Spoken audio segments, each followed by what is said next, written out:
Hey everyone, welcome back to the BVTV Gaming Channel. We are here with another EA Sports FC FIFA World Cup tournament episode. I'm actually super excited about this simply because I feel like it's been forever, and even though it's only been a day. So for those here, we're going to be doing the final match day ones for Group M, which is the second group of death, and of course we're going to be doing match day twos for Group A through F. Lots of games to do today, 14 games total, kind of like how we did last time. I'm really excited. Let's kick it off, folks. We're going with Group M, the Cupcake Group. The Cupcake group of death. We kick things off with Hungary and Turkey going at it. Again, I apologize for not streaming yesterday. I had so much going on. By the time I got back, it was 11:30 at night, and I was like, "There's no one's gonna want to hear 4 hours of soccer." So to everyone coming in, welcome, welcome. Great to be Yamanga. I can't see. It's stuck. It is stuck in everyone's head. It's unavoidable. We can't escape it, and this is partially my fault. uh, I can attest to that. Hopefully, it's very dry where everyone else is. It's incredibly wet where I'm at right now. We're having a really bad storm. Wait, look at this turkey off the sidebar into the net. Goal in the first 4 minutes of the game. Sorry, that's not Turkey. My apologies. That's Hungary. Hungary literally just scores first, and a shocking one. In the first 4 minutes, Styles with a massive goal. 1-0 they lead. My apologies, folks. Turkey is in the white jerseys. Hungary is in the red. And we're going to have a 1-0 lead in the first 4 minutes of the game. I even made a account of it. See? You have to. I'm telling you. But yeah, to those in, welcome. I am going to review for those who have missed everything once this kind of clears up. Because right now, Turkey's on the offensive. Here goes Kuko. Oh, never mind. Great defense there from the man with one goal already. Styles. Mind you, folks, we did do the rest of match day ones for the other groups. This is the last match day one we're going to have for Group M. And, well, there are 4 games because it's a group of death. 8 teams, top 5 will make it in this group. So on that note, we will be doing UFC a little bit later tonight around, 11, 10, 30, hopefully, or the earliest. We'll be doing the men's flyweight division, so hopefully there was some good resounding success with the women's bantamweights. We'll do the flyweights tonight, later on tonight. Happy Friday, by the way, TJF. I feel like I'm missing something here before I kind of go on to the groups. So let's just kind of recap. Here goes Yilmaz Kuko. Could do something. Turkey's on the offensive. Goes Shalong. He's still playing. My God. He's been playing since FIFA 16. He's old. Wow. However, to that point, to kind of recap where all the standings are from the match that went for the other groups, as Yamanga just sits in my head the entire time. In Group A, Iraq currently leads in first place with 3 points. Wait a minute! Oh, good save. Meanwhile, Mexico and Sweden are tied for second and third with 1 point, while Ghana is in fourth place with 0 points. In Group B, Tunisia, I apologize if I just can't get it right. They're in first place with 3 points. Uruguay and Switzerland. By the way, folks, Uruguay are the defending World Cup champions from 2021. They're in second and third tie. Northern Ireland in last place with 0 points. I just want to make sure I didn't miss them potentially scoring. In Group C, Colombia is in first place with 3 points and a positive net of +2 for the goal differential, my bad. And then Qatar is in second place with 3 points and a positive net of 1 goal differential, +1. Meanwhile, Finland in third place with no points with a -1 goal differential. Austria in fourth place with a -2 goal differential and no points. In Group D, Haiti is in the lead with 3 points and a +3 goal differential after scoring the most goals in one game that we've ever had in the World Cup with 7. That's right, 7 goals. Meanwhile, Portugal is in second place with 3 points and a +1 goal differential. Canada is in third place with no points and a -1 goal differential, which leaves Romania in fourth place with no points and a -3 goal differential. In Group E, Morocco, and the Czech Republic, and South Africa are all tied with 1 point. They're all tied for first place. That was a very funny group right there. In Group F, as it stands, the United States is in first place with 3 points. Jordan and Curacao have tied for second and third with 1 point each. And Wales is in last place with no points. In Group G, Senegal is in the lead in first place with 3 points and a positive 4 goal differential, while Indonesia is in second place with 3 points and a positive 1 goal differential. Algeria, -1 goal differential, no points, third place. Norway, -4 goal differential, fourth place with no points. I'm just playing Yamanga Batman Lego, the new one, the catch-up. I haven't played it in a bit. I heard that the Lego Batman game was good. I wanted to get it, and then I was like, I think I'm too old to be playing Legos, so I was like, you know what? Probably not. Where was that? Group G. We already did Group G. Ah, yes. Group H. That was great defense, my lord. And in Group H, by the way, Bosnia and Herzegovina are currently in first place with 3 points. Meanwhile, Denmark and Paraguay are tied in second and third with 1 point. And Uzbekistan, fourth place with no points. In Group I, Saudi Arabia and Ecuador are both tied for first place with 3 points. And Congo and the Democratic Republic of the Congo and Croatia are tied for third and fourth with no points. In Group J, Egypt is in the lead. Holy moly. Egypt is in the lead in first place with 3 points. Meanwhile, Cabo Verde and Iceland are tied for second and third with 1 point, leaving Poland in last place with no points. Group K, Scotland and the Republic of Ireland are tied in first place with 3 points. Meanwhile, Korea Republic and New Zealand in last place, both tying with no points. To those coming in, welcome, welcome. We're just kind of going over all the placements right now. In Group L, the Group of Death. Currently, as it stands, Italy is actually in first place with 3 points, and there's a bit of a tiebreaker here. Mahali, thank you for liking the live, by the way. Meanwhile, France is in second place with 3 points, a neutral goal differential for them. And England and Spain are tied for third and fourth because they have a neutral goal differential and 3 points. They just gave up 2 goals, while France only gave up 1. I'm going off of how it was for those. Now, you're never told to play low games. I don't know about that one. I think the internet would say otherwise. And folks, after a bizarre first half, Hungary in the lead 1-0 over Turkey. And in fifth place, actually, it is Brazil with a -1 goal differential. Then it's Holland, the Netherlands, in sixth with a -1 goal differential and no points. And meanwhile, Germany and Argentina are both tied for seventh and eighth place with -2 goal differential and no points.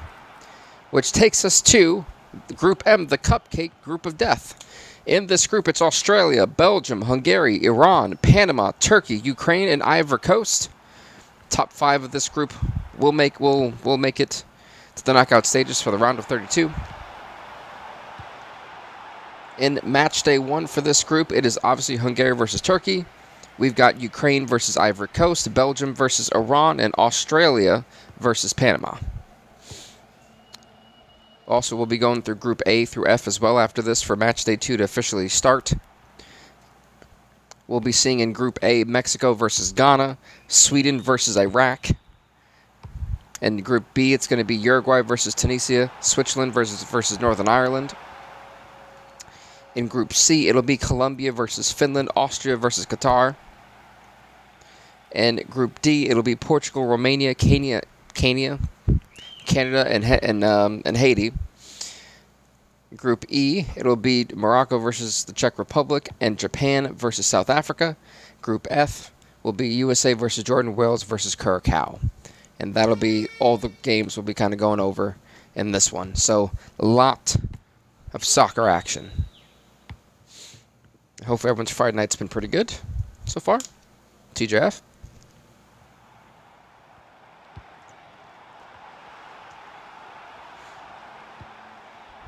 I cannot believe that Hungary actually scored first. I believe it's funny because I believe it's always Bolivia and Hungary that were never really able to make it to the World Cups. They were the one team that always had kind of qualifying for it to kind of balance out an even number.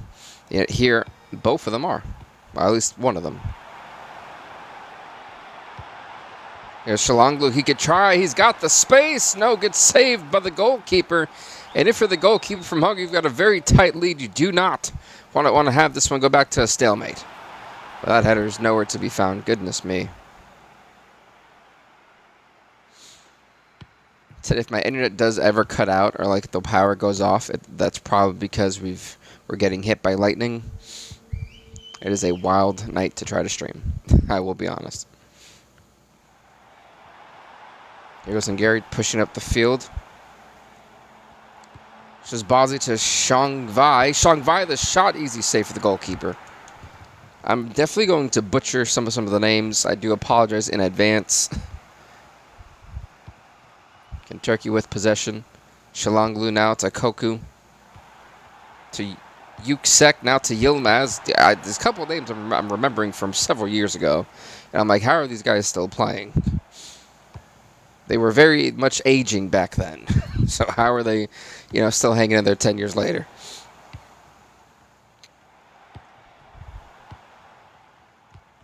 Easy interception there.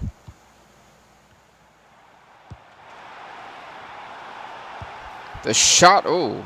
It's funny. I keep botching them. And I keep mixing up the names of the jersey. I keep mixing it up. Which is funny. Oh, it's not funny, but my goodness Lord. What I will say, and I want to give props to EA on this, I never really give props to EA Sports at all. One of the things that I've always respected is the fact that when it comes to the national teams, they normally don't sleep on them. The jerseys are pretty solid, the rosters are pretty accurate for the most part, and the ratings are pretty deep.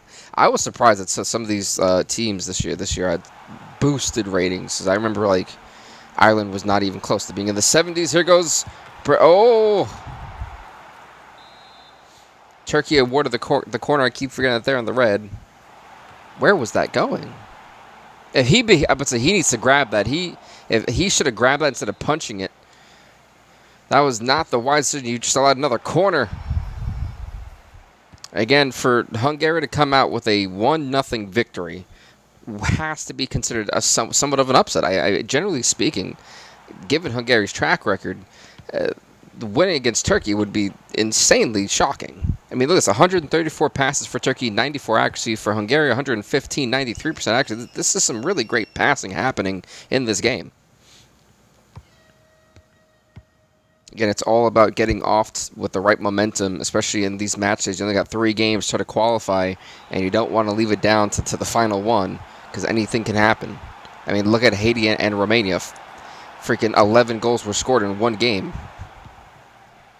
That was nuts.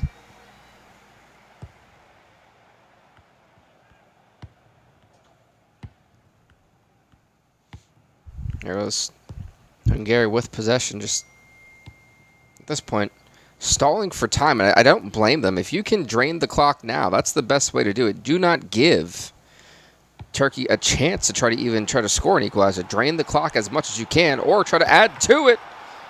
Oh, that was great defense again by the goalkeeper. Yeah, the goalkeeper was caught early in this game in the first 4 minutes, but has been lights out since. Wow, that thing went flying. But again, perfect for the freaking pass to him. But he can't beat the dribbler. I mean, the defender. That was a nice dribble, but all for not corner here. Not corner, throw in. Oh, that may be a free kick. That looked a little bit too aggressive for me. It says to be a corner. Cross comes in, and wait a minute. Aktaroglu pushing it up the pitch. No, easy save.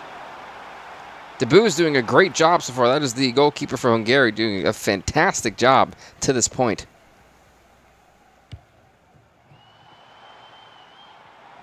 Look at this, they're pushing up again. Drain the clock. You don't have to go. Wow, he broke the defender's ankles, but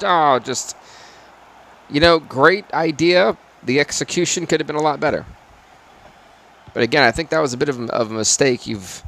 You've now given Turkey 2 minutes of added time to try and score the equalizer to make sure they at least get a point. But, well, with the way they're doing it, I think they're settling for a loss. They need to move forward. Time is running out. I have no idea what they were trying to do. I think Turkey just gave up in real time.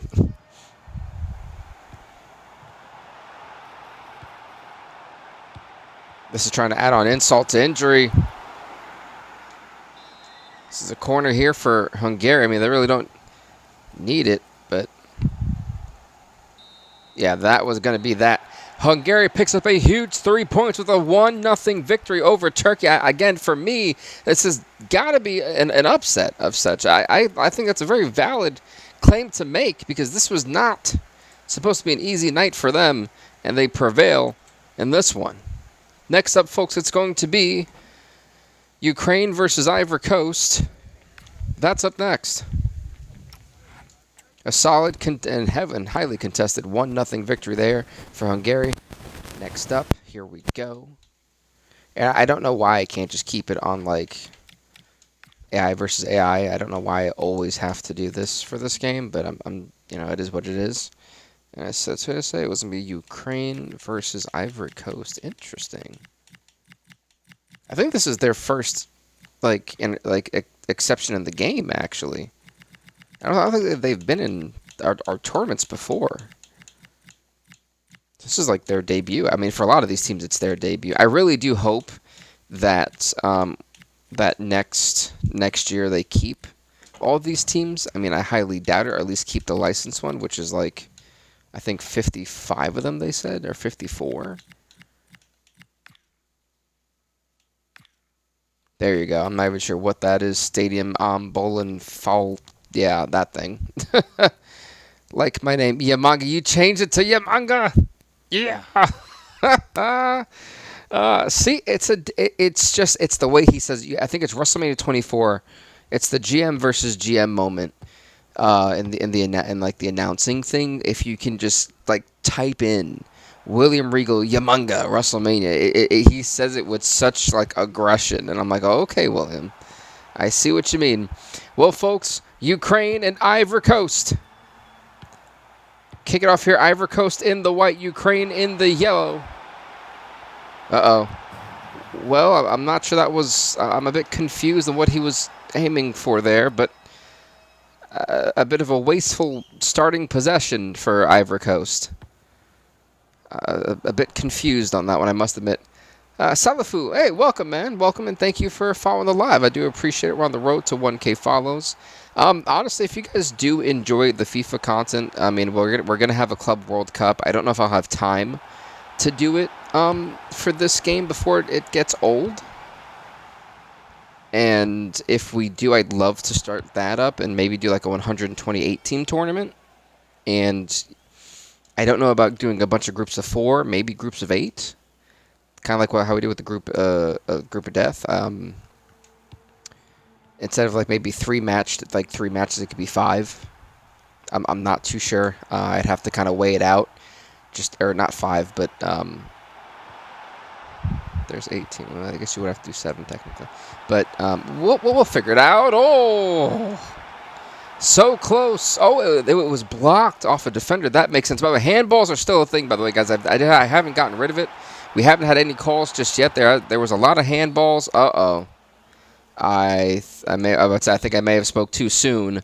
There was quite a ridiculous amount in the first episode. Episode 2 was not as bad with those calls. Well, this is my backup account, Terminator, if you remember. Yes. Here goes Kessie. Not to oh, never mind. Nice stop there. Oh, wow. He hip attacked them. That would have made Oscar very proud. Here goes Ahmad now to Kessie. Kessie beats the man. Can he go for the shot? Great block. Stopping what could have potentially been a goal. Ivory Coast still on the attack. Back to Kessie. This is what they need to do. And again, the more you pressure the goalkeeper, the more likely a mistake or a misfire's bound to happen. Due's wide open. The shot. Oh! Sliding right past the sidebar. If a little bit more accurate could have went in. He's going to be kicking himself for that one. Now, look at this. Ivory Coast, once again, with possession. They are seeming to be, like, glued to the ball. Here goes Fofana. Fofana now to Torre. The shot gets easily blocked. It will be a corner for Ivory Coast. Ivory Coast has put a lot of pressure on the goalkeeper in the first 20 minutes of this game. Here goes Ahmad, trying to find a man open. Goes for the shot instead. No, he had other ideas. If you ever see me kind of looking to the sides, because I'm either looking at the chat screen or I'm like updating the numbers, because I have like an actual like chart in my Word doc for all the groups. It's very beneficial, I must say. I still can't believe we started this thing off with an upset victory from Hungary over Turkey. I was really expecting Turkey to be a favorite in this, and now they put themselves in not the greatest position. Well, so far, allegedly. There may be ties, you know, things like that, but not the way you want to start it off. Getting beat by the underdog.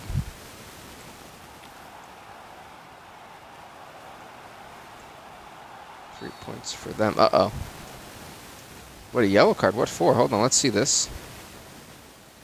Yeah, I don't know why these guys keep trying to slide when they've already ran past you. I mean, it's a recipe for disaster. Have we not learned from the Germany-Spain game where there was a red card and Germany all of a sudden went from being a powerhouse to not being able to move the ball 5 inches?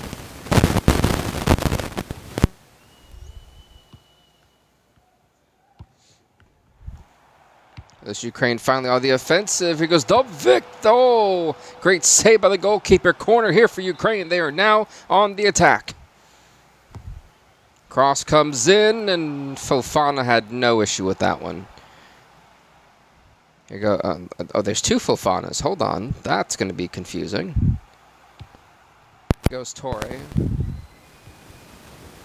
And Conan just got, yeah, he ran right into the was Sagnikov. I believe that's how I say it, Sagnikov. But great defense there by the Ivory Coast defender. Here goes Torre again with possession, trying to move it up, passing it to Sangare. Again, I do apologize if I butcher these names. It's not intentional. I am not the greatest word enunciator, and some of these names I'm winging. I'm pretty sure they don't even sound remotely close to how they're supposed to. That was an easy interception there for you. I think it was actually that man right there, Kalazuni. Zabarini. Yee, that's interesting. Now Sudakov now, it's a number 6. I'm not even going to try. Wow, he just got almost flipped, or he did a flip himself, and that's a bit questionable. However, Ivory Coast on the offensive in the neutral third, and they just lost possession. Dovbik now with it for Ukraine to Sangikov. Shaparenko now to Brozko. Here goes Sudakov. To Brozko. No, it gets intercepted. Fofana's ally over there did a great job. Here goes Ahmad, but Ahmad needs to be very careful passing into this many defenders. That is a sea of yellow. I'm heading to bed, but I'll still watch you live on this kind. Ah, bet, man. I do appreciate it. Thank you. Here goes Torre again. Ivory Coast doing a great job. I mean, they've had possession for the majority of this half. Getting to Ahmad. Ahmad, the shot. Great save from the goalkeeper. Another corner here for Ivory Coast. I've got to think the frustration is starting to set in for Ivory Coast. Wait at the header, and nowhere to be found. Again, as annoying as this may be for Ivory Coast, the idea that things are still going right. They're still on the offensive. They've still been pressuring the goalkeeper. Eventually, he's going to give one up.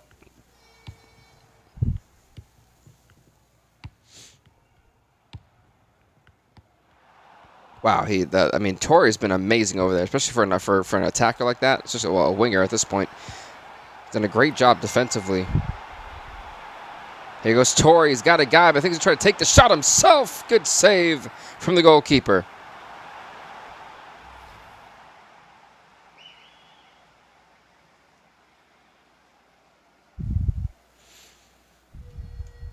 Again, corner here for Ivory Coast. They're running out of added time. However, this could be a big one. No.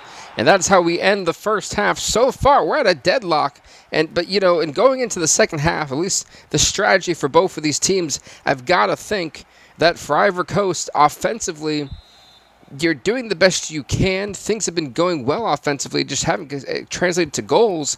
However, there is one particular thing I think they could do: pass the ball if there's somebody right next to you wide open. That's gonna make it harder for the goalkeeper to try to dive and save it. There's a lot of individual. I'm going to score. Pass it. Have another passing option. Not the end of the world. Meanwhile, ooh, that's a corner here for Ivory Coast. That was a great stop. But once again, Ivory Coast with possession. Here goes Fofana just walking it up. And the shot, that was an amazing save. And Ukraine now having possession in their own defensive third. And they boot that one over to the neutral third of the pitch. And I think that was offside. Yes, it was. Possession now goes to Ivory Coast. Or it did, at least for the moment. Oh, Lonnie, thank you for liking the live, man. I appreciate it. However, for Ivory Coast, who have barely been on the attack and basically been pinned back in their own, defensive third, for them, they've got to tighten everything up. Defensively, they've been lackluster. Offensively, it's been a whisper. They need to try and get possession. More importantly, I think they need to be more defensively aggressive. Ivory Coast is bullying them defensively. They're not even throwing them around, but they're bumping into them. They're just physically more dominating, more aggressive, and that's what I think Ukraine needs to do, is match that aggressiveness and see what it does. That may hinder their possessions, may cause them to make mistakes, something that we have not really seen from Ivory Coast. They've been almost offensively flawless, at least with their passing decisions. That was an easy save. Mari, thank you for following the live. I do appreciate it, y'all. Again, we're on the road to 1,000 followers, so every follow does matter, and it does mean a lot. I do this. I do my World Cup tournament every summer. I would love to bring in a Club World Cup and have more FIFA content or EA Sports soccer content. I do UFC and, of course, WWE for all my WWE fans. So, yeah. Again, throw in here for I think that out of the entire 60 minutes so far, I think Ukraine has had possession for maybe 5. And I think that's being a bit modest, to say the least. 17 shots on target for Ivory Coast, 2 for Ukraine. Somehow we're sitting here. Wait a minute, there's no one to stop them. Whoever this goalkeeper is, they need to give this man a raise, because he is the only reason this isn't like 7-0. Trubin, I have the ultimate respect for. He is single-handedly keeping Ukraine in this, because the amount of times he has had to stop, dive, and save these balls is insane. I mean, this is rough.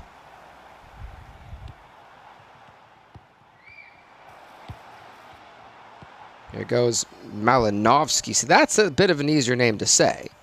There goes Sudakov now to Kalush. That right there. Never mind. As now it's Sangre to I almost said Bronny, because that's how much NBA I watched. That's wild. Here goes Bonnie. Bonnie gets intercepted by Zabaru. Good Lord. God, they're so hard to pronounce. Shaparenko. See, that's easy. Number 6 back to Shaparenko, but again, great defense from Ivory Coast. I mean, Ukraine is truly struggling in so many ways. It's rather shocking to see, but here goes Ahmad. Ahmad's about to get caught in the corner. Here goes Diomande. Now to Kesse. And Kesse tried to go for a backward pass. He's lucky that his colleague was there, otherwise that would have been going right back to Ukraine. A bit of miscommunication, allowing Ukraine to get possession. And, well, maybe not for long. Mine now to Fofana. Fofana to Kesse. Wow, see, there you go. That's what you need to do. Finally, some aggression. Kesse now back to Diamande. Oh, wait a minute. Fofana trying to get there, but it actually rolls to Kesse. Kesse wide open. Trubin yet with another save. Substitution coming onto the field. Again, I'm still shocked that we have a stalemate here and that Ukraine has not given up a goal. Pepe coming in for Bonnie. I'm sorry, where the heck did that... Was that intentional?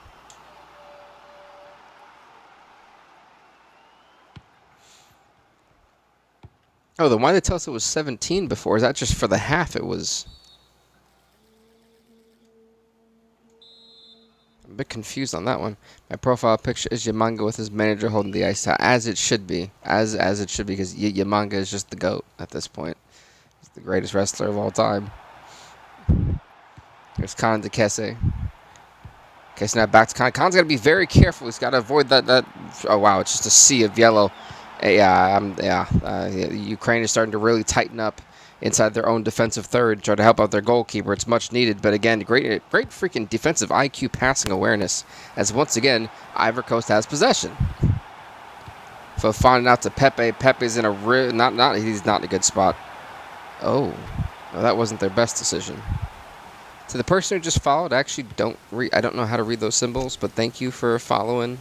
For following the channel, man. I do appreciate it. Believe it or not, Yamaga actually can't, like, make this one a mod for some reason. It actually won't let me. It doesn't give me the option to.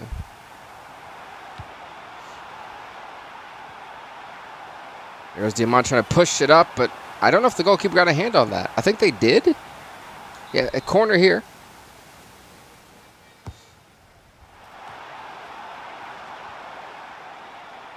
This Ukraine finally trying to do something offensively as time is running out. I mean, they haven't. Ivory Coast goalkeeper has had the easiest job out of everyone here today because he has hardly had to work. He's just been chilling because they haven't done much. Oh, I thought that was going in. I was like, that's got to be embarrassing.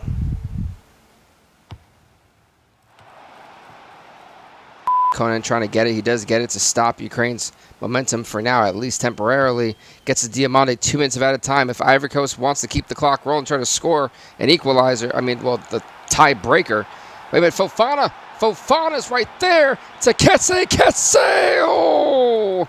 But now time is ticking. It is of the essence. This is maybe their last shot to score. Kesse is, well, now he's passing to Ahmad. They have got to be very careful. That clock will stop.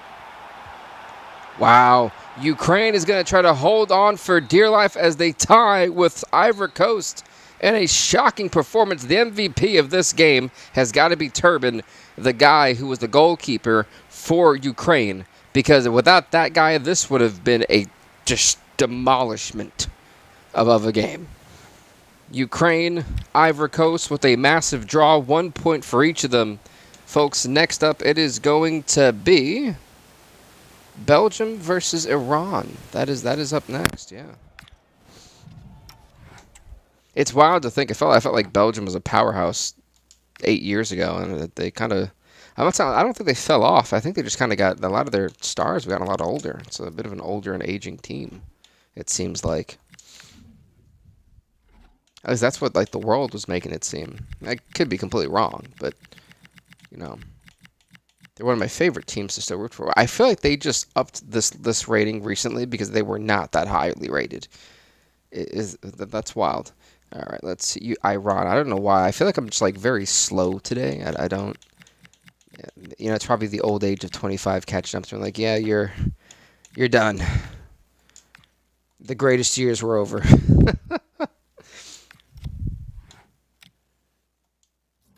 I always like to pick random stadiums. I know you guys like really BV, just let it be wherever it is, but that doesn't make it fun. Let's see. You know what? Let's go to the.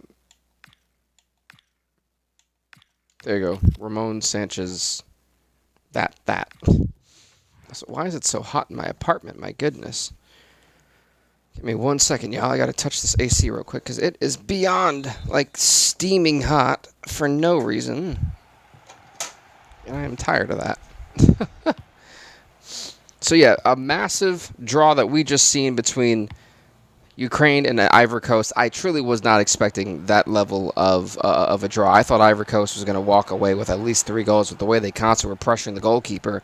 So I think that's the first game that we have had, by the way, that happened to have no goals, which is like wild to me, honestly. So it only took, gosh, I don't know how many games that was.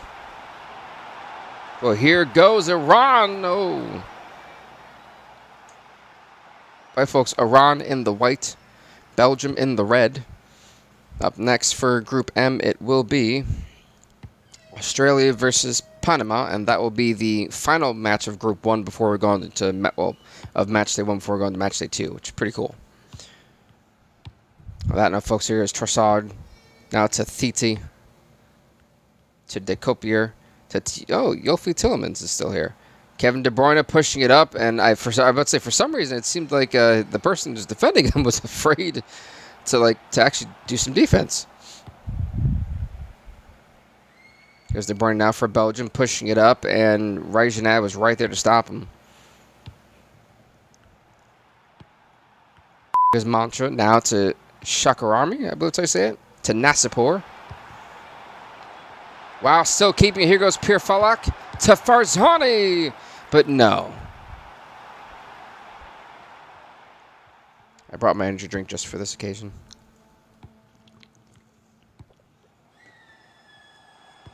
I'm not sure if I showed you guys this, but in my travel last month to Chicago, I'm getting a Chicago White Sox thing. I thought it was really cool.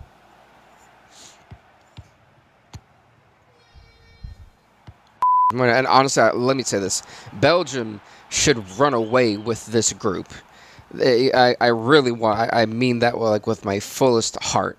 If Belgium does not win out in this group, I will be literally shocked. Oh, so Antonio, thank you for liking the live. I just realized I didn't even see that in there. I mean, sharing the live, my bad. Also, if you guys are enjoying the content, please do share the live. I would greatly appreciate it. It helps me out tremendously and helps out the algorithm too.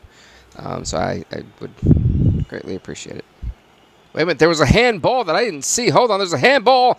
Iran scores 1-0. Iran over Belgium. Pierre Falak, a massive goal that puts Iran up 1-0. Are we on the verge of witnessing yet another upset from this group alone? The crowd is stunned. However you want to cut the cake, Iran scores huge here. Belgium now, how will they answer back after that goal was just scored in the 19th minute of the game? And that the one thing I can say about us including the handball this year from all the other World Cups is the level of penalties that have changed the course of games. And I'm very happy that us as a group decided to incorporate that this year. Because I would love to kind of do what I wanted to do originally with the Club World Cup, with the World Cup, was to do it every year for every game.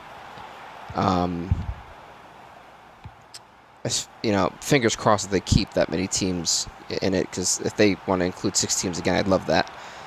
But I will say Iran is looking phenomenal right now. Also, I probably should update what we just had, shouldn't I? For the points.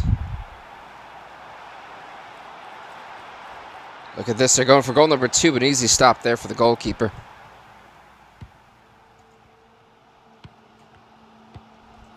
And to those liking the live, thank y'all. I really do appreciate it. It is muchly appreciated. Helps me grow the platform. I know that may not seem like it, but it really does. And I really can't thank y'all enough for the support. Which is wild to think that our first game to go... I mean, I'm not surprised it came in the cupcake group of death. Meant to be the weakest group. Oh, wait a minute. Referee, that's not allowed. I can't believe they allowed him to just wreck the goalkeeper like that. Here goes a 9-and-out to De Bruyne. De Bruyne, wow. Okay. Well, I think everyone is getting a bit too physical. There should be some calls here. There's some yellows coming up. Wait a minute. Oh. And that is how quickly things can change. Oh, did that bounce off his head? Wait, can I get a replay of that? Just one more time. I'm sure that actually hit bopped in the back of the... Oh, no, it didn't. It didn't. I thought it did with the way it looked. It looked like it kind of like boom-doomfed, but it did not. My apologies. I thought wrong. To keep you now to De Bruyne. Is Kevin De Bruyne the team captain here, or at least should be for Belgium? Where was that? That was a bit of a head scratch there. Mayonnaire was nowhere close. The win probability is that Iran has a 60% chance to win. Well, you look at that. It was Hijan. Now it's a... Oh, I cannot say that name. I don't even know how to remotely... Ganji?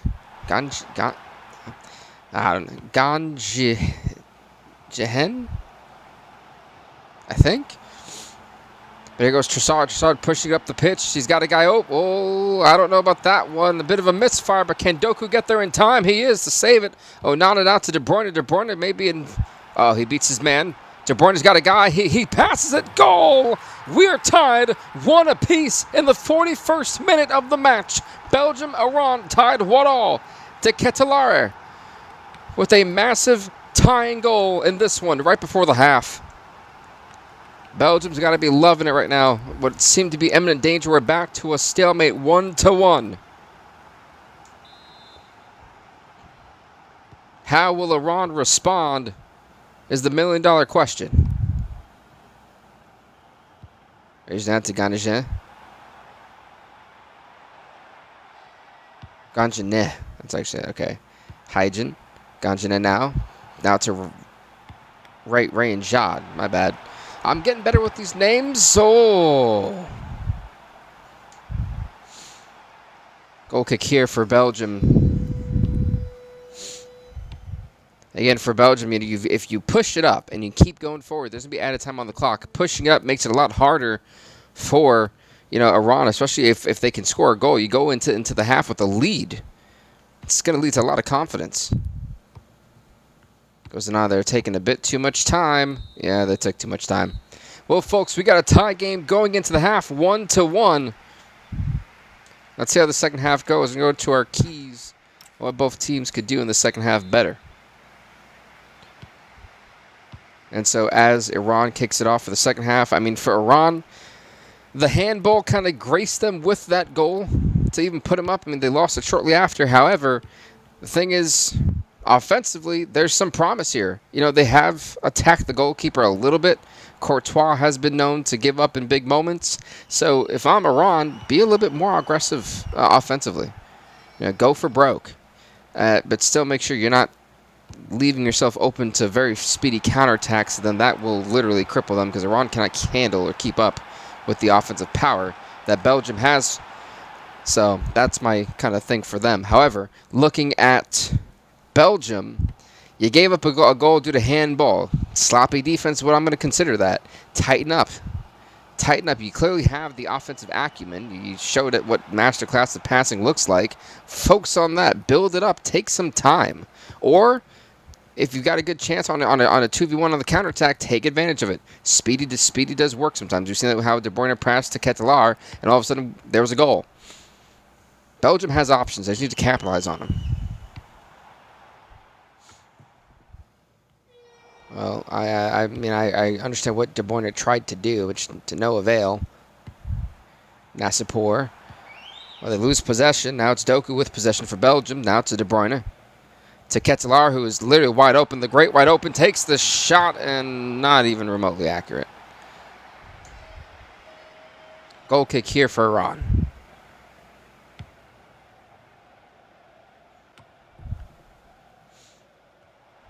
Here's Trossard still intercepting what they had, well, what Iran thought they had planned, but a calculated error on that pass.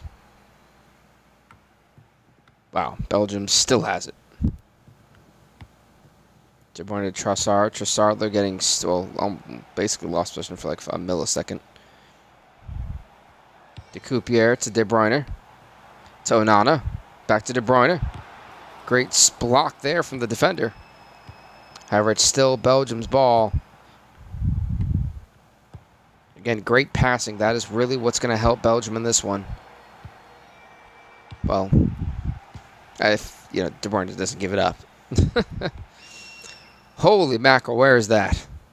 It was intended for I think it was number 8. But that was so far off. I'm not even sure why they thought that was a good idea. Shadi coming in for Rustam Far. That substitution made by Iran. Again, so far we've got a neutral setting of 1-1. Both teams looking to break the stalemate.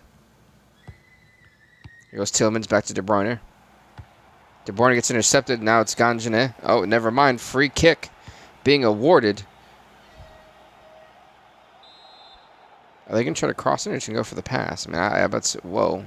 I actually did not see number 2 at all. So I was like, where was in my head? I was like, where's he passing to? How he netted that through 2 defenders, I will never know. However, corner here for Belgium. Here we go. De Bruyne off the kick. Oh, Nana. No.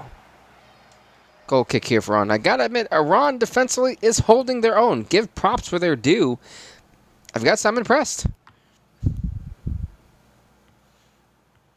As for Belgium, I think they should be a little bit disappointed in themselves to not even... I mean, I think the expectation was at least 3 goals in this one for them.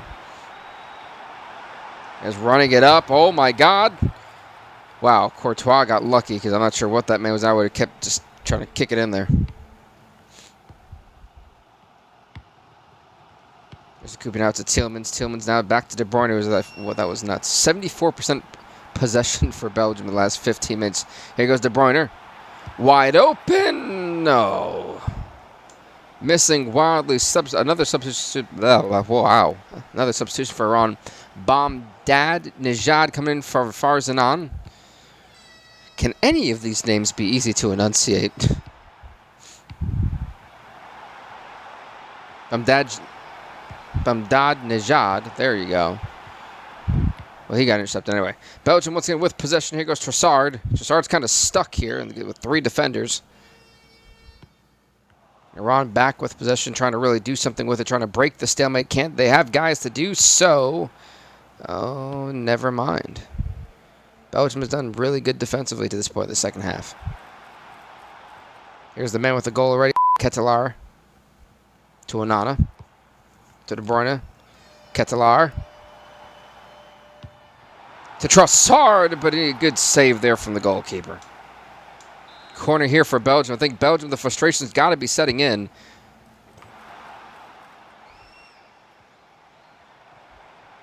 Here goes the...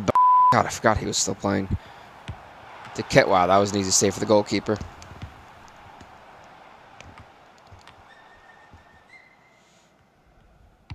Here goes the... Wow, 160 pass to 104, 94% accuracy for Belgium, 92 for Iran. Well, here's the thing. I mean, Iran, again... Oh, wow. That's not clean at all, but both teams requesting substitutions. Iran on the attack and the offensive third. Bomdejnad. Oh. Wait a minute. Was that an offside? What happened? Did they just sub out De Bruyne? I don't think that was the best move. Vonneken's coming in, but Kevin De Bruyne should have not been subbed out. It's actually been relatively decent. I mean, not as usual form, but still good enough. Tillmans to Trossard. Time is running out. Here goes Trossard. He's got... And, oh, why did he... The backward pass... The no-look backward pass. I don't know what he was thinking. But now Iran, they've got to be very careful. Wait a minute. Shakarami. Oh, gets stopped by DeBast. Here goes Onana. Onana now to Doku. Doku to Vonneken. They've got men. Doku now pushing it up. Trossard. What? I'm a bit confused on why they thought that was the move to make. Here's Bomdejnad. Oh, what are they doing? Well, Belgium, what's going on the attack? They have less than a minute to try to push this up the field. Can they do so? Well, not when you make mistakes like that. Now it's Iran's turn. They've got to work fast. Here goes for... Oh, wow. Stopping it before it could even go. Folks, and a shocker, Iran and Belgium draw at 1 apiece. And I've got to think for Iran, this is a win in their book. They were supposed to lose this game. Let's be so honest. They should have not stood a chance against Belgium, and here they are tying with Belgium. Would it have been 1-0 without that handball? Yes. However, doesn't matter. 1-1 we get, folks, which means Australia and Panama.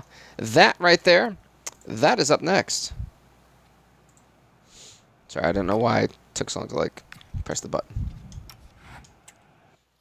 So overall, I think so far, Group M, the Cupcakes have been doing what the Cupcakes I thought were going to do in this group.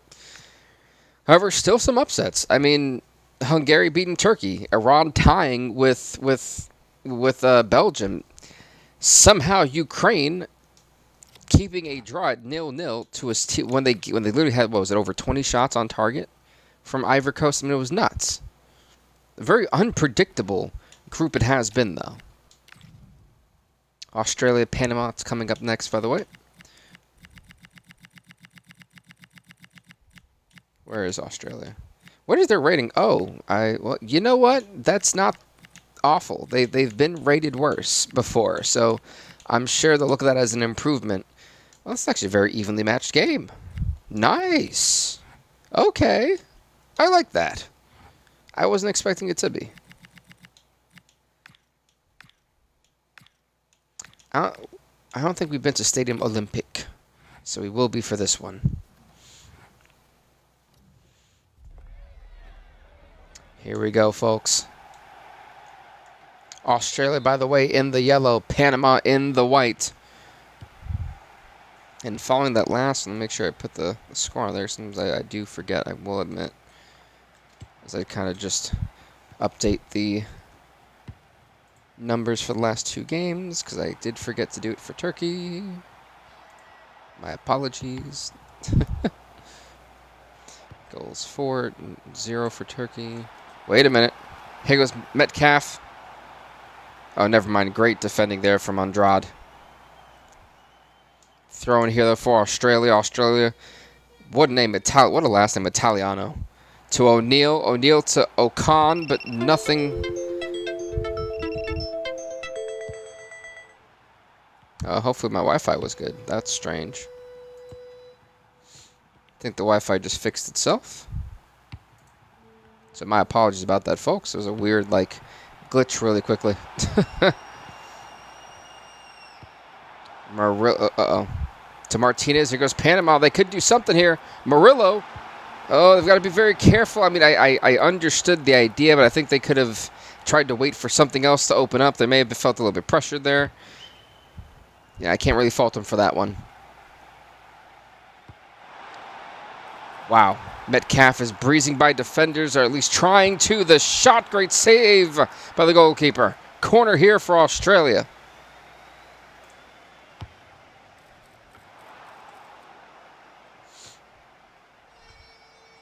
Sorry, just doing these numbers. Oh, easy save. I'm still shocked. I genuinely cannot believe that Iran actually tied with Belgium. And I shouldn't be this surprised. I think it's just the matter of, very unpredictable for me.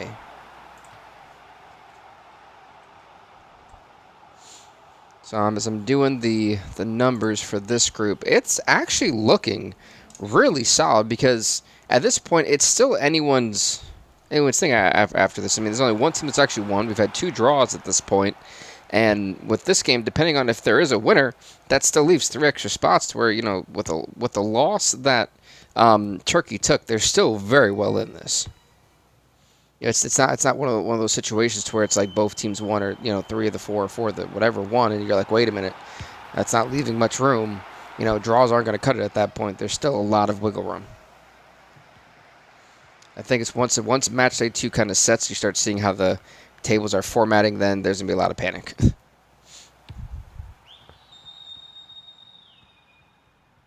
What is Panama doing? I'm very confused. What in the world? Oh, I guess I have no idea what Panama was trying to do. I'm not even going to try to act like I even had a clue.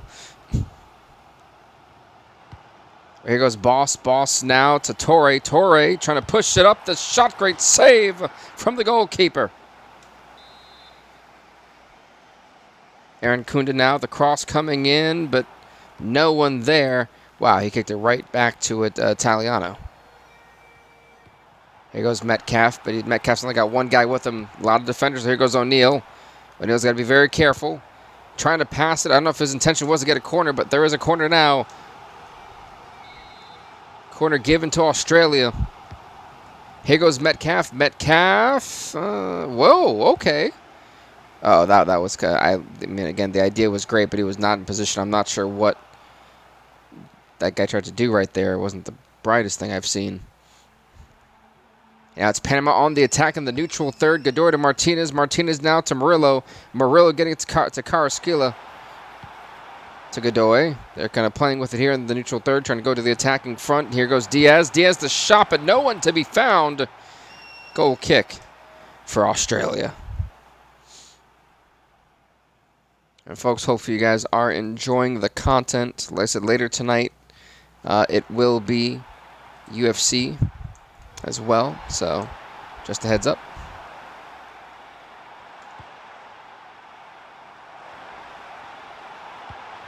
She's now to Farjudo. If I was Farjudo, I would have passed it to Carrasquilla. I guarantee that would have been a goal right there.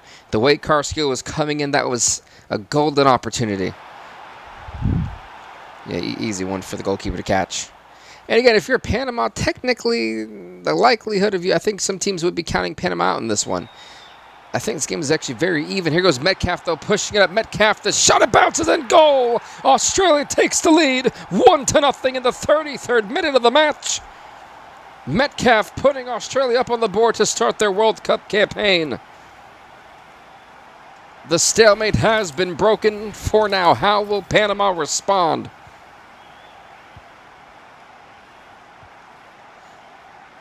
And, you know, the unique thing about the groups with the two groups with 8 teams, the group of death and then the cupcakes, is that they only play 3 of the teams in your group.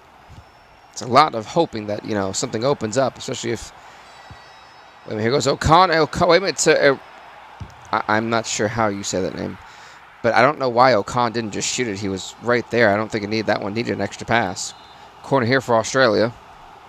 Oh, user 60345. Thank you for liking the live. Well, actually following, man. I do appreciate it. We're on the road to 1K subs. I can't thank y'all enough, man. Thank you. You know what's wild, guys? I have been waiting on a call from this job. They still have not called me. I was waiting for it for a while, and they still have not called me to have a conversation. But whatever. I'll just wait till Tuesday. Here goes Torrey. Torrey now to O'Neal. Torrey to go for the shot. Oh, it bounced. Wait a minute. Goal! Even after bouncing off the sidebar. Was that Metcalf? That was Metcalf again. Metcalf's got a brace. Off the rebound of the ball, coming right to Metcalf. We have goal number 2. It is now 2-0 Australia against Panama. Panama, sound the alarm. You need to stop it from getting worse.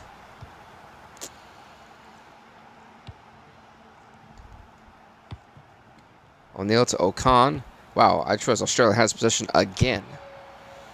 Here goes Torrey. Torrey to Metcalf. Metcalf thinking about that hat trick, but can't get it there. We're about to go into added time.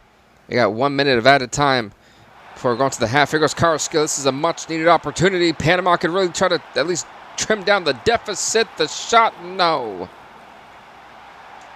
Corner here for Panama.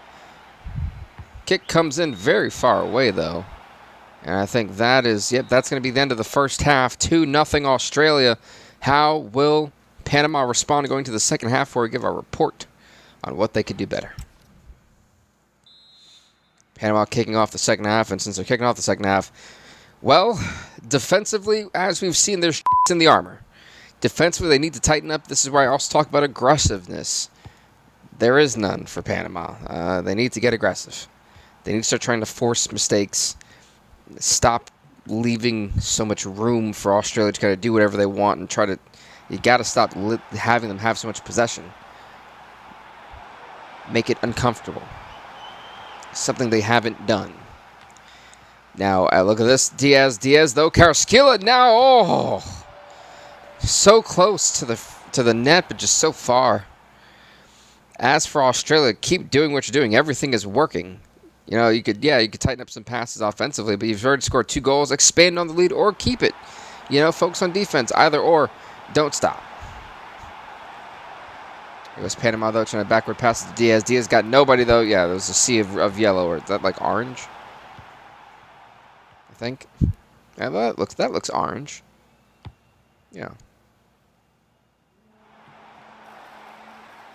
Wow, wow, they actually still kept it in play. Wow, Torre, but no, wow, that was far off. That was very far off.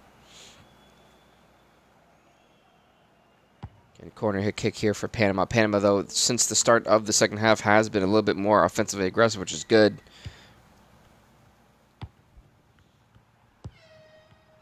Did I do all the numbers? I did. Perfect. Here goes Cordoba's awkwardly just walking up the pitch with it. Godoy now. What is he? What are they doing? And they've got a guy open on the top. I thought they were going to maybe try to volley it to him, but no. Carrasquilla. I mean, they have a heavy reliance on Carrasquilla. That was a great defensive awareness from Godoy. Carrasquilla, the shot. Oh. What could have been goal number 2 to tie it up, just not, the accuracy is just not there right now for Carrasquilla. He's had 2 great opportunities, but could not execute on it. And if you're Australia, you're enjoying the fact that there are those mistakes being made. Wow. Easy save for the goalkeeper. Sub being requested, Godoy.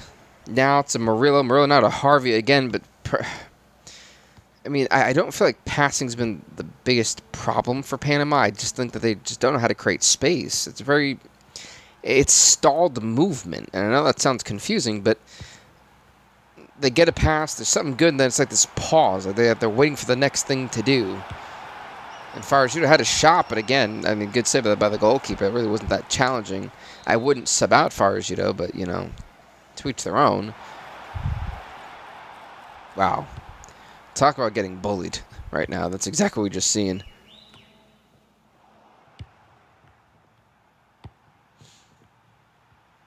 Look at this, Martinez. Now, what is he thinking? Going to Harvey. Harvey thinking to Murillo. Murillo trying to push it up, maybe. No, back to Harvey. What I like that Australia's doing is they've made it hard. They definitely try to like trap Panama. It's worked. I mean, here goes Murillo. There's a bit of a lapse in defense. Oh God. Accuracy. The accuracy problems continue. Volpato come in for Ron Kunda. But that substitution was made by Australia. Again, Panama just, I truly don't know. I mean, you can't, I mean, I guess you can fix accuracy to a certain extent, but I'm just not sure if it's the pressure or what.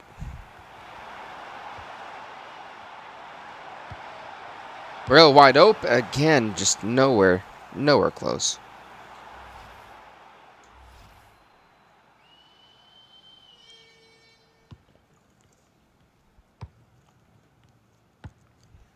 And with Australia having the ball 2-0, I mean, in the first half it was all Australia. And I got to give props here. Panama has had more offensive possession time this second half, but it truly has not been anything. They've not been able to do anything with it. And for Australia, Australia's already coasting with 2 goals. They have the time of their life. It's just not. It's not clicking for Panama. I mean, they have 150 passes, 92% accuracy. This is a very pass-heavy team. There goes, Carrasquilla, goal! Carrasquilla finally finds the net. It is now 2-1. They chipped the deficit down to 1. Can they possibly score another one with 12 minutes left in the match? That is not what Australia wanted to see. They were getting a bit lax, and they paid the price. Carrasquilla with a huge goal. 2-1 we go. Can Panama score an equalizer? Can they break this and at least have a point? But here goes Torre. And nice save by the goalkeeper. Corner here for Australia. Okay, can Panama possibly score another one? Do they have one more goal left in them? Well, not when you make passes like that. I'm not sure what they were thinking. Substitutions being requested by Panama. Nice defensive stuff. Wow, Davis. The hustle has been amazing. Harvey, be careful. Up, that's going to be a throw-in. I was thinking they're also going to give a yellow, but I guess not. Well, here goes Torre. Uh-oh. Australia now starting to pressure the goalkeeper again. Corner here for Australia. Nigeria coming in for Italiano. Good. Whoa. Danger, danger, danger. Australia's pressuring heavy. Out of the corner here for them. Wow, he just shoved him again. Australia is not giving up at all, but that's an easy save for the goalkeeper. Goalkeeper needs to, there you go. That's what you got to do. 4 minutes remain plus added time. Can Panama possibly conjure up another scoring drive? Uh-oh. Oh, they lost possession. That may have been their last attempt.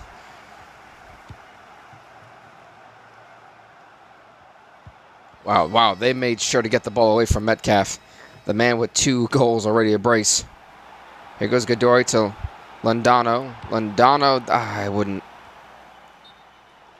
Is that an offside? Yeah, that was an offside. I think that was the last chance for Panama, at least in this game. I mean, hey, they stayed in it. They stayed in it to the bitter end. Yeah. Wait a minute. Pass it fast. Pass it fast. Don't do that. Pass it fast. Push it up. Godoy. No, don't do that.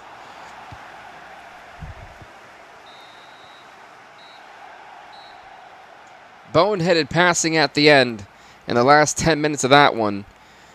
Australia 3 points here with the 2-1 victory over Panama. They didn't quit though, and I gotta give Panama credit. They did not quit in that one. I may not have been fully happy with how they played, but hey, they did their thing. Folks, we're going to go back to Group A, which means we're starting match day 2. Group A, Mexico and Ghana. Whoops. I think I just moved my thing by accident. Oh, perfect. Mexico's already there.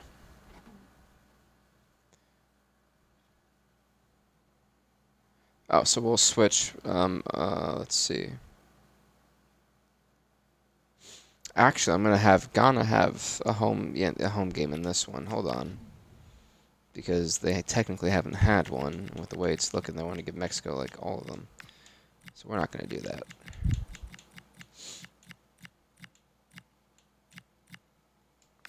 Ghana, Mexico. Here we go. Stadio Classico. No, that sounds. That may be home field advantage. You know, where's Stadion Europa? There we go. And yes, I do like picking the stadiums. Don't judge me. Well, match day 2 has begun officially. And I'm intrigued to see how this one goes. And I'll kind of go over everything that's been happening in just a moment as I update the match day card. Because I didn't realize they tried to give Mexico 3 straight home games. Like, no, it's not happening. They can get 2, not 3. Oh, wait, here goes Mexico already on the offensive. I think that was a handball. Was it? Oh, wait, no. It was an offside. By the way, folks, Ghana in the, I want to say orangey yellow outfits. Meanwhile, Mexico in the blue. Or gray. Sorry, that's gray. If anyone ever asks, yes, I do sometimes struggle seeing the colors of things. I do apologize. I'm just doing the goal differential for Group M right now. Wait a minute. Here goes Alvarado. Lira. Mexico pushing it up. Mexico has a lot to prove with that draw they just had in their first game. However, Ghana desperate to put points up on the board. Sulemana wide open. Yeah, he made it. He actually lost control of it at the end.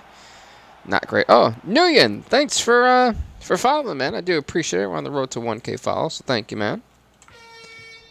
I appreciate all the love, guys. It helps me get closer to the goal of 1K follows.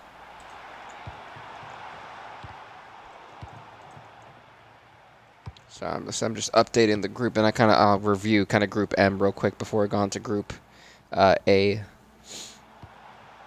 So for Group M as it stands, currently in first place, well, tied for first place. Well, actually, if we're going by goal differentials and like goals scored and stuff, first place right now would actually be Australia.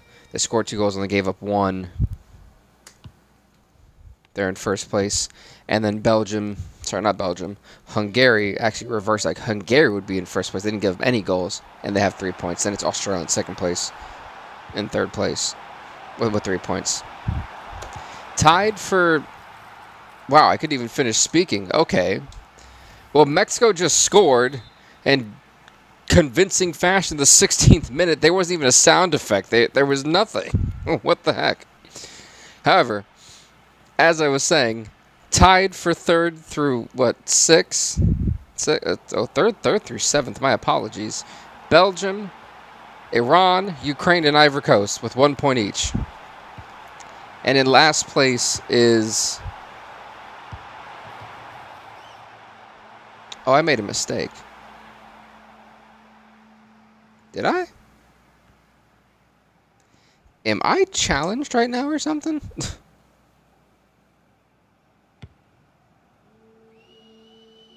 1, 2, 2, 4, 6, 8. Guys, I'm like having a brain fart. Interesting. I'm generally having like a massive brain fart here. This is different. Because Australia beat Panama and Hungary beat Iran, so that's 3-3. Ukraine tied with Ivory Coast. That's 6. I am seeing something wrong here. I think I gave the wrong number to somebody.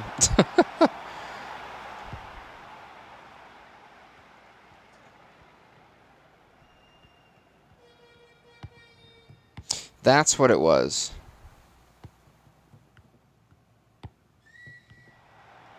Belgium and Iran tied.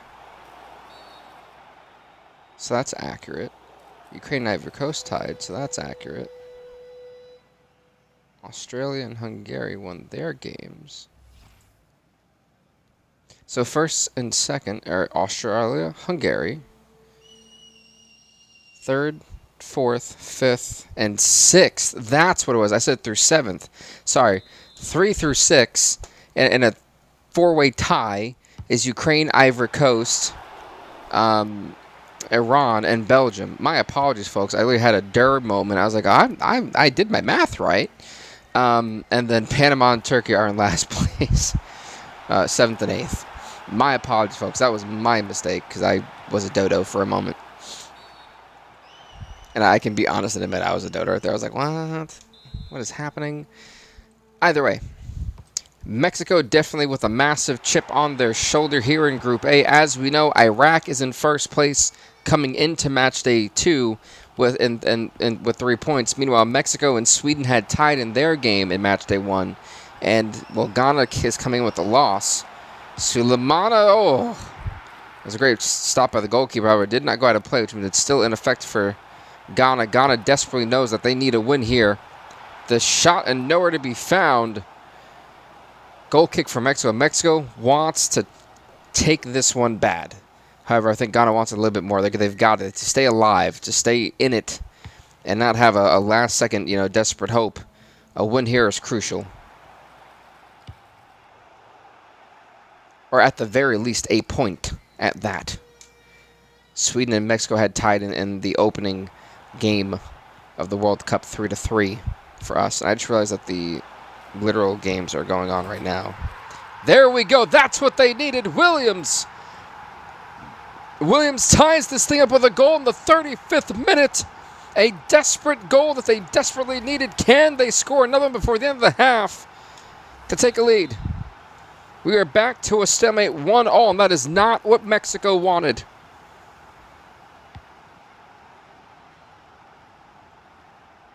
They're going to have to go all out. Oh, wow, he walked out of bounds. And Ghana now regaining possession. Well, that was a very boneheaded throw, and I don't know why they did that when they had a guy right in front of them.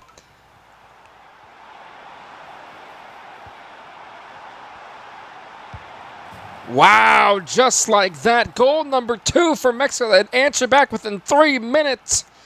In the 37th minute, Fidalgo coming in clutch.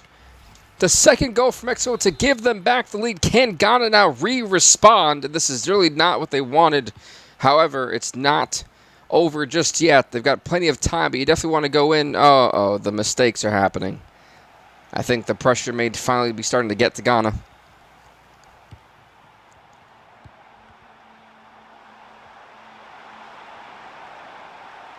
There goes Lira. Lira's just walking up the pitch, draining some clock in this half. Alvarado to Jimenez. Jimenez! Corner here. Good save of the goalkeeper. There goes Montes now to Lira again. To Gallardo. Montes maybe thinking shot, but easy save for the goalkeeper. That leaves Ghana some time to try to push for one more attack to try to see if they can score the equalizer yet again. There goes Semenyo. Semenyo's got someone with him. Semenyo's going to take it himself. Goal! And we are tied in the 44th minute. It's 2-2. And Ghana is making sure they do not go out without a fight. A huge goal scored here as we're now tied at 2-2. Semenyo with a massive goal to get Ghana back in this game. Much to the dismay of Mexico.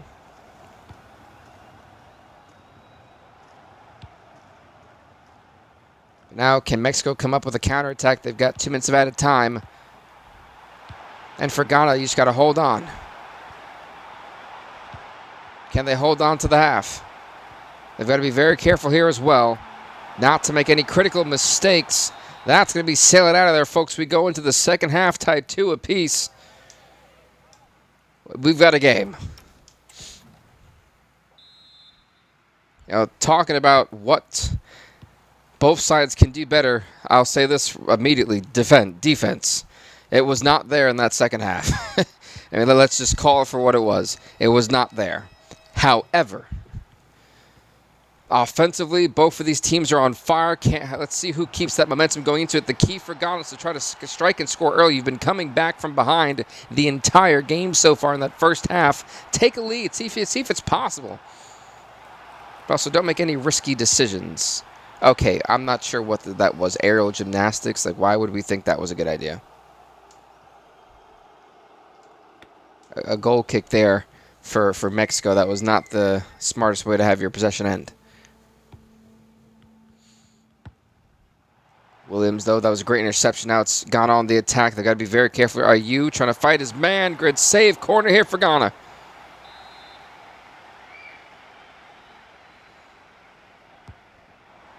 Suleiman, he's got to be. He cannot do that. That's dangerous. He easily could have gave them back possession. I mean, it still happened, but still. 7 shots for Ghana, 9 for Mexico, 5 on target for each of them. 2 goals to come out of it. Here goes Gutierrez. Gutierrez in a great spot. The shot. Good save. Pressure, pressure, pressure. That's the name of the game. And Mexico once again with possession. Here goes Quinones. Wow, great stop. There's a little bit of flopping there from Quinones, but what are they doing? This makes, it's like, what?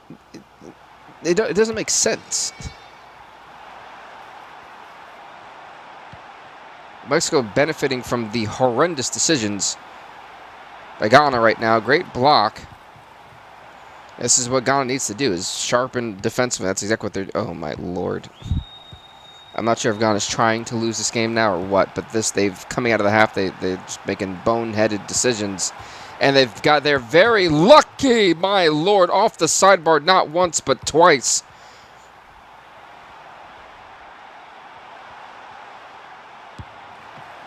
The goalkeeper's hand is starting to become Butterfingers. Jolly, thank you for following, man. I do appreciate it. We're on the road to 1K follows, guys, so I do appreciate y'all. It does mean a lot. So thank y'all. A goal kick here for Ghana. Can they make a smart decision, please? All right. Finally. Because what they were doing... Oh, my God. What are they doing? What are you doing? Like, I'm not sure what happened. Everything, they were doing the right stuff in the first half, and then they've produced this garbage coming out of it. It's like they're trying to give this game to Mexico. Uh-oh, that's a goal. I knew it was going to happen. You can only have luck so much when you're played so poorly coming out of the half that was meant to happen. Fidalgo's got a brace thanks to the horrendous mental gymnastics of Ghana. I mean, there's only so much these center backs and wing backs could do. There's only so much. Can they get their act together? Now they have to come back from behind again. Here's a man with one goal ready, Semenyo.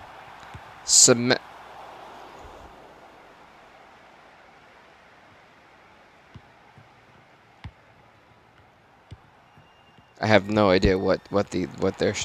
I don't know, folks. I truly have no idea. I think Ghana has lost the plot.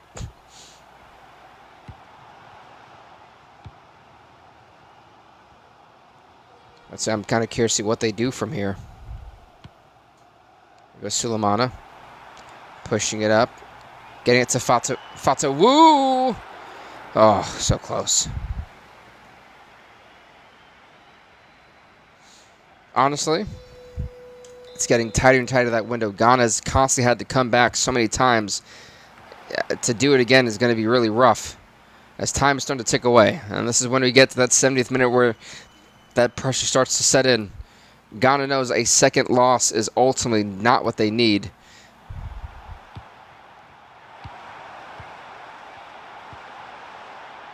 Oh, here goes Jimenez.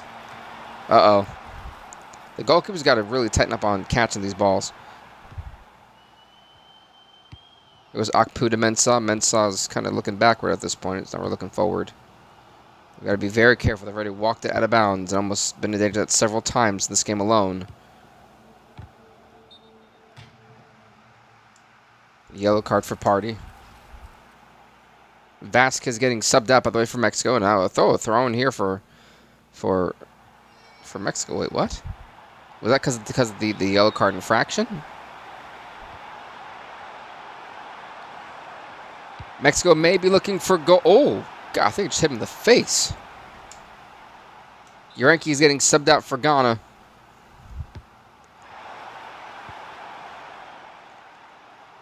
Oh, Ghana, what are we going to do here? Good Lord, please do something that makes it look like you guys are trying. There's somebody trying to push up the pitch, but it's all by himself. What are we doing?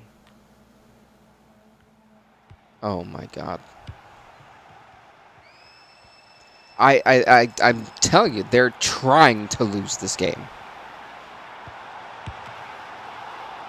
Cause I have no words for this.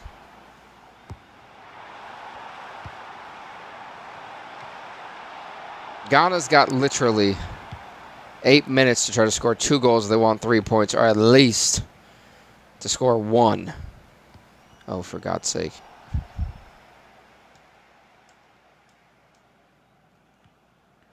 That was actually pretty cool, but that's... Yeah, that wasn't going to go anywhere.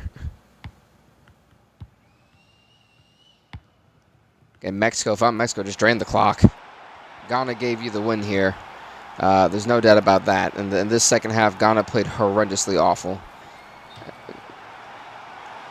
What happened? I believe it's an offside. I would say it's an offside. With the way the crowd was reacting, I thought it was maybe a handball, but no. Mexico once again having possession.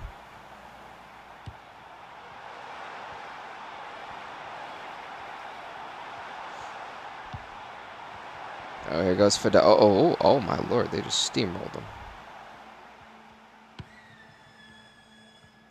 Here goes Party now trying to push it up for Ghana, who they desperately need a goal if they want to stay remotely alive in this tournament. Here goes Semenyo. Can Semenyo muster up another one? And I think their hopes just went down the toilet.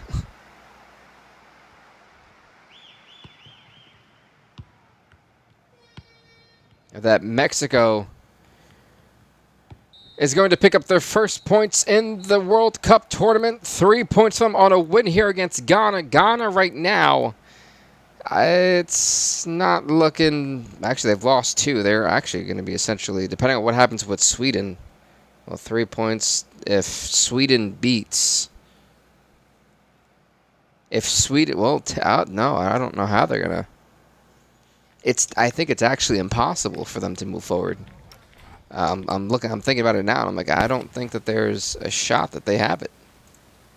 Generally speaking, I think they're actually, like, out. Because unless Iraq beats Ghana, I mean, not Ghana, unless Iraq beats Sweden, there would have to be a goal differential difference, and I think they already have a negative goal. I mean, Iraq would have to destroy Mexico then when they see them too. Like, there's so much that would have to happen for Ghana to have a shot at advancing. It's not impossible, but it's not likely either.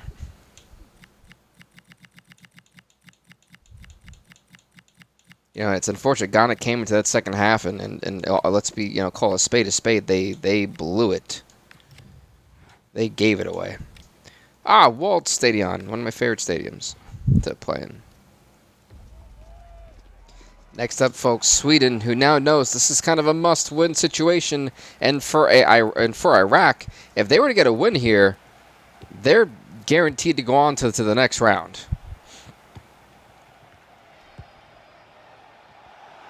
Iraq, by the way, in the white, already getting off, striking early. Sweden in the yellow. So I'm going to do the statistics for that last one. In a moment, actually. Look at this. Babalawi. There you go. God, these names be killing me sometimes.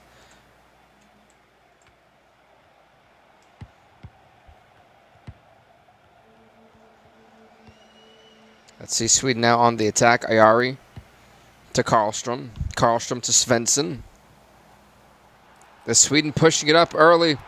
Can't they? Oh, it just bounced off. That may have bounced off his arm. I respect the hustle of Svensson. That man was determined to get that ball over. Goal kick, though, for Iraq. And yes, I am looking away at the moment because I am doing the numbers. The fact that Mexico has scored 6 goals and given up 5 in 2 games is quite the number. There goes Habani. Habani! No, he's not going to be able to pass it. No, never mind. I thought he was going to go for it, but he didn't.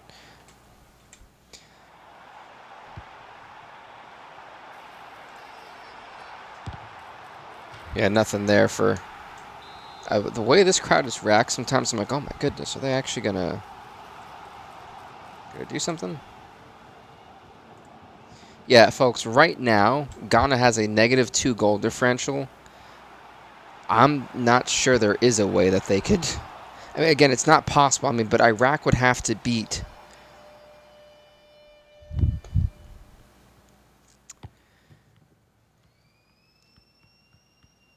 Iraq would have to, I think, win out in order to... Yeah. Iraq would have to win out, and then...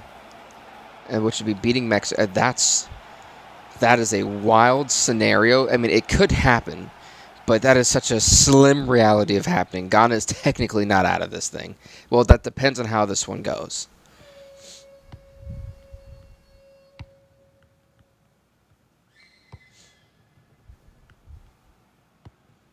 Because then if Sweden beats Iraq, then you've got a 3-way tie almost for first.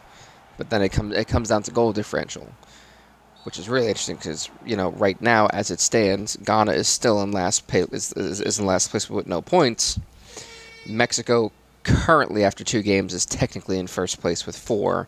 But that may change once we get this one done. So I'm intrigued by this. I think this is a very interesting, situation cooking up in Group A.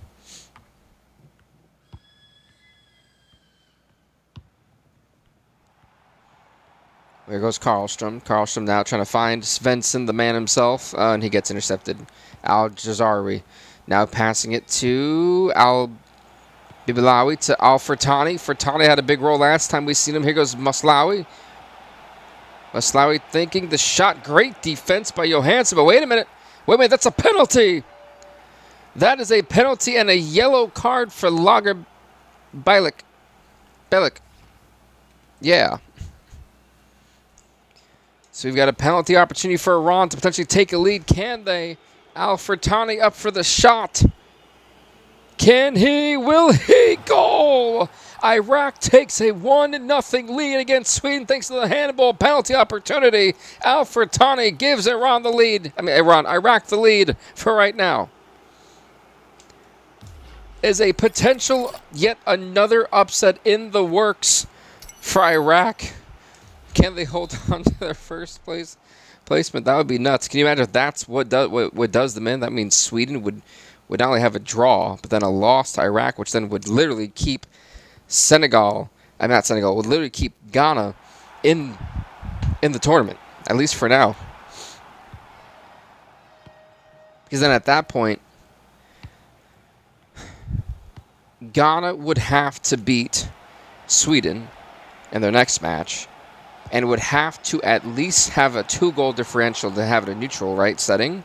And then from there, Iraq would then have to have at least 2 goals over Mexico to then have Mexico have a negative goal differential that would allow Ghana to come into second place. When I tell you it comes down to goal differential numbers at that point, it's possible. And we're seeing it may be possible.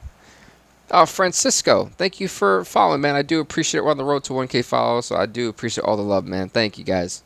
It really does mean a lot. Again, how is Sweden going to react? I mean, they've got to find some type of answer here. I mean, having a draw to Mexico 3-3, that's fair.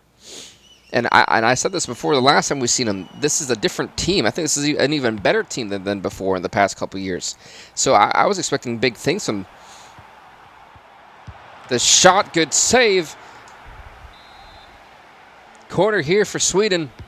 Well, that is. Oh, I mean, if it works, it worked. No, it did not.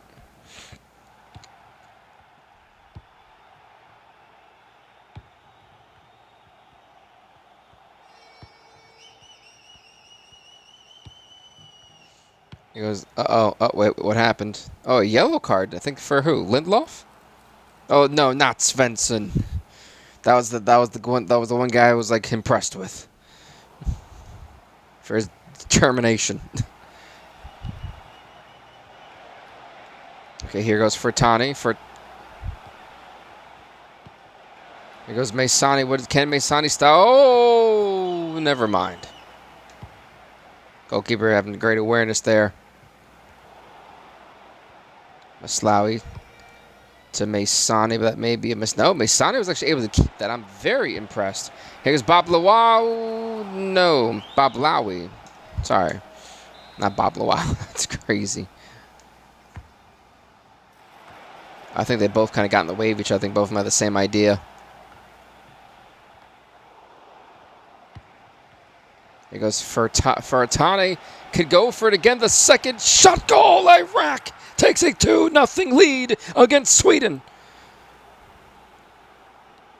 Furtani with a brace here for Iraq. Iraq playing their hearts out here tonight.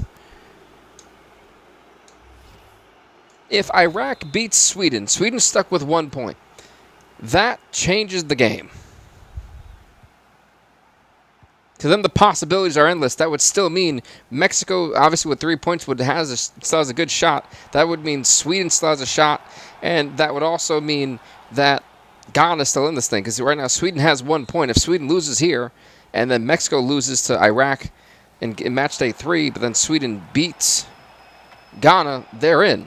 But if Iraq beats Sweden here, then Iraq beats Mexico, and Ghana beats Sweden by at least 2 goals, then all of a sudden, it's a very interesting conundrum to have. And if there ever are any tie-breaking rounds to determine a winner, and if I feel like it does come down to the 4th criteria that we have, which is going to be strength of schedule. Now that's really only going to matter for strength of wins, which really only matters for the 2 A groups we have. I mean, if I had to do it for Group A or whatever, I would. But if it's one of the things where I can't make a determination, then both of those teams will play a knockout game to see who moves on to the knockout stage. So that's something to keep it, in your guys' minds as well. Or can Sweden try to push this up the pitch? Try to do one attack before the end of the half. It's not going to matter. Iraq shockingly leads 2-0 against Sweden right now. And I know Sweden's got to be absolutely stunned.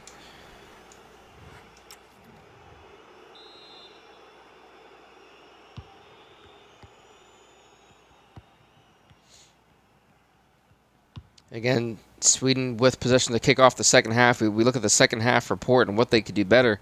I mean, Sweden right now, it's just defensively they're horrendous.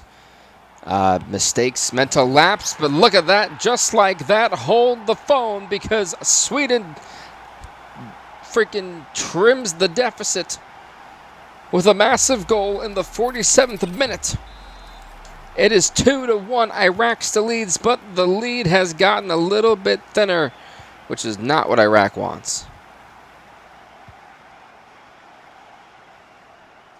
And here's the thing, too. For Iraq, if they draw here, they're at 4 points with Mexico, which means everybody still's got a shot.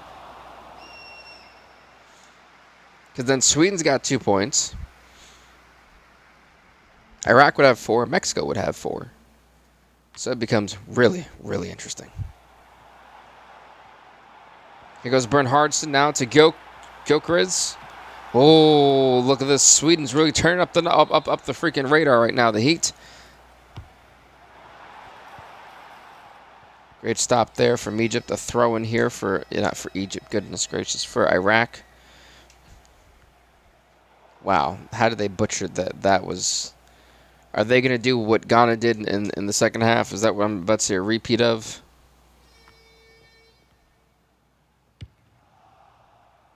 That got sent. Are they calling it an infraction? Yep.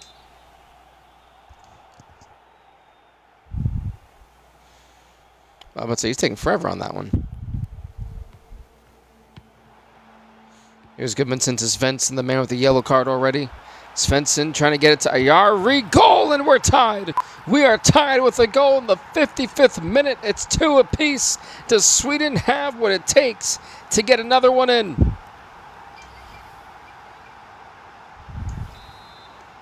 It is 2-2, folks.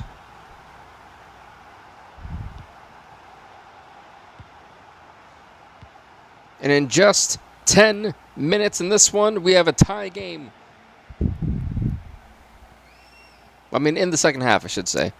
They may be going for the third goal with the way it's going. Well, you know what's crazy? I am normally not this tired.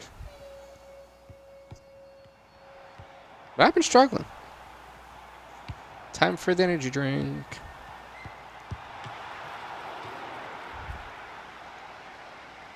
Good save by the goalkeeper. However, if I'm Iraq right now, I'm starting to panic.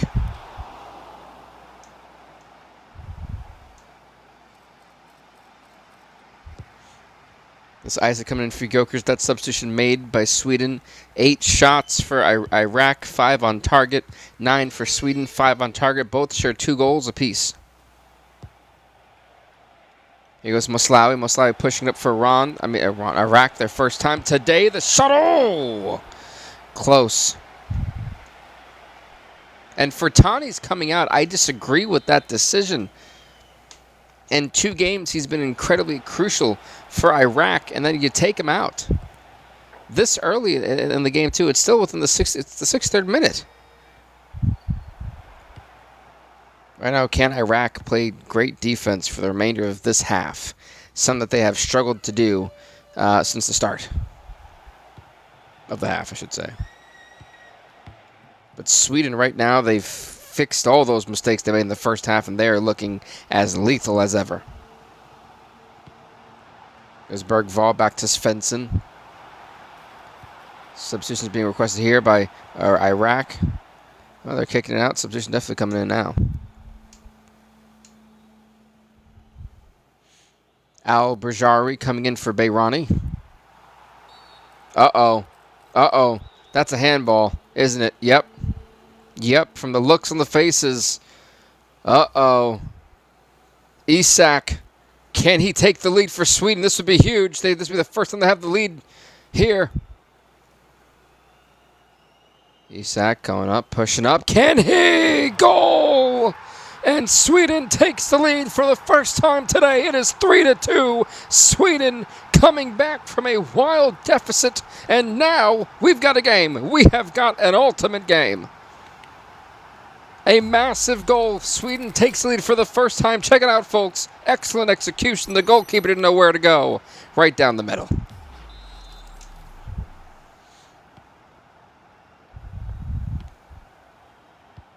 And what has been quite the game.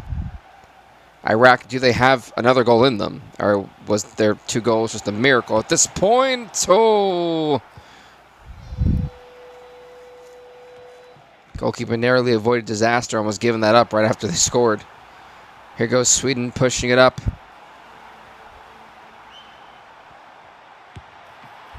I was very impressed the way he just moved like that.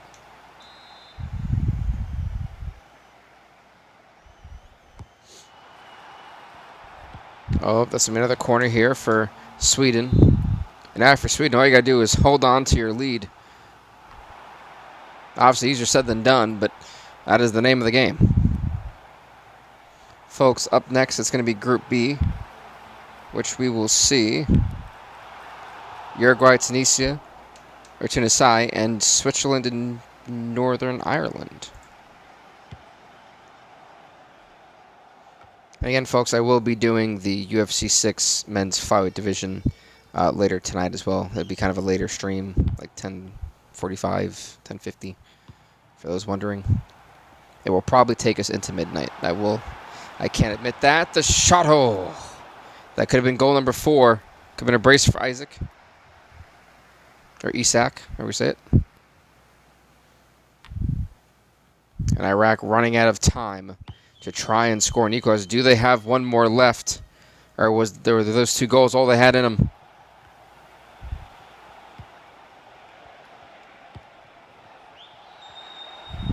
Habani should have passed it.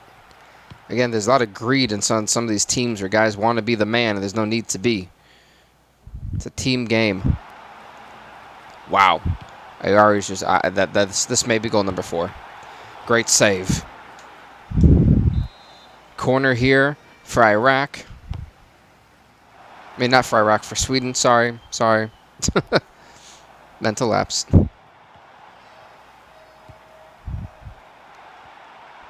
Magbikeli goes to Ayari. Ooh. I've got to say, I respect Sweden for constantly keeping the pressure on Iraq.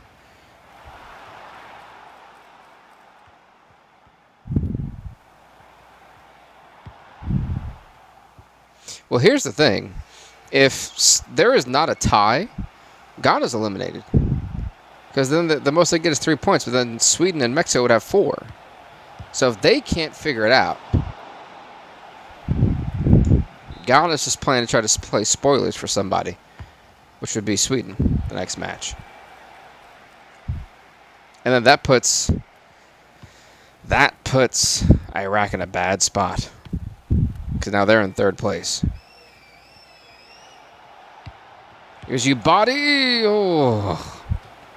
Corner.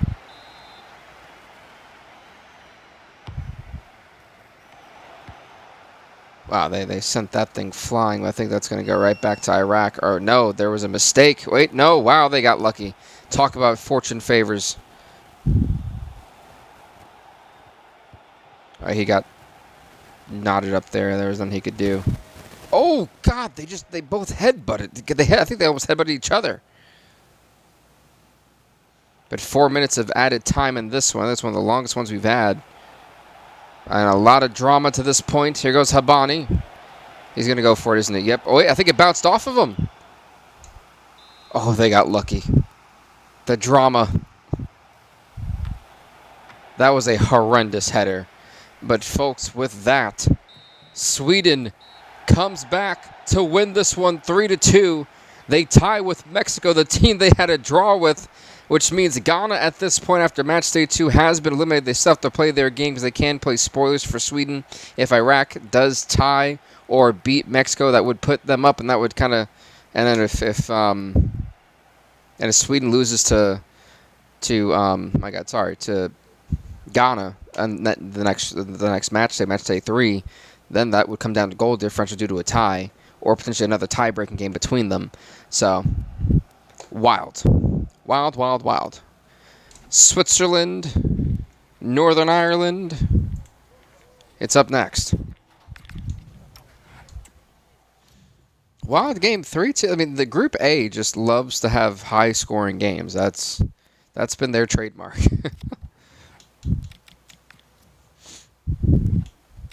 I really wish I didn't have to always do this after every game. Let's see, Switzerland. Yep. Actually, yeah. Yeah, that works. Yeah. So I don't know why I was like critically looking at it like, oh, do I want to? Where's Switzerland? Ah, there they go. And Northern Ireland. All right. You know, they still have a shot, Northern Ireland. St. Jacob Park. But no, we're going to get rid of that.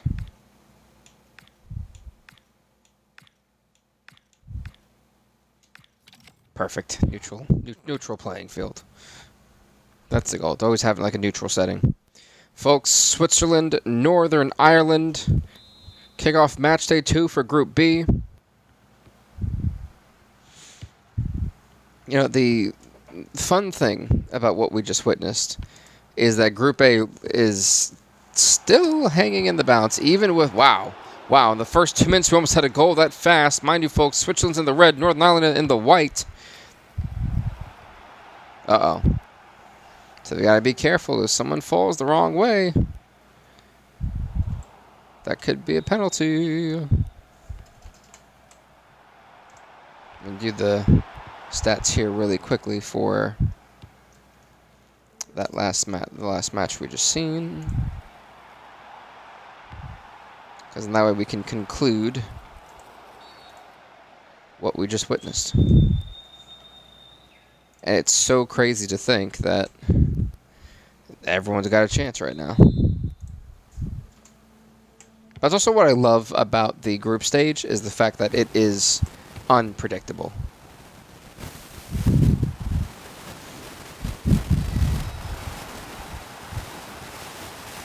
It's going to be a corner, I believe, for Switzerland. Yep. And this crowd is being loud and proud. Wow. Wow. Golly, did you see the guy just kind of fly in the air the way he did? Goodness.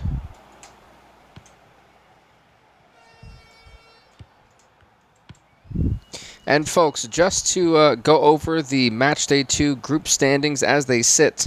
Tied for first and second place is Mexico and Sweden with 4 points. In third place is Iraq with 3 points. And in fourth place is Ghana with no points. That is how Group A is sitting right now. And just to give a recap on what Group B is looking like as it sits. Currently, Tunisia, Tennessee is in first place with 3 points. Uruguay and Switzerland have both tied for second and third with 1 point in their first match. And Northern Ireland, no points right now, fourth place. So as it sits, this is a must-win situation for Northern Ireland as well. And for Sweden, you definitely don't want anything but a win, especially after Tennessee already has 3 points. And if they draw with Uruguay, then that becomes a really an eye-raising thing. I think people need to take Tennessee more seriously. Let's not forget that for us in our universe, the 2017 World Cup champions were the Netherlands. 2018 for us, it was Spain. But the defending champions from 2021, the most recent World Cup we had, was Uruguay. If Uruguay fails to make the group stage, that's going to be wild. I mean, to make the knockouts, that'd be wild. A draw with Switzerland, believable. But a loss potentially to Tunisia shakes up everything. Here goes Vargas. Great. That was phenomenal defensive acumen right there. Wow.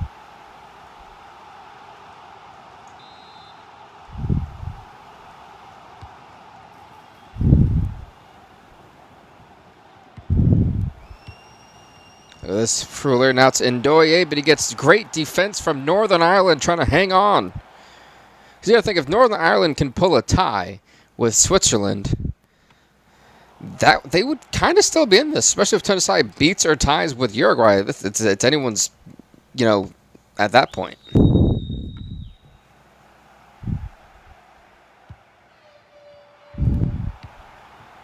Oh, wow, Embolo, goal! Switzerland takes the lead. A defensive mishap allowed Brill Embolo to be left wide open, and Embolo scores the opening goal in this one. It's 1-0 Switzerland. How will Northern Ireland respond? That is the question. Galbraith now passing to Devaney, but that one may be... Wow. There goes a Akanji now to Xhaka. Switzerland's one of the few teams, I think, every year that they have actually made it past the group stage. Much respect to them on doing so. Here goes Ndoye now to Brillambo, the man with already one goal. Goes Ndoye to Fruller. Fin out to Raider. Ooh, okay, Devlin's got to be a little bit more cautious of doing some weird saves like that. Oh yeah, that was nowhere to be found.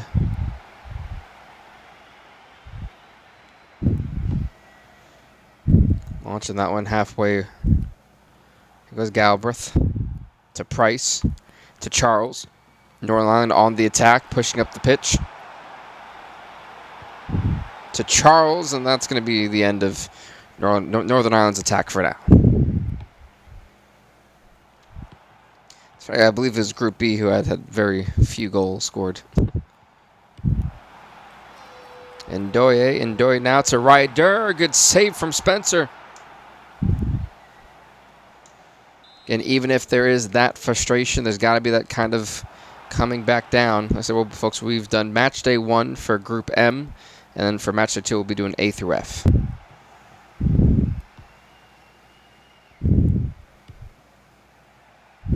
Uh-oh. That's Price. Shot goes Fuller to Embolo. Embolo now to Ryder. Shot comes in, but no one home.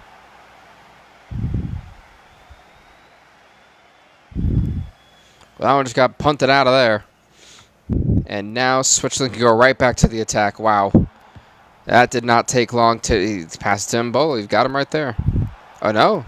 Fuller taking him. Okay, well, he just got... well, that's a yellow. That should be a yellow at least. No? Did they even stop the play? They just blow a whistle to blow a whistle. I'm pretty sure I heard the whistle from the referee. I don't know why they didn't stop. Ndoye! The way I would have passed that to Brill Embolo was crazy. Oh, user 272225. Thank you so much for following the live, man. I do appreciate it.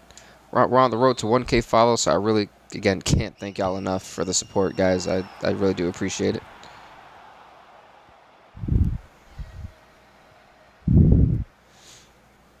Here goes, what in the world is Xhaka? Oh. Okay, Akanji Ndoye. Here goes Xhaka.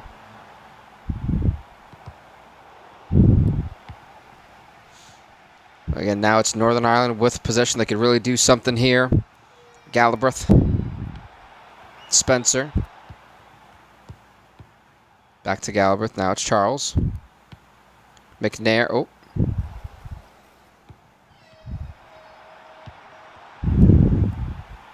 Uh-oh. Here goes Ryder. Okay, yeah, there is a lot going on there. There's a lot. Well, yeah, that's a fair free kick analysis if you ask me, because at that point there was just too much physicality going on. The free kick. Oh, goal! Goal! Off the free kick, it bounced from the crossbar into the net. It is now 2-0. Ryder scores off the free kick. 2-0 Switzerland. Check this out, folks. This deserves a replay highlight. Wow. Oh, I think it actually bounced off the back of his hand or head to roll into. Oh, they're calling that an own goal, but I would disagree with that one. There's not really much the goalkeeper could do. It's 2-0 Switzerland against Northern Ireland. Will Northern Ireland have anything in the tank to try to come with an answer back?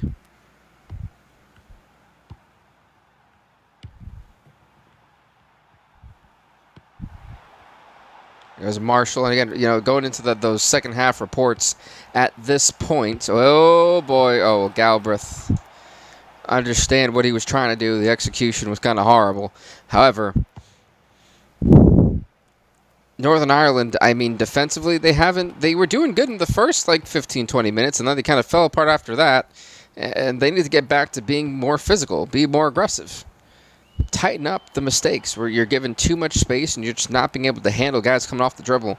It's not really serving them well. They need to really tighten up. And offensively, they really haven't done anything, so just anything would look good for them at this point. Here goes Charles, and just with ease, Switzerland takes back possession. Here goes Brillembo, and now it's Xhaka.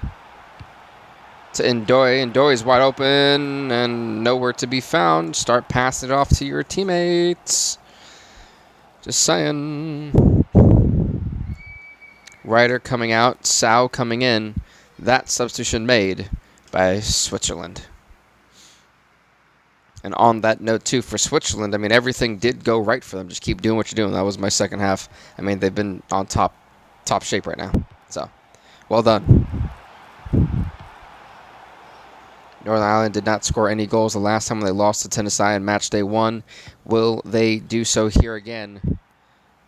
As Switzerland's already up 2-0. Okay, now they have... Oh, gosh. Oh, Price. Price could do something with that. Price to Devaney. Can Devaney try to come in and get a good shot on target? Yes, he does, but goal kick. Charles now cross coming in, and just narrowly off. So close, a little bit more action that could have potentially went in, because it didn't look like Cobble really was in the right position to even stop that from happening. Or could have really stopped that from going in. Otherwise, Switzerland back again with possession. Mbolo was meant for Mbolo, right to Hume. Hume to Devlin. And Ndoye, just look at the determination to get the ball back from Ndoye. Now it's granted Xhaka. Xhaka's got nobody technically. Shot corner kick for Switzerland.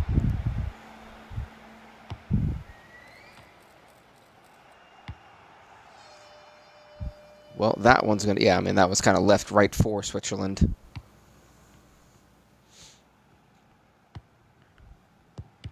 Uh-oh.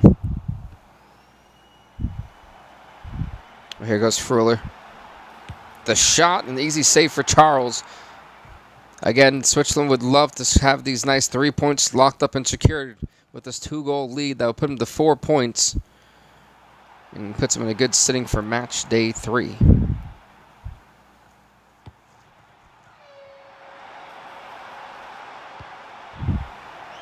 Here goes Charles Galbraith. Great defense by Switzerland, man. They've been on fire today. They have the execution for both these teams have been off the... Well, for Switzerland, both offensively and defensively have been off the charts. Both teams requesting substitutions. Here goes Price. This could be a good attack for Northern Ireland to Marshall, but Marshall fails to execute. Accuracy remains an issue. Both teams making the substitution. Muhem coming in for Rodriguez, that one for Switzerland. And Reed coming in for Marshall, that one made by Northern Ireland. Here goes Xhaka. Xhaka now to Sau. Vargas to Widmer. Widmer may be thinking of Sau, but he gets stuffed. Oh, they're battling for it. Look at this to get the call. Again, the determination has been absolutely incredible.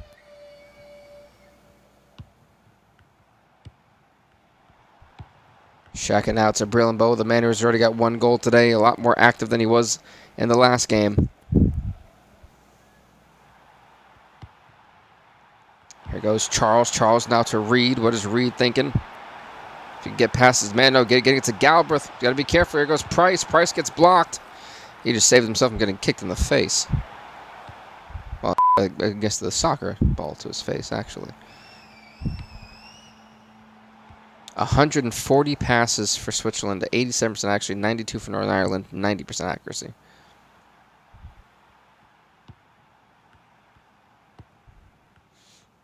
I'm trying to figure out Northern Ireland does not seem to have any sense of urgency as time is ticking literally away. A loss here makes it very hard to come back.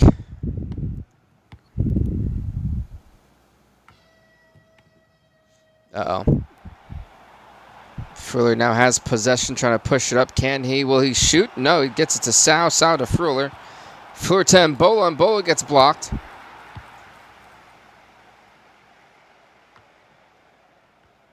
And once again, Switzerland with possession.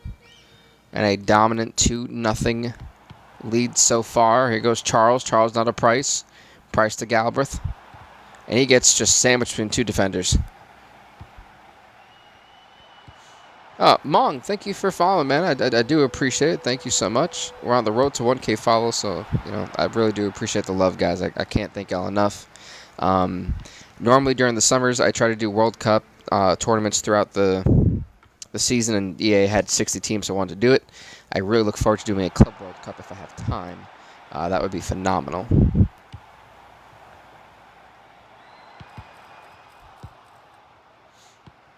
And look at this, the way it's Northern Ireland knows that this one is all but over. However, they're still trying to push it for an attack.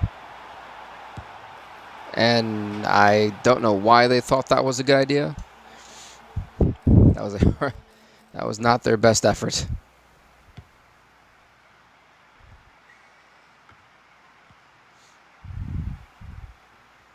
Well, I mean, overall, a great job done by Switzerland. They pick up a much-needed 3 points, which means they now have 4 points in the group stage. They got 1 more game to go. However, major win here for them.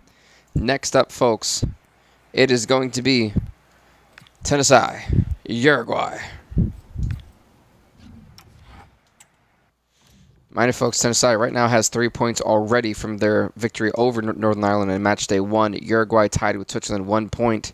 If Tunisia can even draw with Uruguay, it puts them in a very stressful situation. It was actually yeah, it's Uruguay who's got technically home at this point. There they are.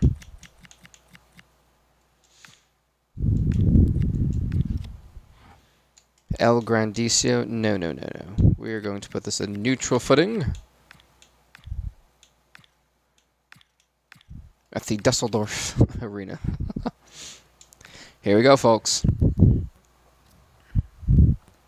The 2021 World Cup champions for us, the most recent champions, are in action against the first place. Well, they were first place until, Switzerland just won their game. But coming out of match day 1, who were the first place team. For Tunisia, a win here secures their spot in the knockout stages. A draw makes it a little bit easier, but they still have to be on edge to at least have another draw with their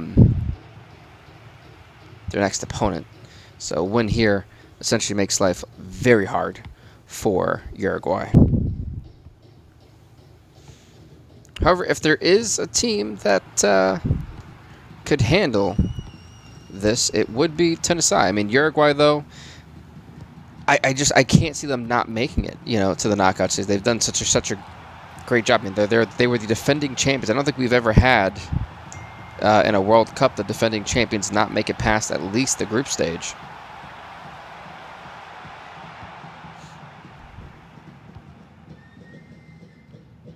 Because at that point, I remember Spain had won and made it to the knockout stage. It was the Netherlands who, in the 2021 one, didn't make it past the group stage. That way, they weren't the most recent champs. So, yeah, that one doesn't count.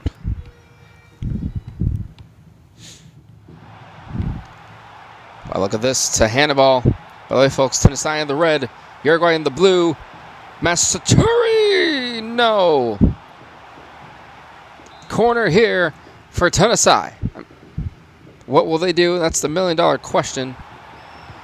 Cross comes in. No one there to actually do anything with it. Folks, I'm going to update this. By the way, folks, in Group C, which is going to be coming up next, it will be Austria, Qatar, Colombia, Finland. Colombia, Austria, and Qatar. Well, yeah, Colombia and Finland will be first.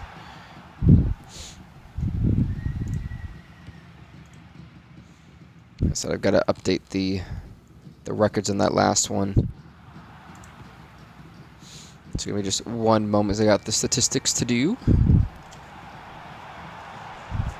Well, this is Tunisia once again. Oh, wow. He shoved. That was insane.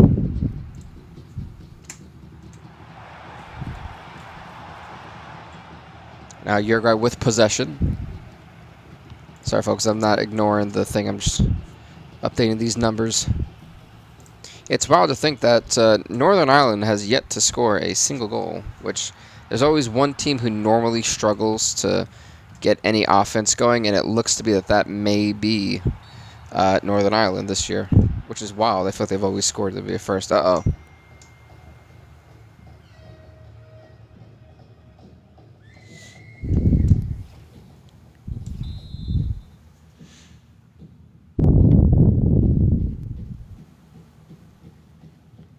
What in the world? Why is okay? What are they doing? What this spells so much disaster. I mean, thankfully, I guess for Tunisia it worked out. I mean, kind of, but they just lost possession. But to have your goalkeeper that far out of the goalkeeper box is not smart. To say it in the most polite way.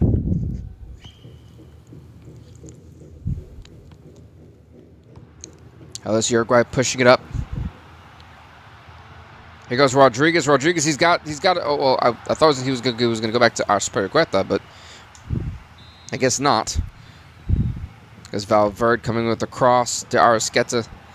Nope, but now going right back to Tunisia. Hannibal trying to get out of there for dear life, but he's about to get trapped if he doesn't do something with. Wow, he goes past Araujo. Look at this. Hannibal pushing it up himself. The one-man army. Watch out for a cross. It bounced off the man. I think Hannibal was looking for that handball. Couldn't get it. It's Cahedra. Oh, Cahedra got psyched out there and lost possession. I mean, honestly, that entire buildup was all Hannibal. Oh, Luis, thank you for following, man. I do. Thank you. Honestly, guys, I really do appreciate the love, man. I really can't thank y'all enough. Seriously, I really do. Thank you, guys. It does mean a lot. I'm on the road to 1K follows. Y'all are amazing.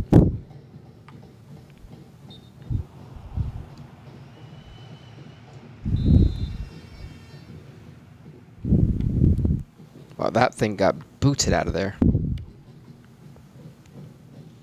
However, Uruguay now, wow, that was an amazing volley. Right to Palestri's feet. Now it's Araujo to Valverde. Valverde getting it to Arrasqueta.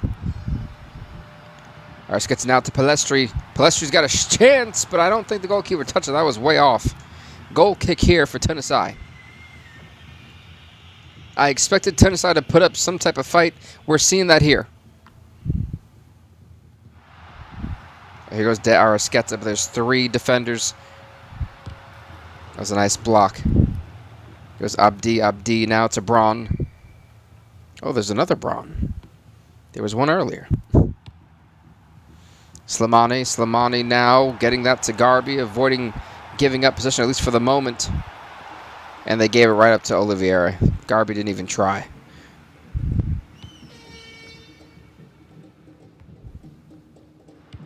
There are like drums playing in the background. I'm trying to figure out who in the stadium is playing with the drums.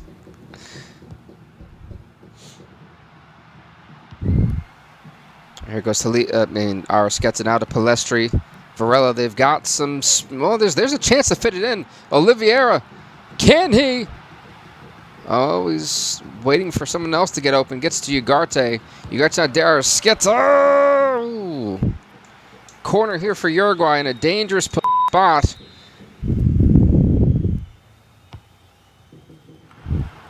I believe the defender's got a hand. Ahead of it. Another corner for Uruguay. Now that one was nobody, but yeah, that player's fault there. He rocketed that to the crowd. Goal kick here for Tunisia. You can clearly tell they want to try to score a goal, but I think they're going to give it right back to Uruguay. That's not good. Sounds like they try to figure it out and gain possession back. This is not. Oh, they've got to be careful. That's a bit too aggressive in the penalty area. That's not good. However, they do get it back without any damage, without any penalties. Uh-oh. Why would he do that? That was... Rodriguez kind of played himself out there. However, folks, at the end of the first half, we're at a stalemate 0-0. How are these two teams going to come out of the second half? We're going to find out. I think that's the biggest question right now. Uruguay kicking off the second half versus the World Cup champions of 2021. The defending champs not really have looked like themselves at all in these past two games. Well, the past game and this one. Wait a minute. Slimani, great interception. Slimani, if he can, I would have kept going forward. I think he actually had the space too. But Slimani, I'm not sure what he was thinking. He just kind of gave it up. Like he got like froze. He goes Palestra on the counter attack. There's 3 against 1. He's got options. Great stop there by Talib.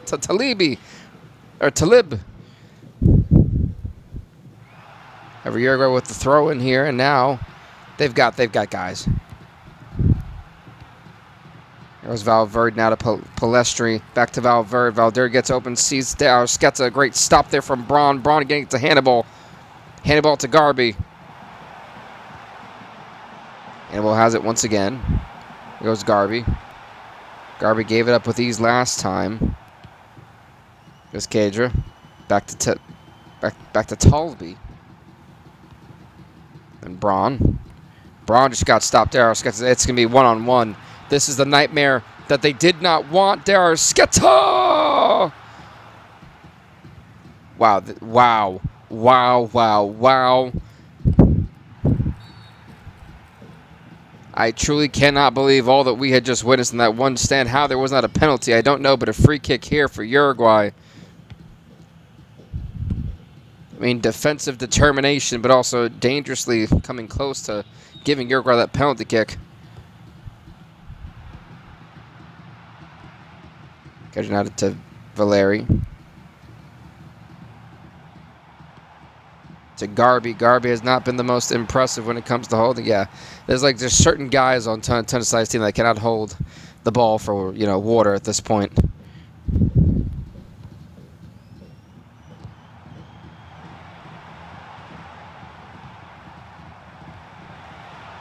Here goes Hannibal. Hannibal to Slimani, but good save by the goalkeeper.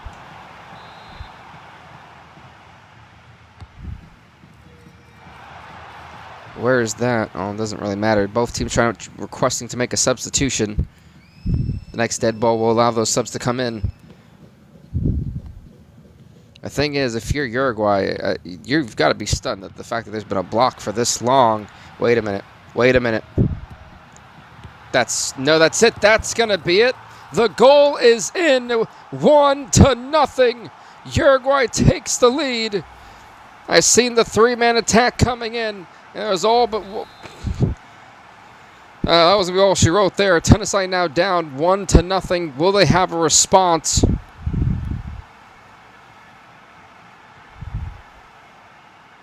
Well. Things just got interesting.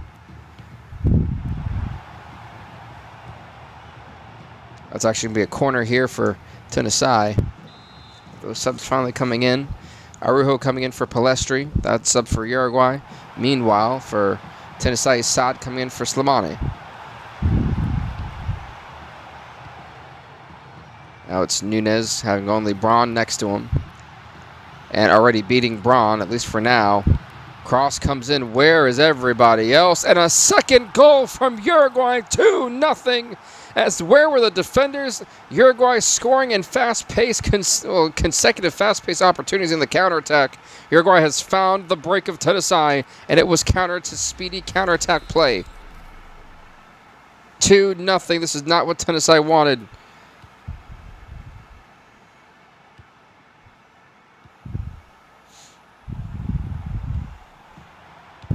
It's funny how in Group A, at least for the moment, Iraq is in a must-win situation this next game, and then if Tunisia just can't find a comeback, then Tunisia will be in a must-win situation because Uruguay and Switzerland will both have 4 points. Scary.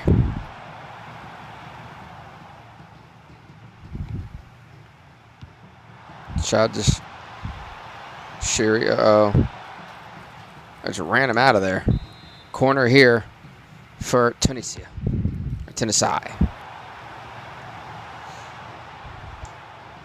It is becoming disastrous.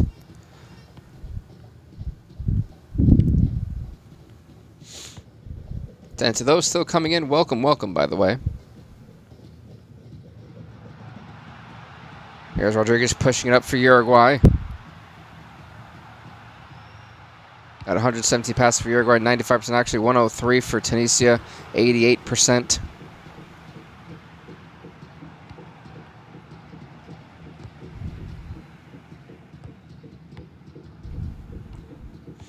And again, right now, if you're Uruguay, run the clock, drain it. You have a 2-goal lead.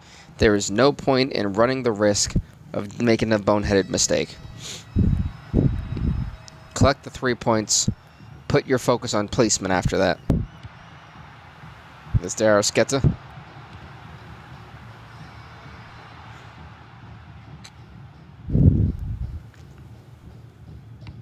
Uh-oh. Can they keep it? Yeah, they do. Wow. Nunes, though, is about to be trapped. Or he was. Gets Daryl Sketa to Oliveira. Nice stop there. I mean, Tunisia, if they can get a counterattack going in fast form. Matsuri just blew it. Wow. That is a massive wow if I've ever seen one. I can't believe he blew it like that. That was nuts.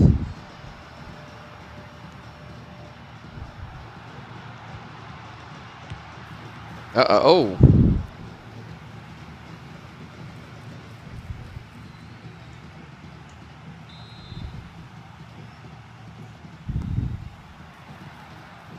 Great stop. I don't think that's going to be a handball. Yeah, it's not a handball. Are they going to call it that or? Oh, no. Infraction. Okay. Well, it's Tunisia's ball, but if we're going to be honest, I mean, what? Well, it was, but not anymore.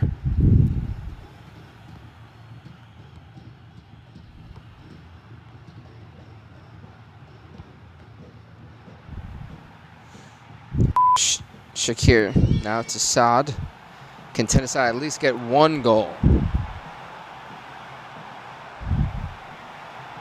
Hannibal. Goal from Hannibal. And what a time to do. It's 2-1. Can they possibly score a miracle second goal to tie it up and prevent a defeat? But now it is Uruguay's possession. So unless they can get a miracle defensive stop, it's only 2 minutes of added time. Tunisia, all they got to do is run out the clock. And then this one is over. Looks to be Uruguay's take is making sure that there is no potential comeback for them after that last second goal. This one is going to be all but over. 2-1. Uruguay takes a win. 3 points for them to give them 4 points. Tunisia now in third with 3 points. Not a great spot to be in if you're Tunisia. Not good at all. Because now it's a must-win situation for them in match day 3 when they go against Switzerland, who Switzerland proved they're in fine form. And for Uruguay, they're right back where they want to be.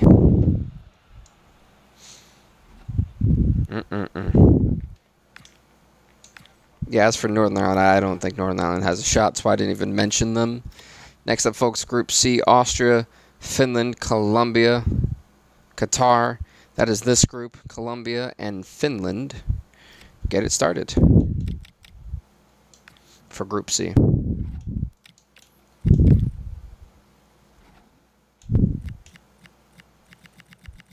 Colombia's going to be over here, so we'll go to them.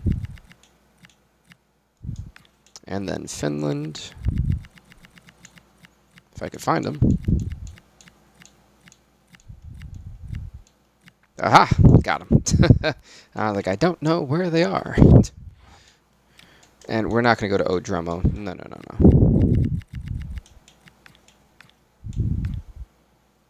Sure, we'll go to Octagon Park. This World Cup is being held internationally this year. Colombia, Finland kickoff Group C's match day 2. Here we go. Colombia in the yellow, Finland in the blue. Be right back. Got to update what we just kind of witnessed there in that last game in Group B. Uruguay defeating. Wow, already a goal kick in the first 2 minutes. Wow, to think that Colombia, Austria 4-2, Qatar, Finland 4-3. Wild in match day 1. Wow, and a goal already. Colombia takes the lead 1-0 against Finland, just like that. Oh, he's boxing with a pole. Suarez puts Colombia up in the early going in this one. A much-needed goal scored by them. So we'll kind of go over there packed in just a moment.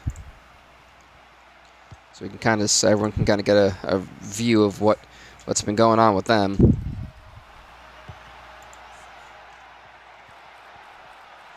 As they already have possession again. Nice save of the goalkeeper. Corner. The header, nowhere to be found. Goal kick here.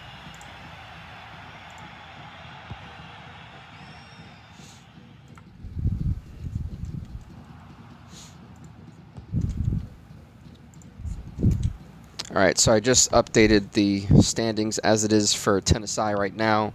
So Group B, as we know, actually Switzerland would be in first place right now with 4 points with a positive 2 goal differential. Uruguay would be in second place with 4 points with a positive 1 goal differential. Tunisia is in third place with 3 points. And Northern Ireland is in last place with no points. So they have... Yeah, I'm not really sure... There is not a way for Northern Ireland to come back in this, but they can play spoilers if they're able to draw with Uruguay or even beat them, and Tunisia would then have to, beat Switzerland. Well, actually, no, because Uruguay just beat Tunisia, so Tunisia would actually have to win.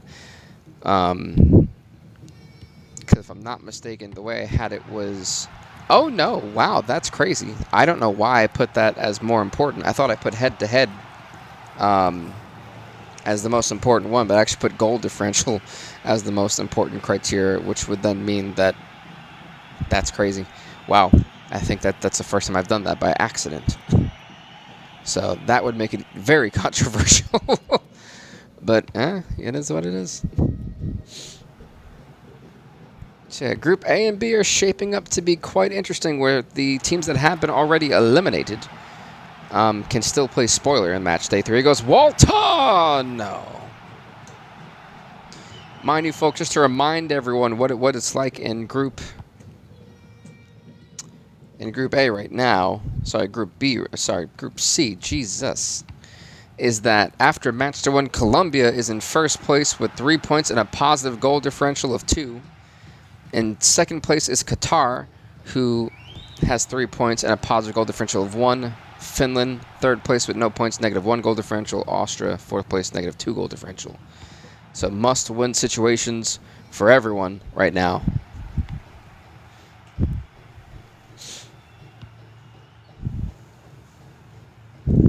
And Finland only giving up that one... Well, only having a -1 goal differential surprised me. That 4-3 game with them against Qatar was crazy. I'm curious to see how Qatar handles Austria this next game. Look at this. Finland on the attack. The shot, great block. Great freaking defense. Perfect timing.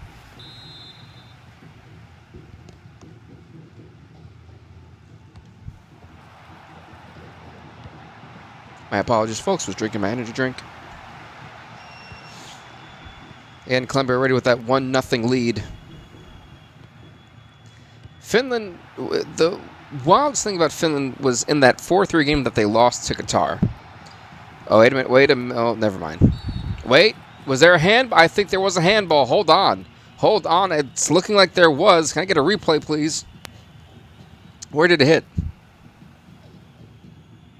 Wow, right in the right in the elbow. That's unfortunate.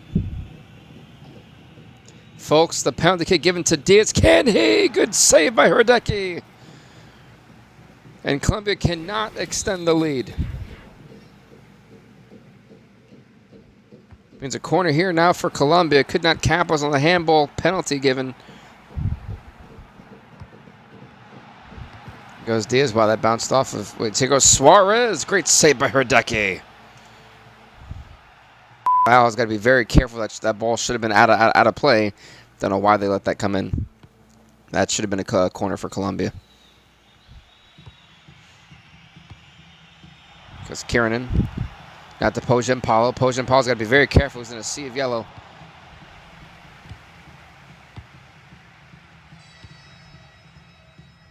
And Colombia normally makes it past the group. I don't think, again, Colombia's one of the few teams that make it every time past the group stage. Remember, there was one time we actually had Germany not make it past the group stage. And I think there was a year France did neither, which I always found like baffling to this point. Here goes Diaz. Well, oh, if he didn't stop, he had an opportunity. And he gets a Suarez goal! Goal number 2 for Colombia, just like that. Oh, he headbutted. Okay, he likes to headbutt that thing. Well, he's already got a brace, Suarez. 2-0, Colombia picking off right where they left off. In their game against Austria. And for Finland, Finland's probably doesn't know what probably just happened to him. Good Lord, Finland, you guys are a mess right now. Oh, my goodness. Well, Colombia once again has possession. Across coming to Suarez. Suarez taking a hat trick, but no, can't get it. Right to Hrdecki.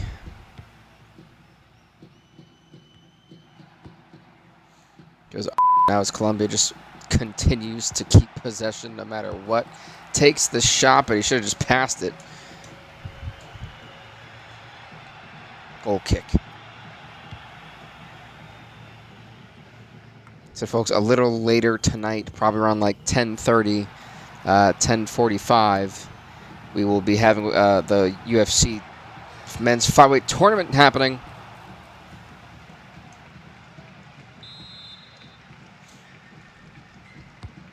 This cross comes. Oh my lord, where was that? By the way, folks, goal kick here for Finland. Finland down 2-0. It's been a rough day at the office already, and it's only been the first half. Do they have any bit of offensive juice in them to try and at least trim down the lead to 1? They're showing, trying to go for it. I mean, it wasn't terrible. It just it could have been a lot better. Here goes Aris now pushing up 2 minutes of added time. Aris left all alone. Oh, I thought he was going to actually pass it out.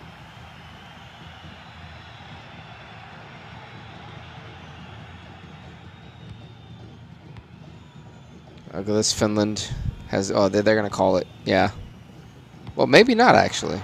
Oh, they're not going to call it. As long as that ball keeps moving. Cross comes in, but he's not going to be able to get there. Pojan, maybe they'll keep it. Nope. Nope. Well, 2-0 to come out of the first half. Not been a great night at the office for Finland. However, for Colombia, you couldn't dream it up any better. The second half of this game, Finland's got to try to tie it to just clean it up. They've been defensively sloppy. Offensively, they've been left to a whimper. I didn't remember the last time they actually had a shot towards the goalkeeper. At this point, they just got to fix everything. For Colombia, keep doing what you're doing. This has been as flawless as they've been. Goes Rios to go for goal number 3 there for Colombia, but couldn't get it. Good save by the goalkeeper. Corner here. Nicolai Alho, a great defender. Not surprised. I'm not sure. I mean, it got to, you know, that side. It didn't get to they wanted to go to, though. I'm all for these great volleys, but you got to make sure it gets to your teammate. Here goes Rios. Rios now has got a guy. Diaz. The shot. Good save by Herdecki. Finland making a substitution. Valkari coming in for Suonen. An easy catch there for Herdecki. Possession stays, or at least goes to Finland. Also, 3JFR. Thank you for following, man. I do appreciate it. Same thing with Preston's 509. I do appreciate y'all for hitting the follow button. We're on the road to 1K follows, so I really do appreciate all the love, guys. I can't thank y'all enough. Thank you, guys. Here goes Diaz. Diaz now, the cross coming in. Wait a minute. Can they hold on to it? No, they cannot. By the way, folks, up next after this, it will be Qatar and Austria. Here goes Ant-Man. Ant-Man now to Pojampala. Pojampala's open. No. Good save by the goalkeeper. Got a corner here for Finland. Finland now getting it to Walta. Pojampala. That wasn't Pojampala. Sorry, that was somebody else. That was actually, not sure who that was. Now that was a good header. It just was off the mark. Again, Finland being held essentially to a whimper at this point. There's still enough time to try to score 2 goals. At least try to get a draw out of this. Well, Diaz is wide open. Diaz, goal number 3 on the day for Colombia. Suarez's first goal here today. It only took 7 shots, but that alone should tell you how much they've pressured Herdecki. At this point, a 3-0 lead for Colombia. I mean, things are going as great as they could expect it to be. Finland doesn't even know what's hit them at this point.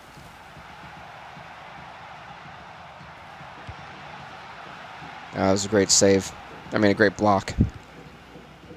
Rios again with possession for Colombia. Now to Lerma. Lerma to Suarez. Suarez got to be very careful. He's got 2 defenders on him.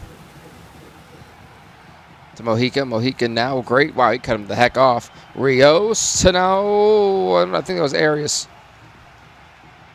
Herdecki stopping that one from going in. I think Nicolai Alho just got subbed out. Keshkinen coming in. Goes Rodriguez. Rodriguez now. The shot gets blocked, bouncing off of two men there.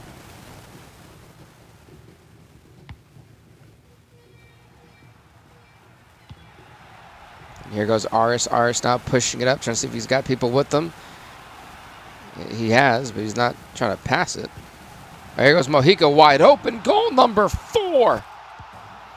Colombia is destroying Finland here, trying to make sure they secure their spot in the knockout stage.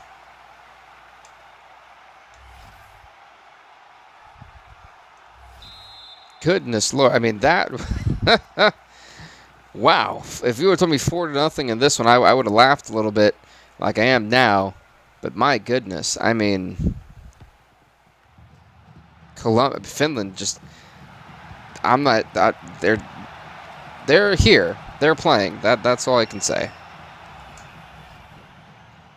That is genuinely all that I could honestly say at this point, because I am shocked at the fact that Finland has I hate to say it, but essentially done kind of nothing at this point.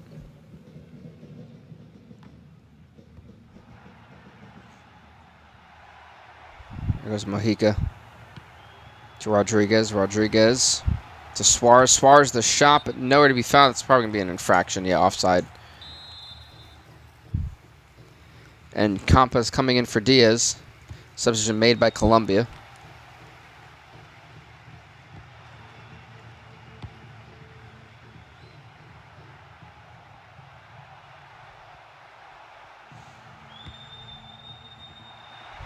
Uh-oh.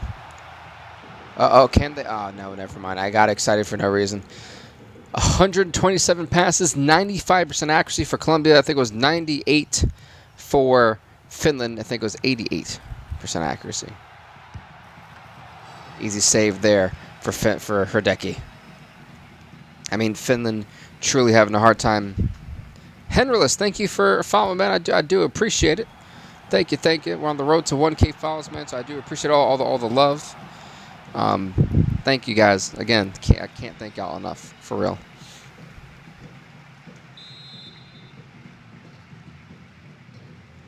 Look at this cross. Oh, wait, no, they actually weren't going to go for the cross like the cross I thought they were.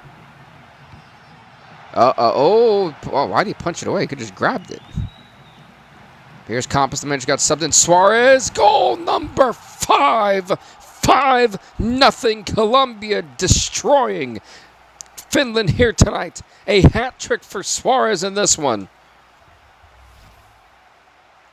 I mean, Finland has essentially got punched in the mouth in this one. Colombia has just dominated. I was going to say this was competitive. Oh, God, he's going for goal number 4. Oh, my Lord, it's 6-0. Colombia continues at back-to-back goals. He's got 4 goals today, folks. Goodness Lord, I mean, you couldn't picture up a better day if you were Colombia.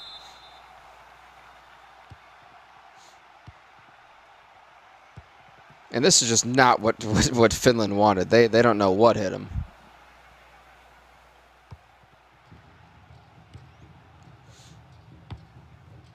And truth be told, I don't blame them. This has been beyond shocking. Munoz, now to Rios to Quintero. They're trying to go for goal number 7, I think. And we said that the most goals that have been scored by one team ever in the World Cup is actually by Haiti when they beat Romania 7-4. Colombia looks like they want to tie that.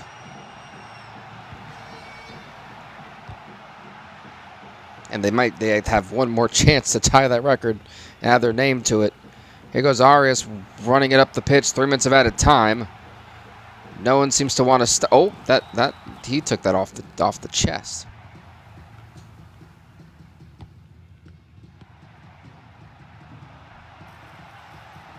Here goes Quintero. Uh-oh.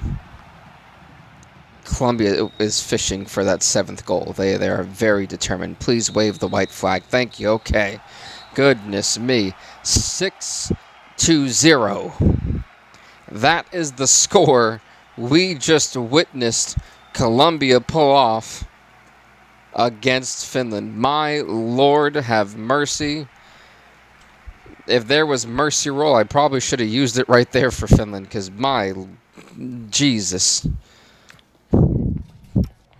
Next up, folks, in Group C, Austria and Qatar. I really don't think anyone. I could see if it was like 3-2 or like 6-5, but holy mackerel, that was brutal. Oh, Bendy King, thank you, man. I appreciate. Oh, thank you for sharing the live, man. I appreciate y'all. Folks, next up again, it's Austria. It's Qatar. Qatar is actually going to host this one because they actually don't have a hosting game. Okay, apparently I don't know my alphabet all of a sudden. There we go. Where's Austria? I think I just seen them. There they go. I mean, Qatar already has 3 points. If they are able to beat Austria, that makes this very interesting. Because then that locks in the teams who make it to the group stage, and at that point, they're just playing for fun. Actually, I don't want that stadium because I can't really see in that stadium, and I hated not being able to see before. So, Stadium of Light, that just sounds enlightening. You know? Well, folks, Austria, Qatar, it's up next. Austria in the white jerseys, Qatar in the red jerseys. Like I said, Qatar had defeated Finland in match day 1, 4-3. Austria falling to Colombia 4-2, but with the way Colombia's been playing, I don't think anyone should be upset losing to Colombia right now, because they are looking like they want to be World Cup champions this year. There goes Qatar. Oh, wow. By the way, folks, Colombia is the first team to actually have 6 points so far after 2 games. So good to them. They're making sure they get locked in. There's Arnautov going for the shot. Easy save for Barsham. And on that note, I am going to make sure I do crunch the stats there for the stat sheets for the wins and losses. It's still crazy to me that Colombia now has a total of 10 goals in 2 games. They have a +8 goal differential, so I don't think they'll have to worry about... Essentially what I'm saying is, folks, Colombia has advanced to the next round. There's no doubt, unless they gave up like 8 goals in their next game, which I doubt that's going to happen. They have made it. They have qualified. They're the first team to qualify. Here's Marcel Sabitzer, but gets stopped by Kuki. To Madibo. To Ali. Qatar would love to win this one. That would also punch their ticket in to be the first team and then the first group to automatically have their games punched into the knockout stage. And if that's the case, they would actually then kick off the match day 3s, because it would be, you know, just a placement battle at that point.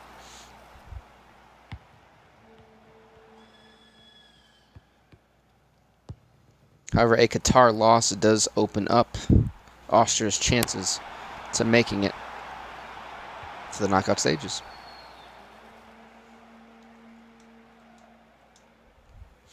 Let's see, throw in here for Austria. I got to think Austria right now knows the amount of danger they're in with Colombia already advancing. Chukwuemeka. Getting it to Arnautovic to Schlager. Back to Chukwuemeka. Back to Schlager. Schlager, though. He's going to be kicking himself for that one. That could have been the game-opening goal. Not meant to be.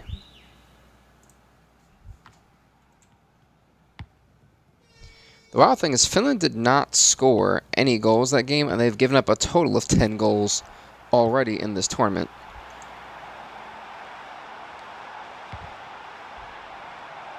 The header, great save by Barsham. Yeah, Finland has a -7 goal differential. Goodness Lord.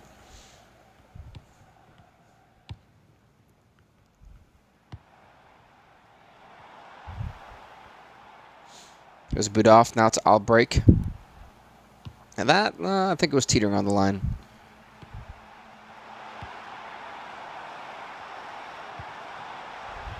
Here's Arnautovic.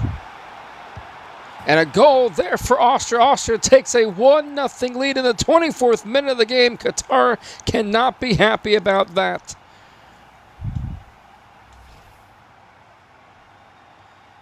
Austria, in dominant fashion, gets that entire run up there was beyond solid. Well done from them. And to those coming in, welcome, welcome. I've got quite the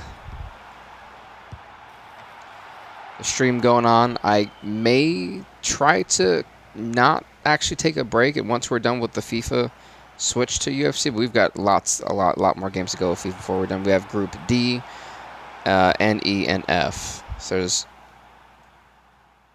Why did my math and my brain stop working right there? Group D... Yeah, because we're working on Group... Am I this, like, slow today? 2, 4... What? 2, 4, 6. Sorry, 6 games after this. Sorry. I don't know why I was, like, derf for a moment.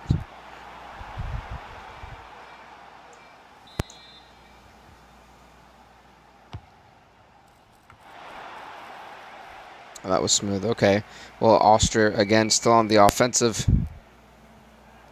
Sabitzer to Chukwuemeka. The shot in that is nowhere to be found. Goal kick here for Qatar. The key for Qatar is to just not let the game get out of hand. I think that's the one thing they're going to need to ensure that one goal is easy to come back from. But once it's getting to 2 to 3, Finland just let the whole game escape, and a lot of teams today have let the game just run away from them. It's something Qatar cannot let happen. They have to stay active. They got to stay involved. You cannot let Austria just. What's up at Freddie? Question mark. How's it going?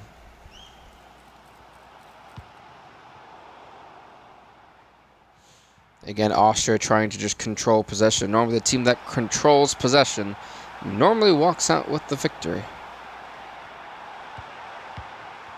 Again, Schläger.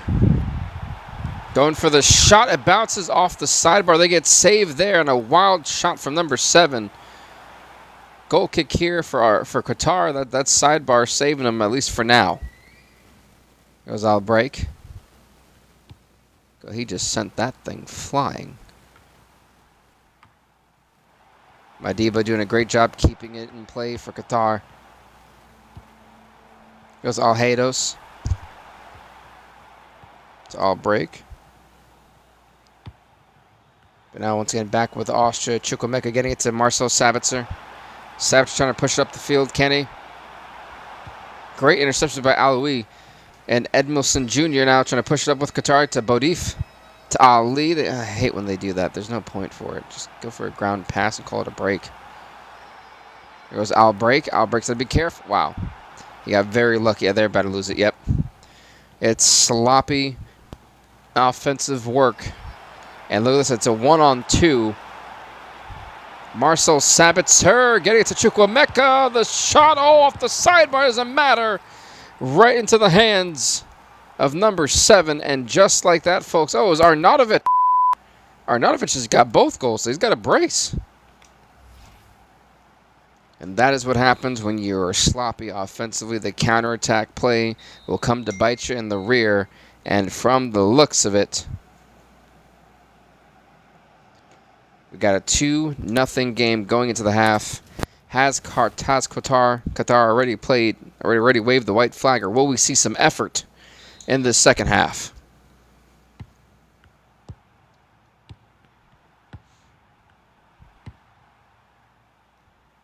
Just rocking that here.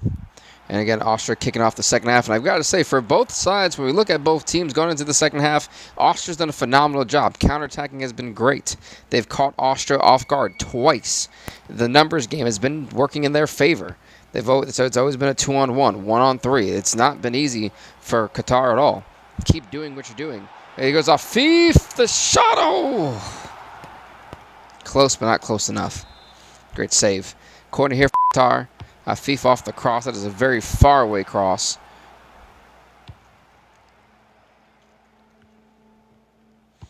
And meanwhile, as for Qatar, the name of the game needs to be tightened up. It's been so offensively horrendous. It's been sloppy. It's been disorganized. It's just been not good, to say it politely. They need to start delivering these passes with more sense. Stop just throwing things in the air just because. You're leaving guys wide open to get intercepted, and then you lose possession. Now you got to fight it back with it, and you don't have possession constantly like that to be making these mistakes.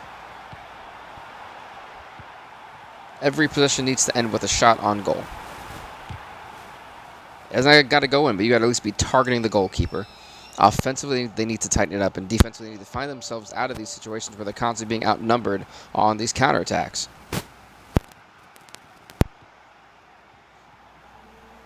Here goes Schmid. Lemaire and a nice save. Arnautovic almost had a hat trick.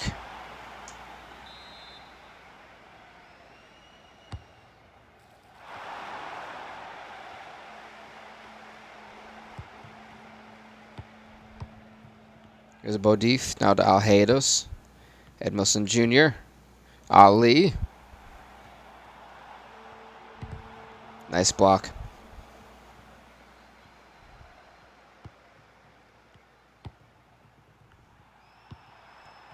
Here we go, Austria again pushing it up.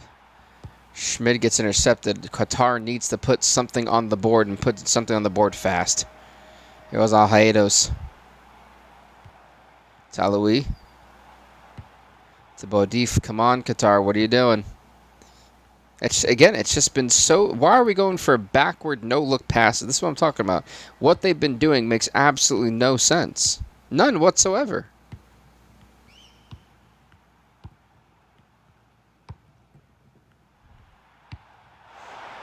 Oh, that one's perfectly to Marcel Sabitzer. Great defensive stop by Aloui, but then when you're doing stuff like that, again, the head scratching continues.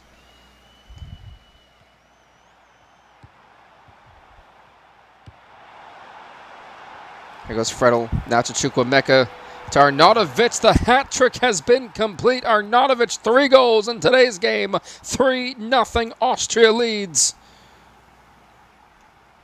6 shots, 3 goals. The hat trick complete. And for Qatar, they're sitting there wondering what is happening.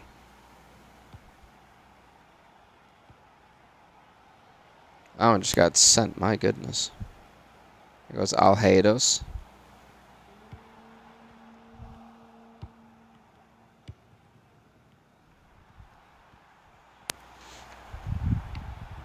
Chukwuemeka.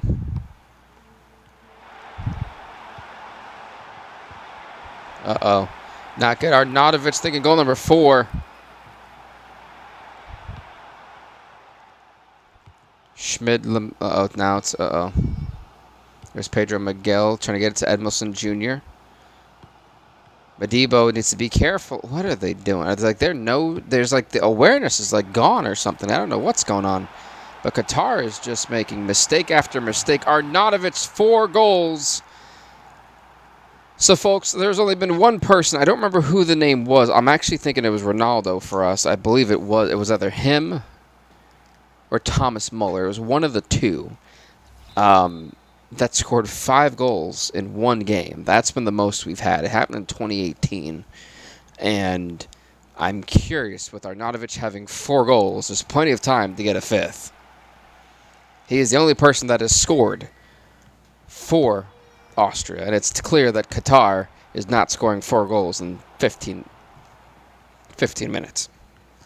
You know, so I'm curious to see how this is going to work.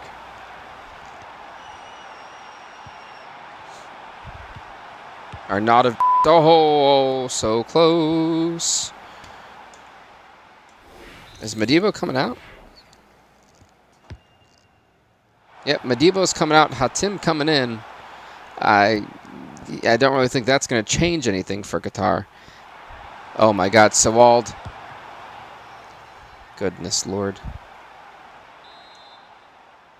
Corner here for Austria, who has just been dominating. I mean, this group has been very clear on what's going on.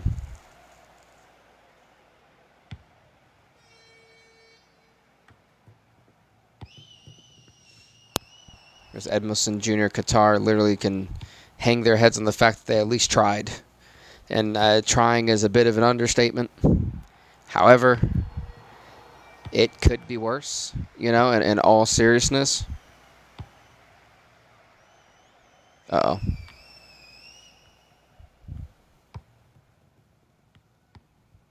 Look at this. Bodif gets stopped. I mean, yeah, there has been... It's one of those things where you have to sit there and you got to realize it's... couldn't be any worse. Oh, it can be, but I don't think anything will beat what Colombia did to Finland that we had already seen in the last game. Is Aloui trying to stop what they got going on? Edmilson Jr. Can Qatar at least put a goal on the board? Or will they also get shut out just like Finland? Oh, golly. Should we have like a mercy rule or something? Is that what we need to add? Where in the world?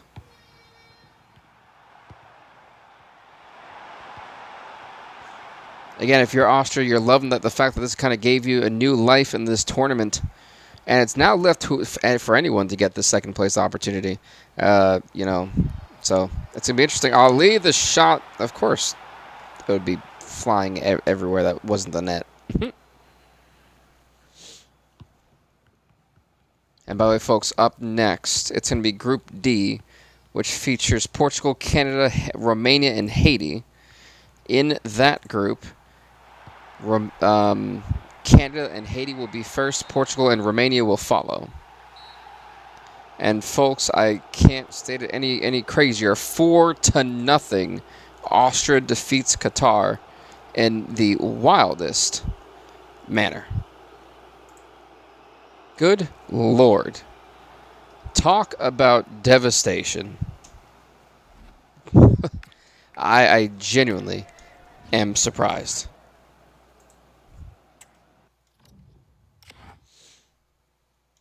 I almost feel bad for Qatar and Finland today. But like I said, folks, next up, Canada, Haiti.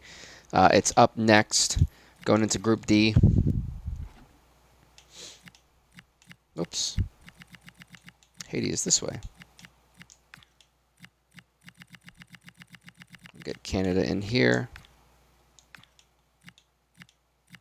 Okay, I was like, what color is that? As I can't see the jersey color. The way that I struggle seeing colors sometimes is quite depressing. Portman Road or Phillips Stadium? Well, Stadium. We'll go to Phillips Stadium. Why not? Well, Group D certainly had its chaos in match day 1. However, folks, Haiti will be in the blue jerseys. Canada will be in the black jerseys. Here we go. And I'm going to do the updating for that last game. So we have Group C updated, and we kind of go and review all the chaos that ensued. Because that was truly, I don't think I've witnessed a group stage that dominated in that manner.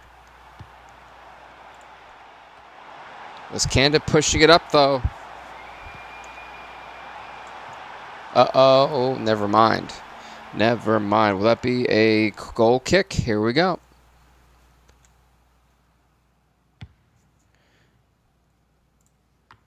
So I'm going to read off these goal differentials. You guys will be like, what in the blue oblivion?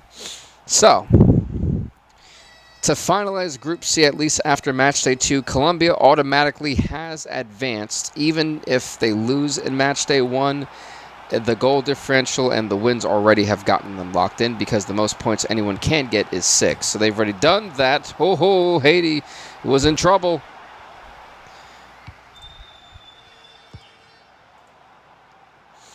So yeah, Colombia has already advanced. What it will be at that point is just going to be a placement bill, actually. Even if they lose, I think they'll still be okay earning first place at that point. So yeah, first place Colombia. Second place is going to be Austria right now with a positive 2 goal differential. In third place is Qatar with 3 points and a negative 5 goal differential. And in fourth place is Finland, who, well, has 0 points. So in every group so far from Group A, B, and C, there is a team with 0 points, and yet technically there'd still be a miracle chance, but it would take literally a team to beat somebody by 6 goals in order for Qatar to win, and then they would need Finland to do that, and then Qatar. It's a lot. Wow, Canada in the early goings, a goal here in the 13th minute. It is 1-0 Canada against Haiti. That was fast. I didn't even get to finish my statement. However, going on to Group D right now, as it stands, Haiti actually is in first place with 3 points. They had a positive 3 goal differential. Portugal was in second place with 3 points and a positive 1 goal differential. Canada, third place, negative 1 goal differential, no points. And then Romania, negative 3 goal differential, no points. So right now, if Canada can beat Haiti, that is a massive win for them. However, goal differential does come into play. Even with the win, I am going to go down to goal differential because I accidentally put that as the number 1 important thing instead of head-to-head. So I'm going to have to eat my words on that one because I made a mistake. But it is what it is. Hey. Now, for Haiti, it's not the end of the world. They're only down by 1. Again, Haiti scored the most goals by any team ever in a World Cup game for us in our tournaments over the last, I guess now 7 goals. He goes brought to Jean Jaquez. It's Experience. I'll never forget that last name. Jean Jaquez again gets stuffed. Experience has it, but he also gets stuffed. Now it's That's David to go into Buchanan. Canada with possessions. Here goes Kane. Kane pushing up himself. He's got people with him. Laren could go for it. Instead, Estacao. I am not sure. I got to look at that name one more time. And folks, following this, it'll be Portugal and Romania. Here goes Canada pushing it up. Estacao, I believe they're saying. Here goes Kane, though. Kane, the shot gets blocked. Again, Haiti is still in this thing. They got a lot of life in this. Great job by Jean. He's got to be careful not to get stuffed, and he did, but it would be a throw in here for... Oh, excuse me, sorry. It'd be a throw in here for Haiti. Here goes Providence. Back to Jean Jaquez, who tried to pass at the last moment, and I don't know why. When he had all the time in the world, again, a mental lapse there. He may regret that decision because now the counterattack is on. There's one defender, two attackers. That goes in the goal. Okay, Adi needs to do a lot better than that. That was horrible. Yeah, he stopped it, but he should have been easily able to grab that. Let's do a lot more better housekeeping. Here goes Providence. He's about to get trapped, so there's no one with him. The miscommunication is showing. Uh-oh. They're going to wind up losing possession here. You can tell. Oh, wait, oh, maybe not. Here goes Arceus. You know, I've played Pokemon for so long that I've seen Arceus, and I immediately want to call him Arceus. Which, if you don't know Pokemon, Arceus is like the Pokemon god of all Pokemon. It's a bad habit.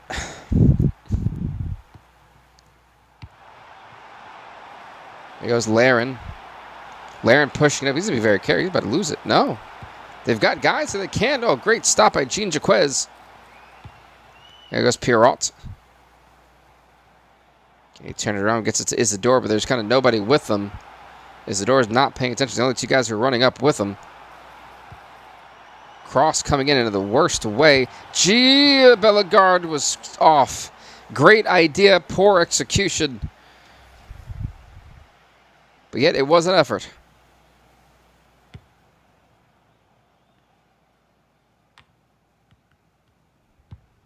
He goes experience. That was my ESPN.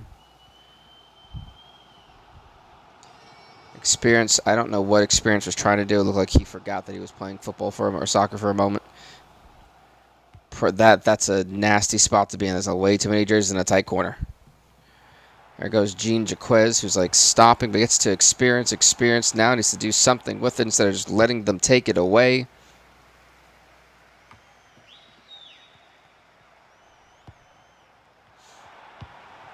Here goes Kane. Kane now to Buchanan. Buchanan could do some stuff with this. Wow, he is just out dribbling everybody. The header comes in, but nowhere to be found. Just slightly over the sidebar. We'll see. There goes Delcroix. To Experience now. It's again Haiti with possession. I think a lot of people would love to see Haiti walk out with the win. That would punch their ticket in to the knockout stage. That just hit somebody in the face. Goodness gracious.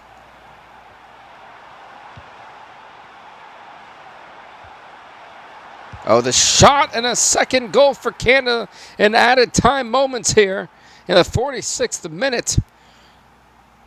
Laren gets put on the board.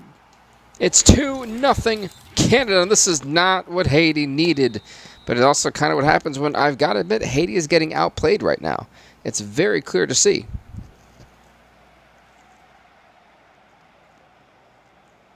And it's been quite an interesting theme. Oh, since we started match day 2, a lot of the teams that were in first place are all dropping to third with losses, and they're getting like bad losses too.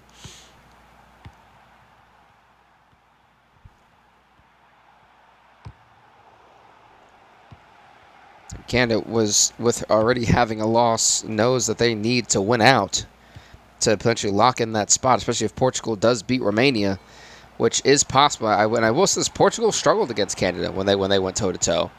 It was one of the most bizarre games that I had witnessed, and everyone that was on that live about 2 or 3 days ago would say the same thing. It was just weird. Like the way Portugal was playing was not good at all. Neither was Canada either, but I mean, they at least suffice to, Only a 1-goal deficit. So it'll be interesting to see. Canada with this 2-goal lead may want to extend it. Here goes Alphonso Davies.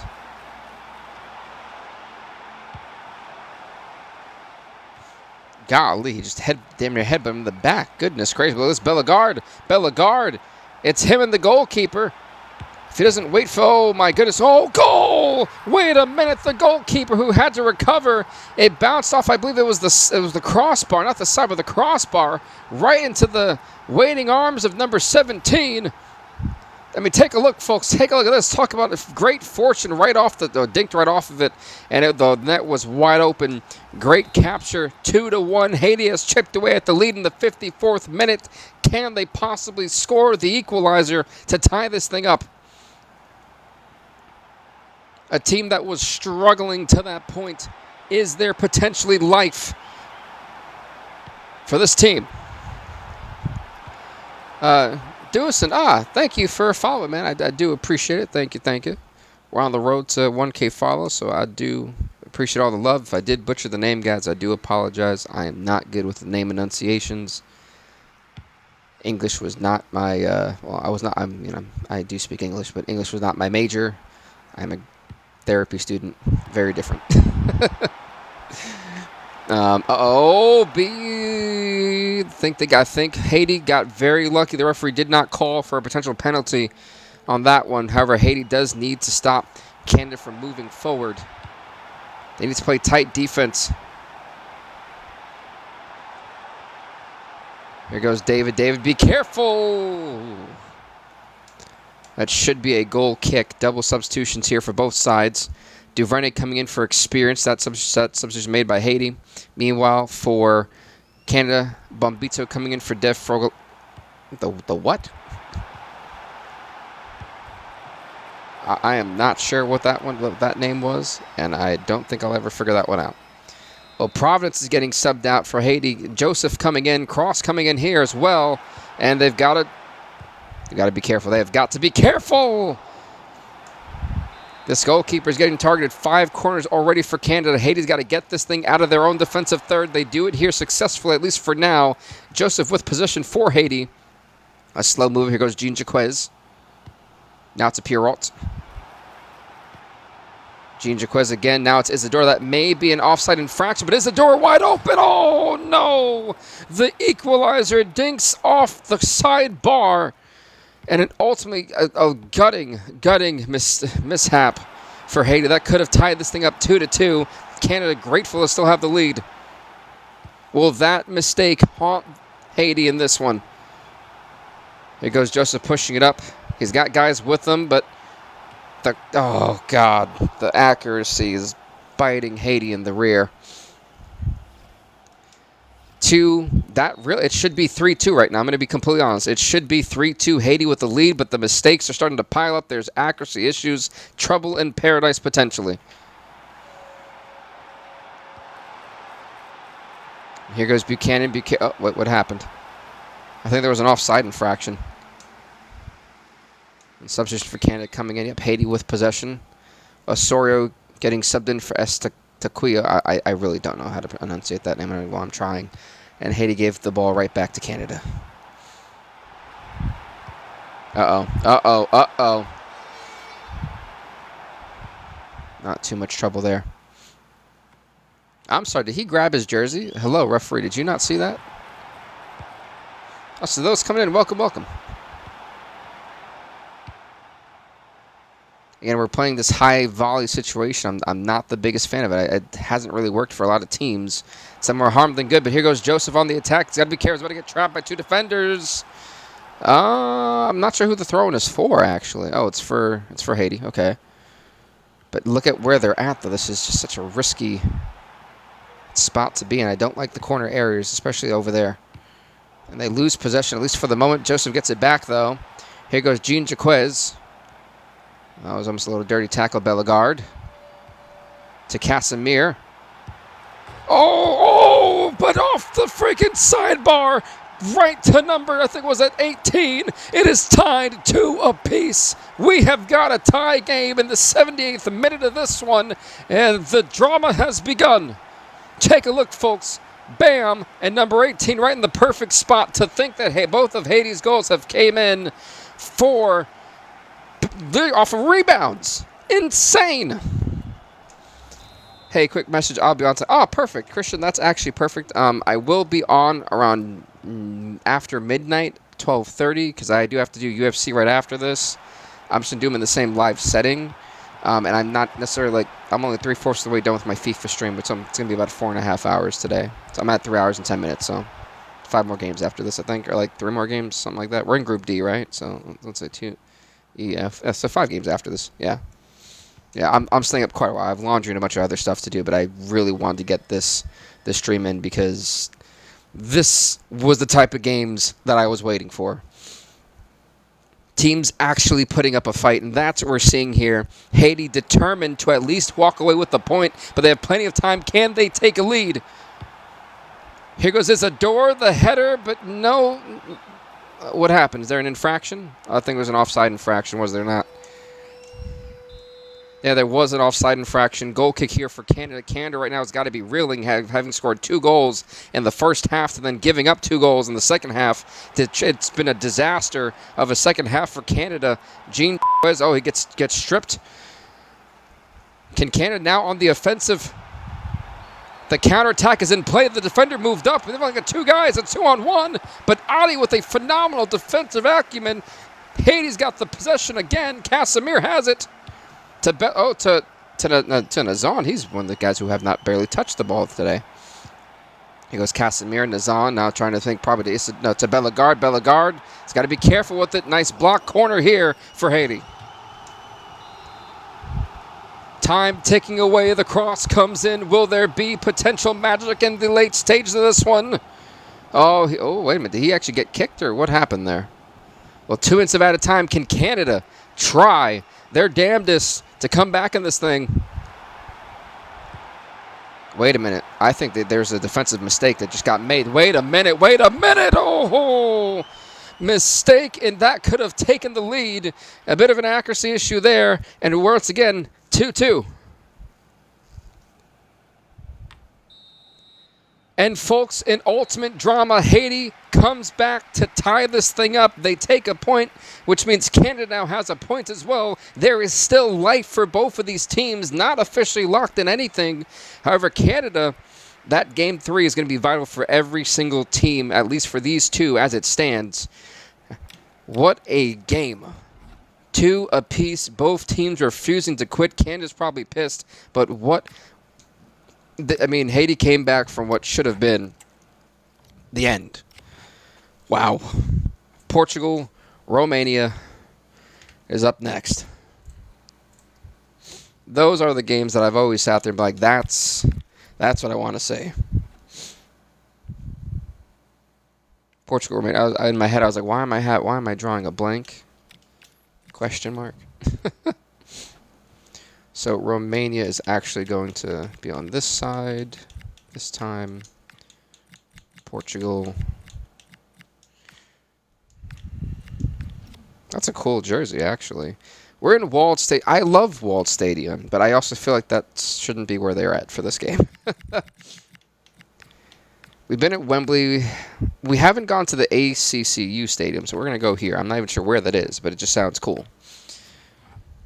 Again, the world is hosting the World Cup this year. I normally have a theme. I had England hosting it for the first part, and I was like, let's do the world. So Portugal, folks, in the whites. Romania in the yellow, orange, yellow, I think. Yeah, that sounds about right. Ronaldo, the man who actually was the reason why Portugal even had a goal the last game out. Here's Fernandes. This shot, great block. Why do I feel this game just got out to right out the gate? Romania took a how bad was the beating? It was 7-4 loss. They have a -3 goal differential. Win here against Portugal really opens the entire group wide open. Think about it. Haiti came out with a draw on this one. 4 points for them. They have first place still. Canada at least got their first point on the board. They have 1 point going into this. If Romania beats Portugal, you got a team with 4 points, 2 teams with 3 points, and a team with 1. First and second place are not guaranteed for anyone, which makes match day 3 ever vital. You've got Portugal and Canada. Who do you have? No. It's Portugal and Haiti. My bad. Portugal and Haiti. That's going to be a big one in match day 3. And then Canada and Romania. So much at stake with what just happened in Haiti and Canada alone. It's wide open right now. Also, Philip, thank you so much for following the live, man. I do appreciate it. Again, thank y'all so much for the love. I really cannot thank y'all enough for that. We're on the road to 1K. It's great to have the love that you guys are showing out for this stream. I was kind of nervous doing the World Cup on TikTok, and you guys really made it worth it. So thank you guys, seriously. Here goes the cross coming in for Portugal. And it's wild to think that when we looked at Portugal last time out, it wasn't that Portugal offensively did anything necessarily wrong. It just, they just felt out of place. Like, they were very sluggish. They're very slow. It wasn't the speed that we've seen from Portugal in the past World Cups. It felt like a whole different team. And, 5 years difference. But Canada was, again, maybe it was Canada doing a great job of holding their own up until the end, So it could have been a bad day at the office. Canada just showcased that they were a whole different team. And, Canada this time out in match day 2 kind of blew their own lead to 2-0 going into the second half. And Haiti was resilient. That was a hell of a game. Which also reminds me, I probably should make sure I keep tally of that score because that was freaking awesome. An epic 2-2 draw. That's why sometimes the draws like that are so intense. I think, too, is Group A through C just had games where people were just getting dominated. Wait a minute, look at this. Oh, the header. Great save by the goalkeeper. That was an easy one. Again, Romania knows that they are desperate right now to get on the board. Here goes Dragomir. I was looking at the name. I was like, how do I announce that? Dragomir. Some of these names I'm just impressed with. And some of the other ones I'm just like, I don't even know how is anyone supposed to enunciate that?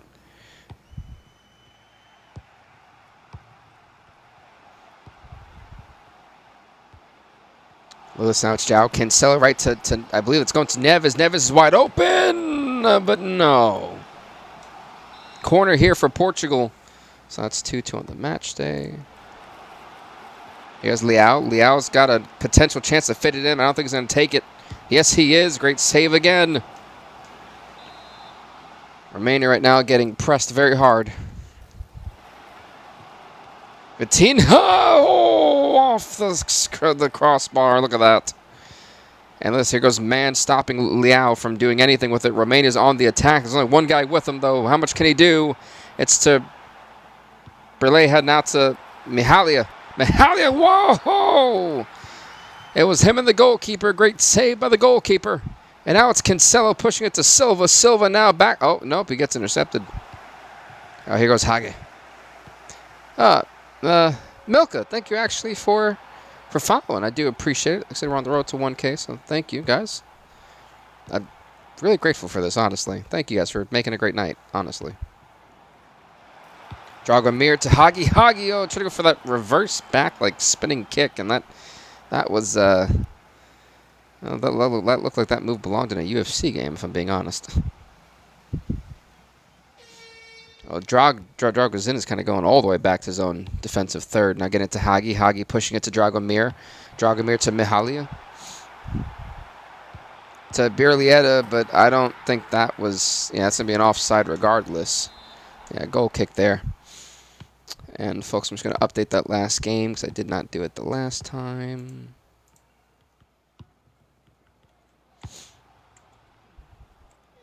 I think the heartbreaking thing for Canada is they still have a -1 goal differential now. But they have 1 point up on the board. Oh! 6 corners already for Portugal. This is what I was talking about, like from for their first match out, is that they were on the offensive, but they just couldn't find the net as much as they should have. It was quite bizarre to watch when they went against Canada.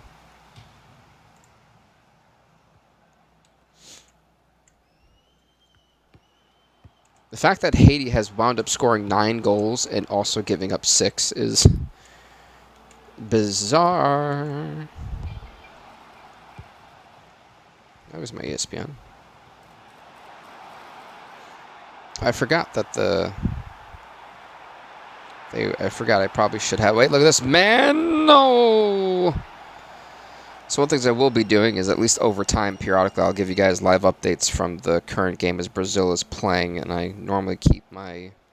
Oh, that's hysterical. It's actually Brazil and Haiti, and we just watched Haiti play.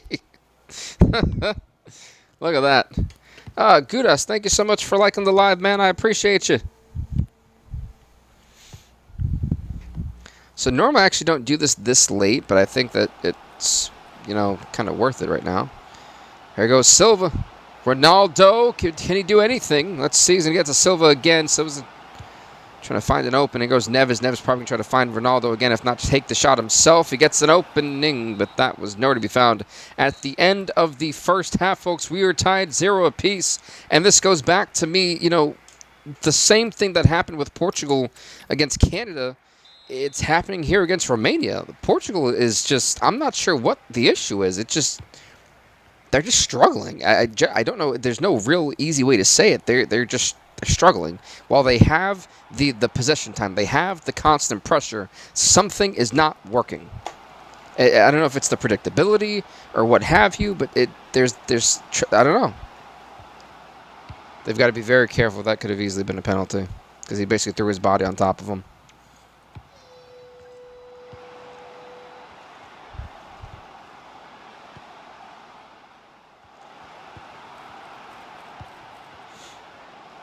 Look at this. Here goes.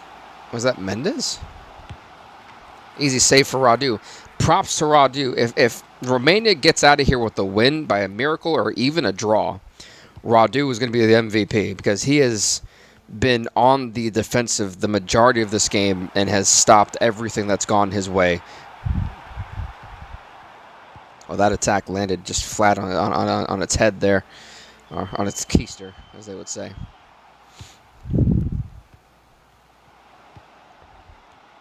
Uh-oh.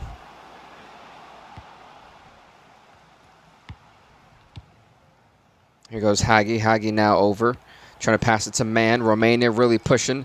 Berlega, there's kind of nobody with them. Oh, I mean, that's going to stall their attack and give Portugal a lot of time to get guys over. Yeah, easy catch there for the goalkeeper. He just sent a missile. That guy should be a Major League Baseball pitcher with the way he just chucked that thing out there. But Silva getting stopped by Dragsun. Great defense. Romania is putting their defensive foot forward for sure. Offensively, not so much. You think about the second half, report that we have for Portugal. You've got the pressures. Defensively, you're pretty sound. Maybe should be a little bit more aggressive. I really don't know what to say for them. It's just a big question mark as to why they're not in the lead. This is reminding me of when we had Italy versus Brazil. Both those goalkeepers are some of the best in the world, and it took a mistake that wasn't the goalkeeper's fault. It was his defender's fault that even opened up that 1-0 lead for Italy at the end. That may just be something that may have to happen here. Both of these teams are being incredibly resilient. Mind you, we've only had one game so far in the entire tournament that did not end with a goal. And that was, drum roll please, because I don't remember which one it was. It happens literally in the stream. It was Ivory Coast and Ukraine. And they were both just brutal with it. This may be a case of, and then this one also, again, keeps everything wide open. 2 teams with 4 points. 2 teams with 1 point. It would be a battle of goal differential at that point. Well, that was a lot of gibberish, now that I think about it. I think Portugal got very lucky that one didn't go in. Oh, almost. Almost tried to capitalize.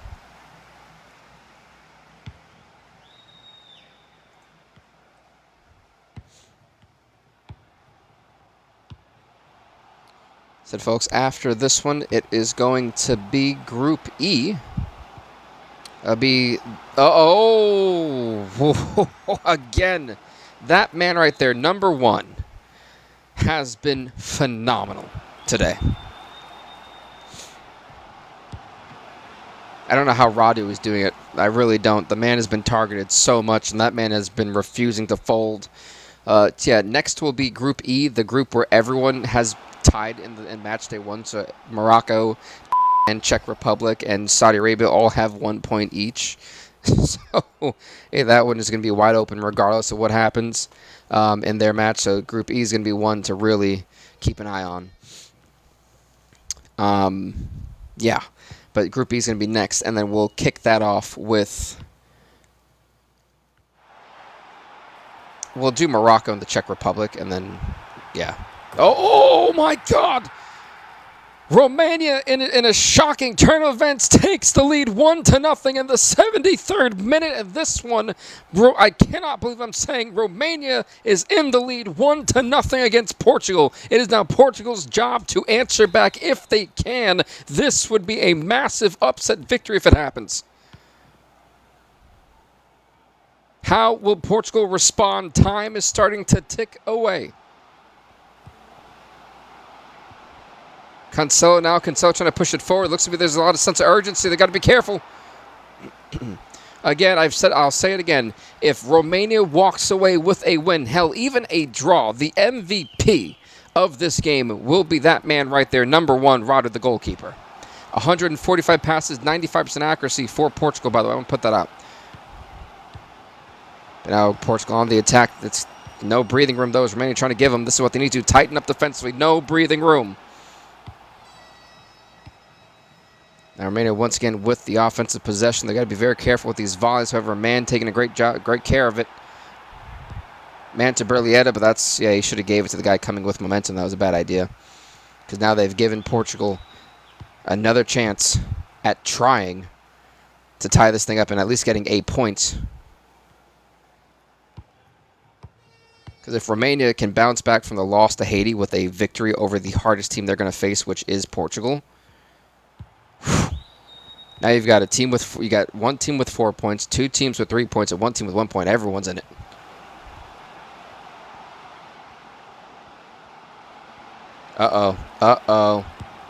Oh, wait a minute. Is that going to go in? Wait a minute.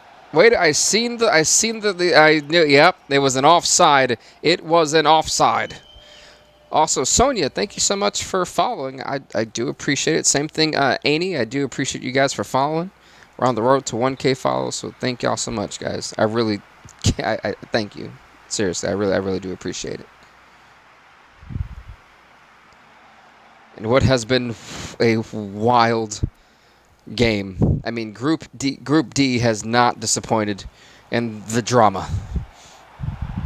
And here goes Dobre pushing up. This is what you got to do. Drain the clock.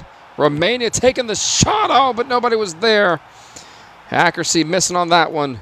That's now given Portugal another lease on life to try and tie this thing up. They may regret not just draining the clock. As now, once again, Romania's defense has to hold strong to keep this a shutout. Can they do it? That's the... Well, they've got guys. Everyone's got people with them right now, and that's going to be a goal kick. Romania's got to play this one smart. Drain the clock. Or they could do that, and that's not their wisest decision. 2 minutes of added time, but the ball went right back to Portugal. This is going to be something that Romania may regret. Portugal's got one shot at tying it up. Can they take advantage of it? Time is ticking away. Oh, there's a defensive mistake. There'll be an opening. Good save, but can Radu stand strong as this game is going to continue?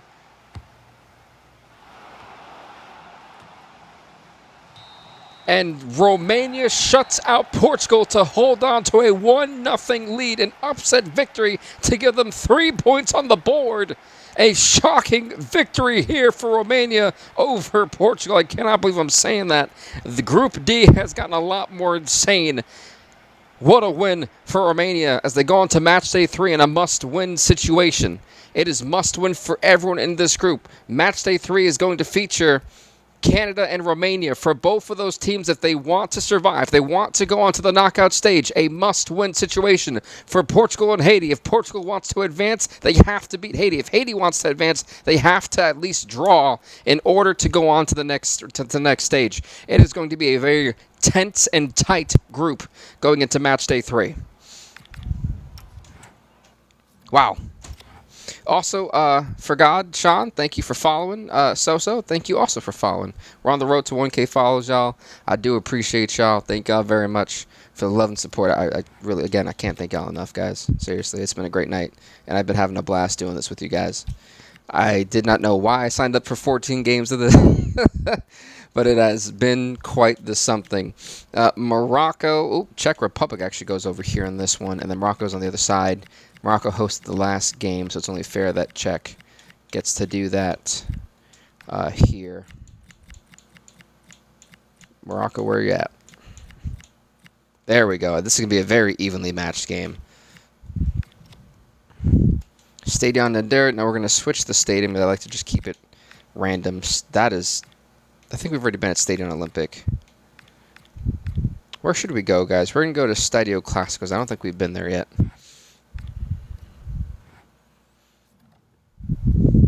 Well, to devolve, actually, no, let me do the stats and the numbers for the last group, and then I'll kind of give the whole spiel on this one. By the way, folks, the Czech Republic in the red, Morocco in the white, and a bit of a failed and fizzled attack there, at least for the moment. Cross coming in. Will there be anything? No. I cannot believe that Portugal lost 0-1. I mean, there's just... That's what I love about the group stage. It is so unpredictable. And that was proven right there. Here it goes. Sulk can go for the shot. Good save. Corner here again for Czech Republic. Again, folks, I said I am just doing the numbers really quickly. What's wild to me is Portugal has 3 points and a 0-goal differential. They have literally only scored 1 goal, and they've only given up 1 goal. It's been a very strange World Cup for them. Also, Moto, thank you so much for following, man. I do appreciate it. We're on the road to 1K subs, so I really do appreciate the love and support y'all are giving me tonight. Again, thank y'all. Seriously. So Portugal is there. Romania, I cannot believe I'm saying, actually has a win over... I can't stress that enough, guys. I'm so surprised that they actually have a win over Portugal. So, with the theatrics of Group D, where do I begin? Haiti still, shockingly, is in first place with 4 points, leading Group D. With a positive 3-goal differential, by the way. Meanwhile, in second place, because it does have to come down, I can't believe I'm saying this, but it does have to come down to goal differentials. It's gonna bother me on this one because I did say I was gonna live by the goal differentials this tournament. Portugal technically is still in second place with 3 points. They have a neutral goal differential. As it comes down, even though Romania has the win, they're still in third place with a negative 2-goal differential but 3 points. And Canada's in fourth place with 1 point. That's why I was really saying it is. I mean, it was going to be a must-win for them anyway. A draw does not really suit Romania. I may change my mind on how I'm doing the goal differentials as being the most important thing, because I feel like a head-to-head victory should push you over. But I can't also ignore the fact that if you gave up more goals than you scored, it's going to be kind of an issue. User 334, thank you so much for following, man. Appreciate you. We're on the road to 1K, so every follow matters, man. Thank you. So yeah, that is Group D. As for Group E, well, Morocco, Japan, Czech Republic, and South Africa all have 1 point. They all tied in match day 1, so whatever happens here is going to really help figure out the road to match day 3. No matter what happens, whether it's win or draws or losses, everyone's still got a shot going into match day 3. So this is going to be very critical for all 4 of these teams to try to stand out with the victory. Or they could all draw again, and then I'd probably laugh, because then we'd probably actually have to go to extra time for their games. Yeah, that would not be good.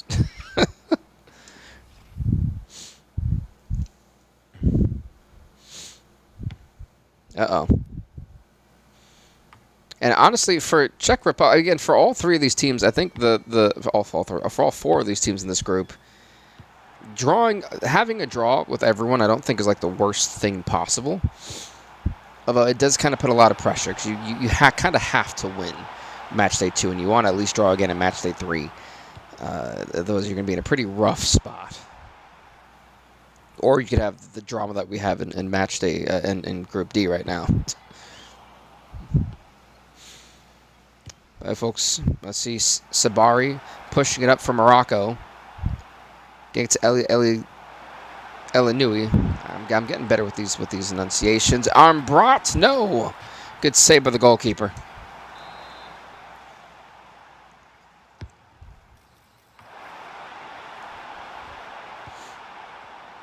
Here's Arabat. Pushing up here, and that's a very bad spot to be. What in the world? What was he thinking? The cool thing about these 2 teams are equally matched going into this game. I'm expecting a tooth and nail, knock 'em, sock 'em, drag out brawl between the 2. And what I mean by that is I don't expect this to be a very high-scoring game. I think this will just come down to a single goal, in all honesty. I think both of these teams defensively are going to be very sound this game, and it's kind of proving to be that. And it's going to be a rough one for the goalkeepers.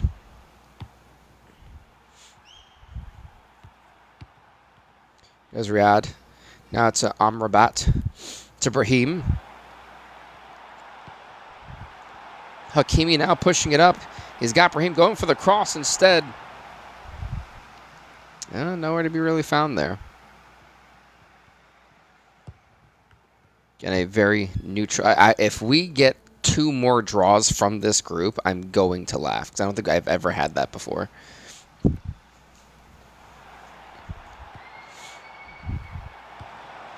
Hakimi, Sabari. Sabari now. Uh-oh.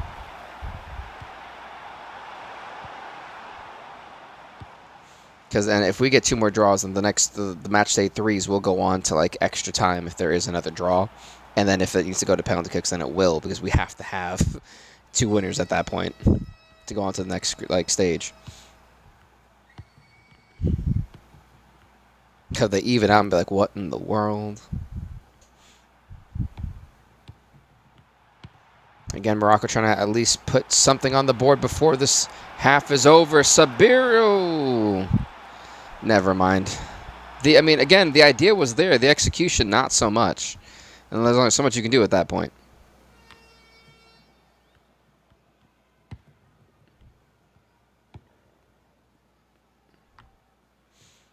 Again, that should be it for the... Oh, no, we're actually still in the adamant. Wow, they're going to capitalize. They can capitalize on this. Brahim, the shot. Oh, wow, he saved that. They saved that. Unbelievable. The corner kick here. It bounced off the sidebar. The goalkeeper was able to get a hand on it the second time. Wait, this thing is still in play. Oh, wait, not anymore. A tense end to the first half in this one. And that's, I think, what everyone expected was there to be absolute chaos. And that's exactly what we're getting right now as the second half goes on.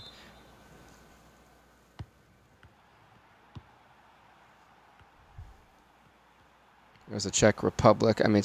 Here's Morocco picking up right where they left off with possession to start the second half. And again, offensively, both of these teams are putting their best foot forward. Same thing with defensive. I think for my critique is a little bit more for the Czech Republic, but they've allowed a lot more time with possession. So I think they really got to work on tightening up defensively, making sure it's harder to kind of get to fit that ball into tight spaces. Hey, what's up, Nana? How's it going? How are you?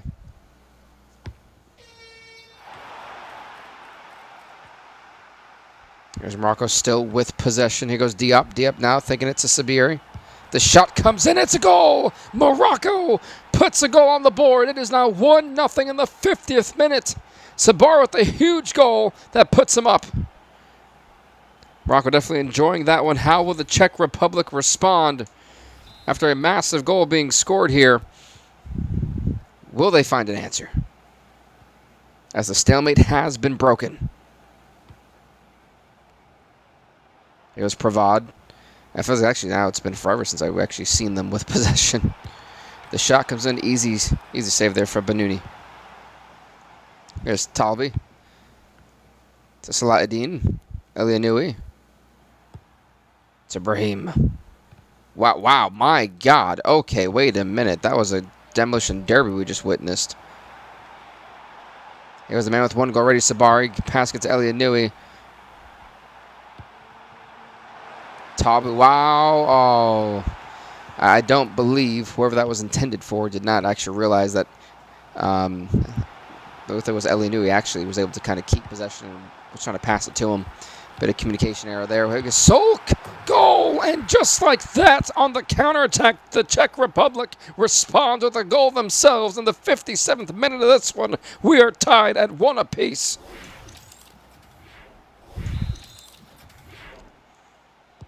The stalemate has resumed. How will Morocco respond?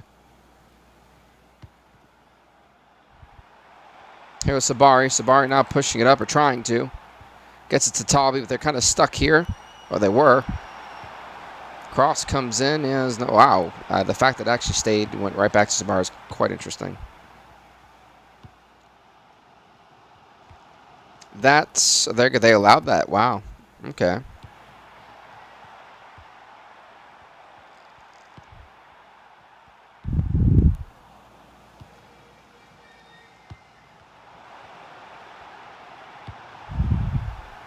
This Sulk, the manager's already got one goal, going for the brace. Goal!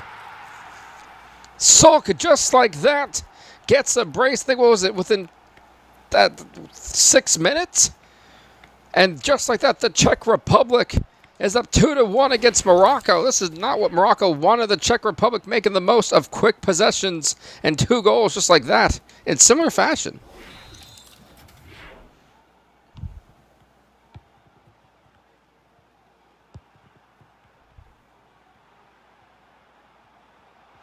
Look at this.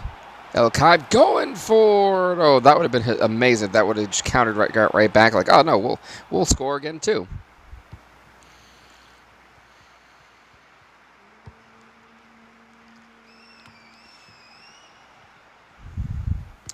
Here goes Brahim. Can they even score another one? That's a $1 million question. Sabari now to Talbi. Back to Sabari. Sabari going for the shot. Easy save for Kavar. I went right back to Sabari. That's exactly what Morocco wants. Keep constant pressure. Keep holding possession.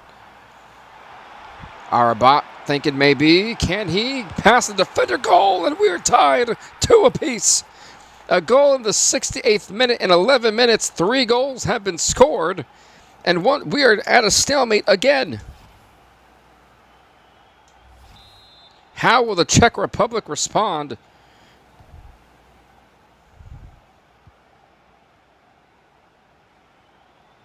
Yeah, this part. Here goes Sulk, the man with a brace. I think Marco Rose actually have to defend that guy. And great defense is Arabat. Back to Arabat. Okay. By the way, folks, Brazil is up 3-0 against Haiti in the 51st minute in real life. Brahim. Here goes Sabari. Sabari, goal! And Morocco takes the lead. Morocco takes the lead in the 73rd minute. It is now 3-2 in dramatic, intense fashion here today.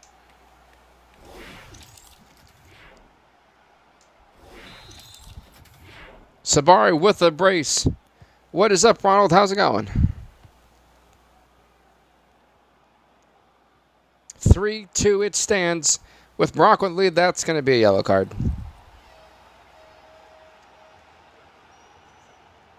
Oh, no. Just give him a warning. I think he got off easy there. Free kick given. You get it to Sulk, but that's not going to work.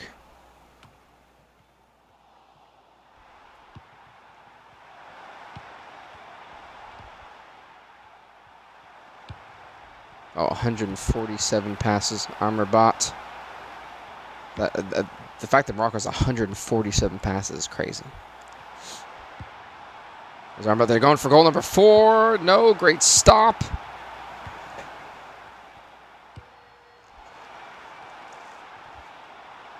There goes Schick. Schick's, it's just him and the goalkeeper. At least it was. It slowed down.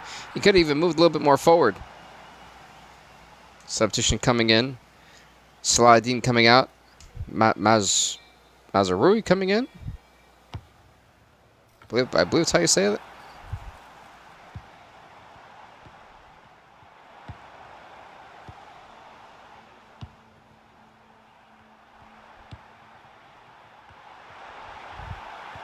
Sabi Sabari. El Cobb. Good save. I don't know why it's this shirt. I don't know why I bought this thing, because it is wrecking my skin right now.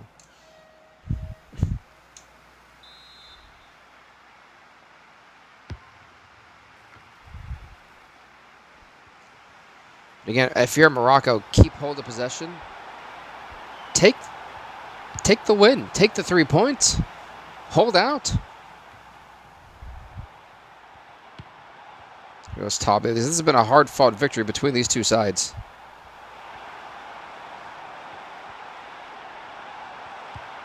So did I ever say South Africa? I meant Saudi Arabia. I meant South Africa. My apologies. I think I read the wrong team there. I was like, wait a minute. I think it's the Saudi Arabia earlier.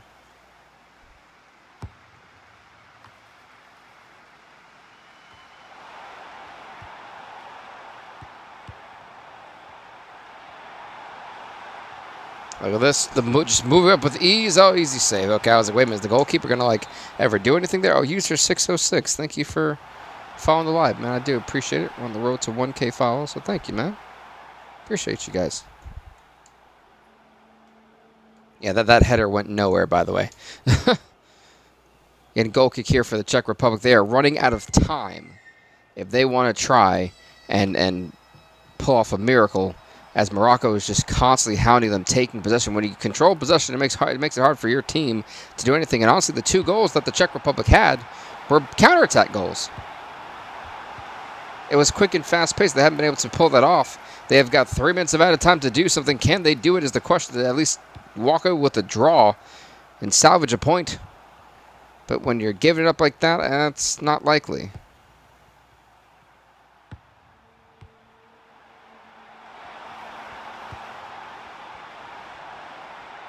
It's Budai, Na'anuhi.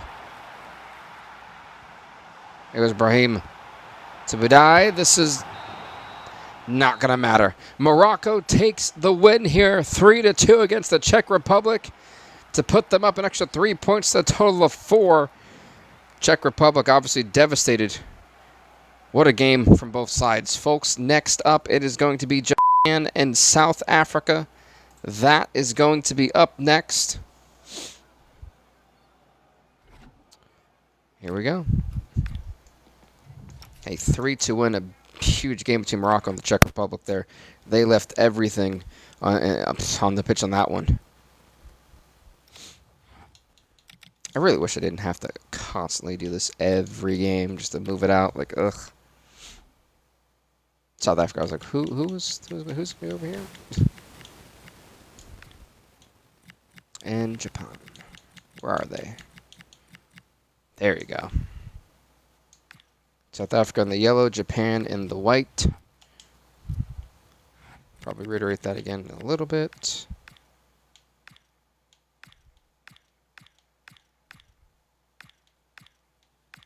I think we've been to Swansea.com Stadium, so we'll go there. Ooh, excuse me. Sorry about that. Some gas. And folks, South Africa. Man, here we go. South Africa in the yellow, Japan in the white to kick this one off. Again, both these teams had a draw against their fellow opposing teams. Japan tied with Morocco. Czech Republic tied with South Africa. Here goes Kubo from Japan, pushing it up. Cross coming in. They're probably not going to be able to do a lot with that. Yeah, no. As I write down the score of what we just witnessed between Morocco and the Czech Republic. Just updating that as we continue. Look at this. Oh, a great stop there.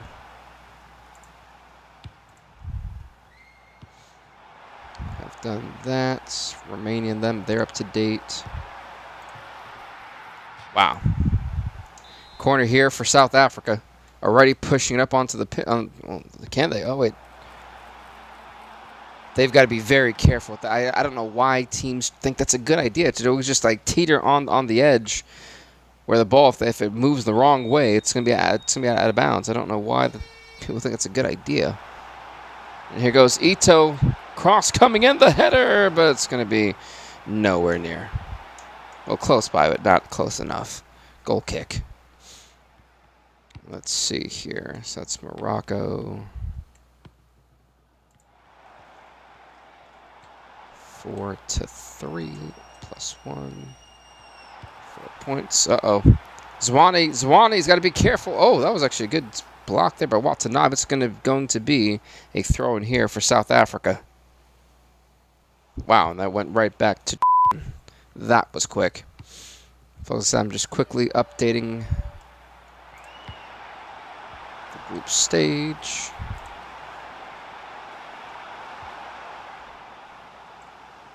Three, 4, -1. Whoops, not an equal sign. -1, 1 point. Cool. Easy peasy. Sorry, it's easy when I could just quickly edit that. So Morocco, like I said right now, is 4 points.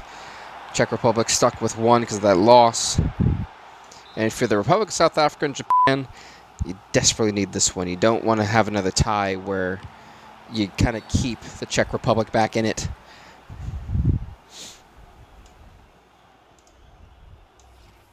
I said Group E was the one group I always sat there and raised an eyebrow to when I seen that everyone had drew with each other. I was like, oh no. Oh dear. Oh, there was a handball I missed. There was a handball I missed. Oh, and it wasn't even a true penalty, clearly. Japan would have made it if so. That right there just saved South Africa from imminent doom. South Africa now with possession. I mean, if South Africa can... If tying's the way they got to do it, then tying's the way they got to do it. I mean, shoot. Here goes Moremi. Moremi now has got to be careful. Watanabe's behind him. Moremi crossing it in, but that's going to be easy for Suzuki to catch. But look at that, South Africa keeping possession of Police now. Well, he's kind of got no one with him. He's got to be careful. Pass it to Sithole. Zwane, I don't even, physically, I don't even know how that was possible. It was like his leg wrapped around and then unwrapped. That was quite, that defied the laws of physics. At least as far as I'm concerned.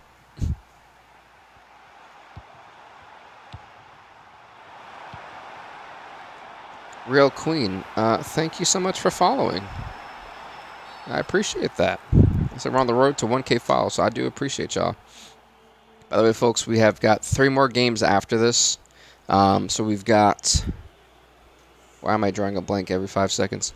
Oh, sorry, we've got 2 more games after this. We've got Group F, which is going to be the United States, Wales, Jordan, Curacao going out. Is that another handball penalty? What a save from Williams! Keeping South Africa alive after almost giving up 2 handball penalties. And yet, here we are. It's still tied apiece. Hands at 2 penalty opportunities and 2 mishaps. Great save by Williams. The goalkeepers today playing dividends.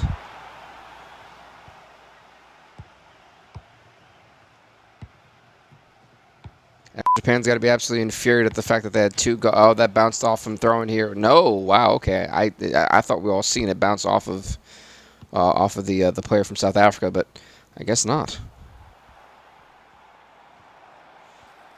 Here goes Swain. Here goes now to Sithole. What is the plan for South Africa? Pushing it forward. Swain. Got to be very careful. Sithole. Oh, that may still... No.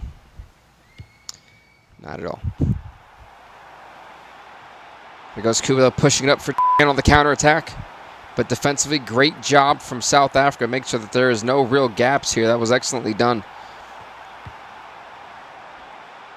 That's all the way to Ito. That was an incredible cross. And that actually bounced off Ito. That should be a goal kick. Oh, come on. That really bounced off his foot. Wow, he just one small dribble and that man went boom. Great save by Williams. This would be kind of what I said about about Romania's goalkeeper. If South Africa can manage and muster a win, that goalkeeper right now is looking like the MVP. But that's going to be a corner here for Japan as they stay on the attack.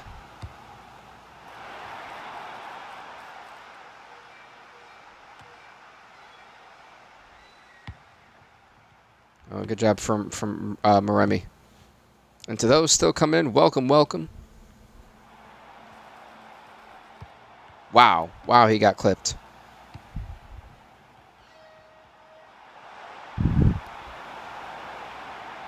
Goes Ueda. Good freaking save again. This Williams is on fire. I can't believe this, but yet another corner for Japan. Finally, South Africa may be able to kind of evade. Oh, my Lord. And that'll be an easy one. Wait a minute. Offsides, which means a free kick here for South Africa. And I will say South Africa has struggled with possession. It's one of the things that they have not had a fun night at the office with, but defensively, they're doing the best they can. They're holding off quite an aggressive attack from Japan and hanging on. But for how much longer is the question. Japan once again with possession if they didn't have it 5 seconds ago. Kamada now. Push up to Doan. Doan gets intercepted by, I think it was Makazi. Police. He's got to be very careful. Great dribbling. Well done. He's got to give it up. He cannot hold it forever. And as soon as he does, Marmi loses it. Goodness me.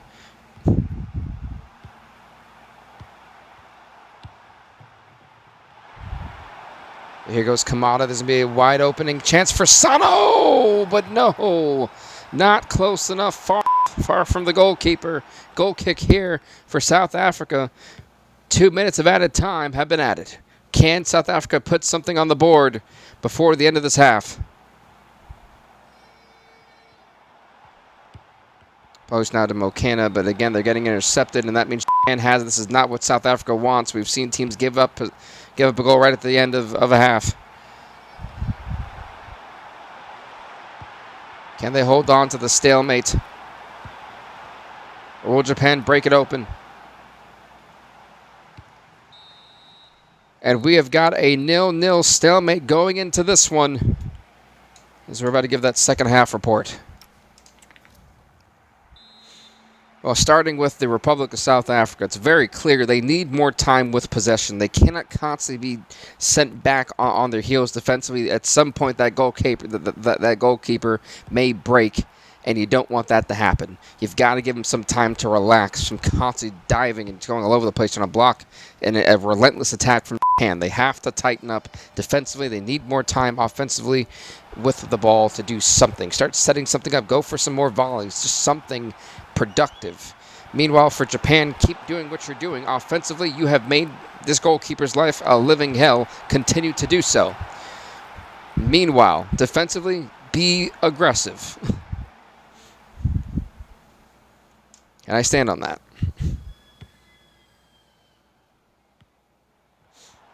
Well, South Africa may have something going. Here goes Wayne. So he's got to be careful. Wayne pushing up, and nobody's really doing anything. Here goes Sithole.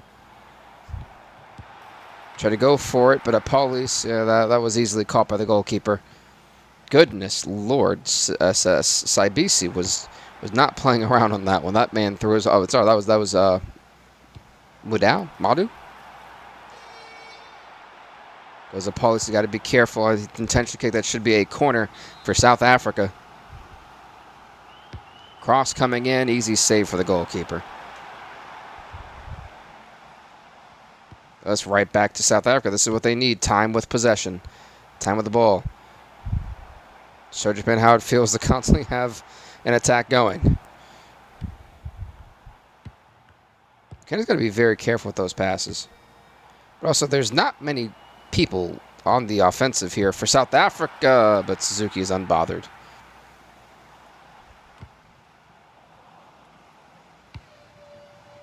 Here goes Wayne.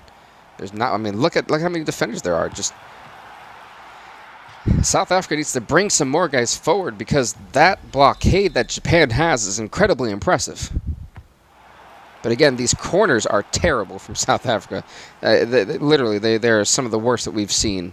They need to really get it together because it's too close to the goalkeeper. The goalkeeper's not going to even have to need to come out of his box. He's grabbing it up, and that's not what they need. Here goes Swain. If I'm Swain, get it to Moremi. Moremi just try not to lose it as soon as you get it.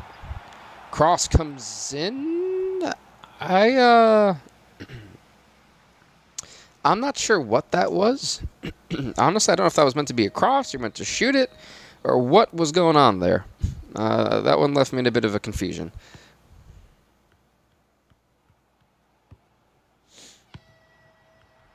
And here goes Japan once again on the attack. Nakamura to Maeda. To Ueda. Back to Maeda. Okay, there's a lot of Adas here.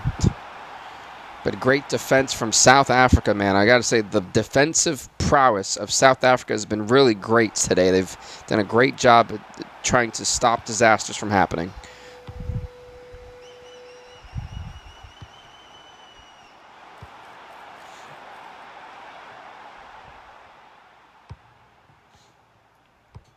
Goes Sithole now. Again, South Africa spent a lot more time with possession in the second half. That's what they need to do. Paulice trying to do something. He gets it. South Africa breaks the stalemate in the 71st minute.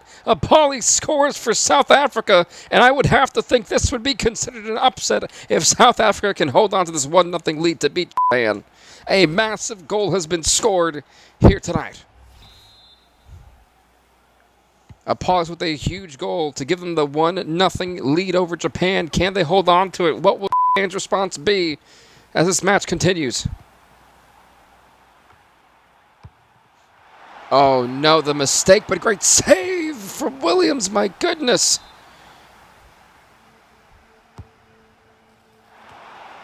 That is far from where they wanted it.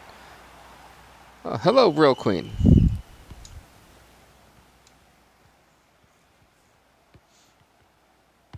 There's Madao Sithole. Poke South Africa trying to push this thing forward.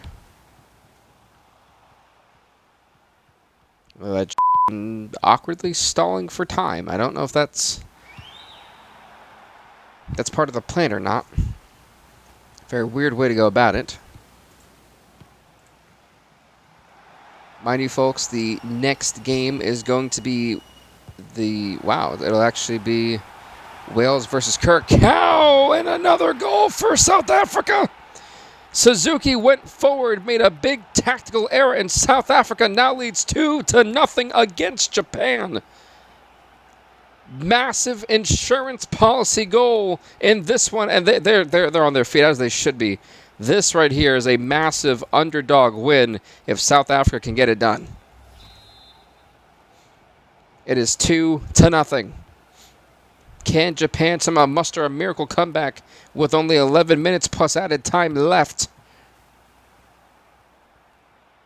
As for South Africa, what a change from having such a blockade in the beginning to being just shut down to then taking possession and just dominating with it.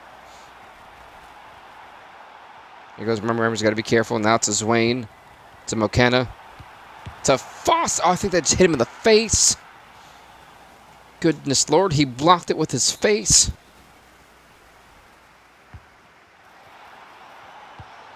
Here goes a Paulice.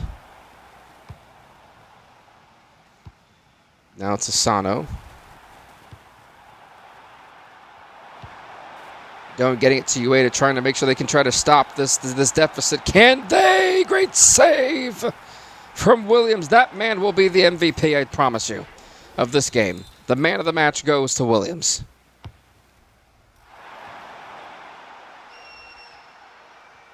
An impressive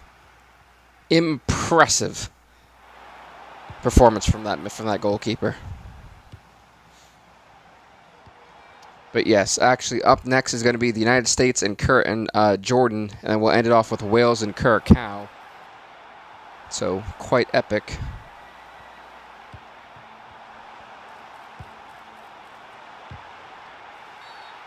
Uh-oh. That, I believe, was a handball, which gives the Republic of South Africa, I mean, I can't tell from that angle, but I'm assuming that's what it is. This gives them a penalty kick. Man, Japan went 0 for 2 in this. Can you imagine if they completed it? Wow. I love how there's been 3 handball penalty kick opportunities, and both combined are 0 for 3. That's awful. However, as we go into added time, Japan realizing the sense of defeat, but they can still try to shut down or limit the goal differential. Well, no, not anymore. They just gave up possession. This is Wayne running it up.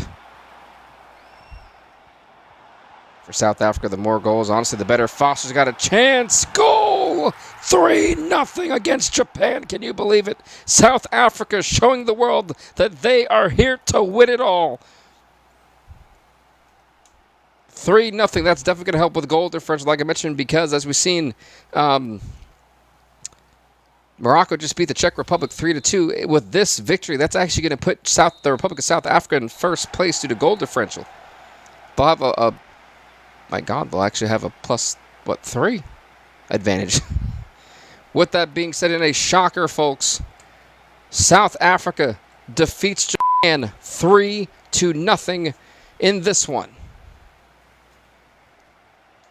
Massive, massive victory here for South Africa, folks. We're going on to the United States and Jordan. That is going to be up next to kick off match day 2 for Group F. What a wild, wild, wild night of action. I really wish I didn't have to do this consistently. Let's see. Actually, that would mean Jordan actually gets to be at home for this one. United States. They'll be in the blue. Let's see, where are we going for this one? I'm thinking the Stamford Bridge. We'll go to Chelsea for this one.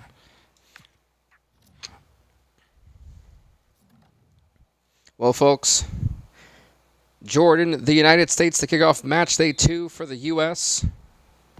Jordan in the white, U.S. in the blue. And we'll talk about that a little bit more as I'm going to do some stats and stuff from the last game, from the last group, because my goodness, you couldn't make it up. That was nuts. Genuinely freaking awesome.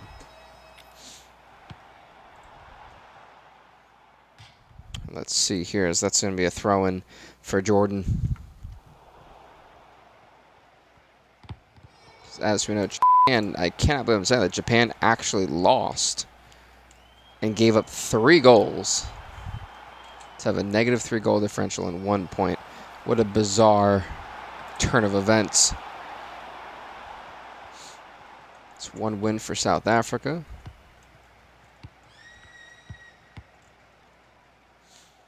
So, folks, just to kind of recap the Group E as it stands, then we'll do one more full recap of all the groups that just played, including the match day 1, because the Group M did have match day 1 in this episode. So that's one of the things I do want to bring up too.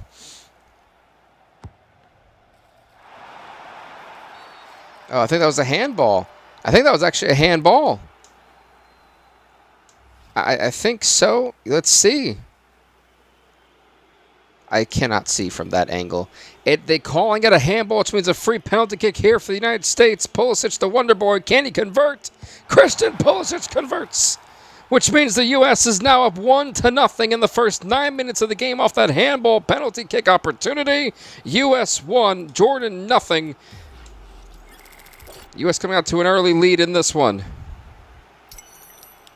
Wow.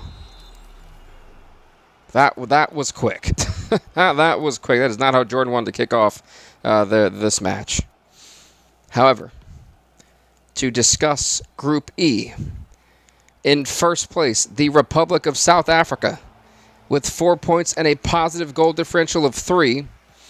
In second place, it is Morocco with 4 points and a positive goal differential of 1. In third place, it is the Czech Republic with 1 point and a -1 goal differential. And in fourth place, it is Japan with 1 point and a -3 goal differential. But speaking about this group right here, Group F, as it stands, the United States are in the lead in first place with 1-0 after winning match day 1 with 3 points. They beat Wales. And Jordan and Curacao actually had a draw, which had them out tied for second and third with 1 point. Wales, on the other side, has no points right now, so not the greatest situation.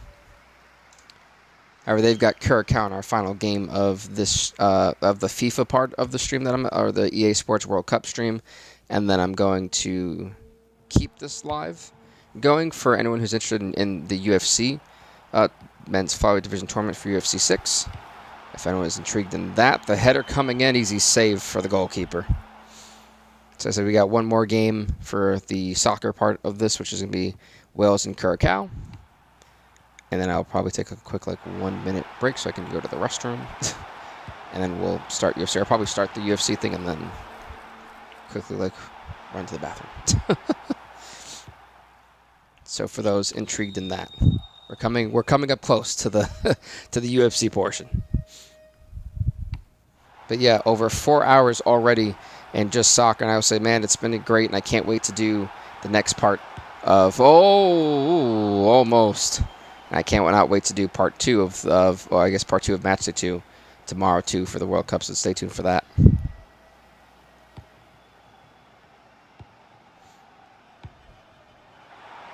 Look at this, USA pushing it up. And I was like, yeah, the USA actually had 2 goals to 1 again, or 3 goals to 2 against Wales in that game last time.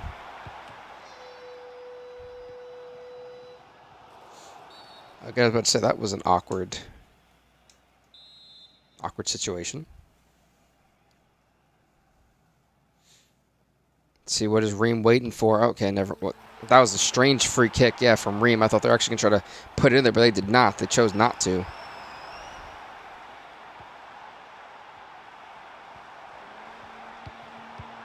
Tillman to death. Here goes McKinney. Tillman now pushing it up. Tillman. Oh, pass to the Balogun.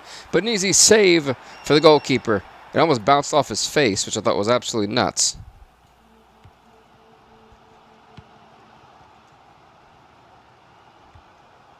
Here's Maruf. There's Christian Pulisic. Pulisic, the wonder boy. He should have passed it. Throw in here for the United States.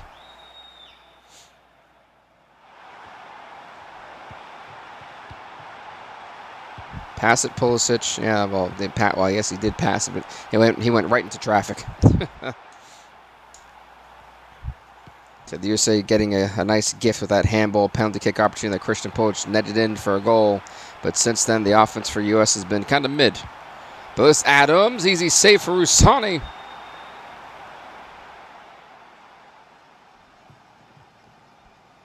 Goes Al-Shahan to now Maruf. Can Jordan start to get the attack going?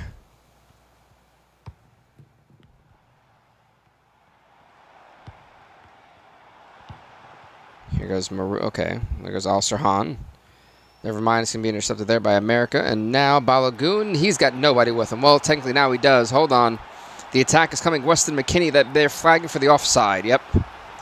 That was fast.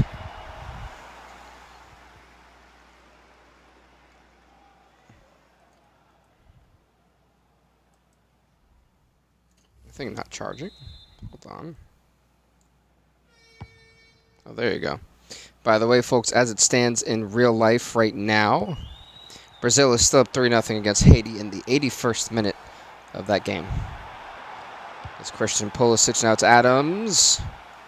Again, I will say the fact that Jordan has kind of kept toe-to-toe with the U.S. right now, and the only mistake was that handball penalty kick, I'm very impressed with how well Jordan has done, especially because America has been on the attack quite consistently. So a lot of much respect to them on that one.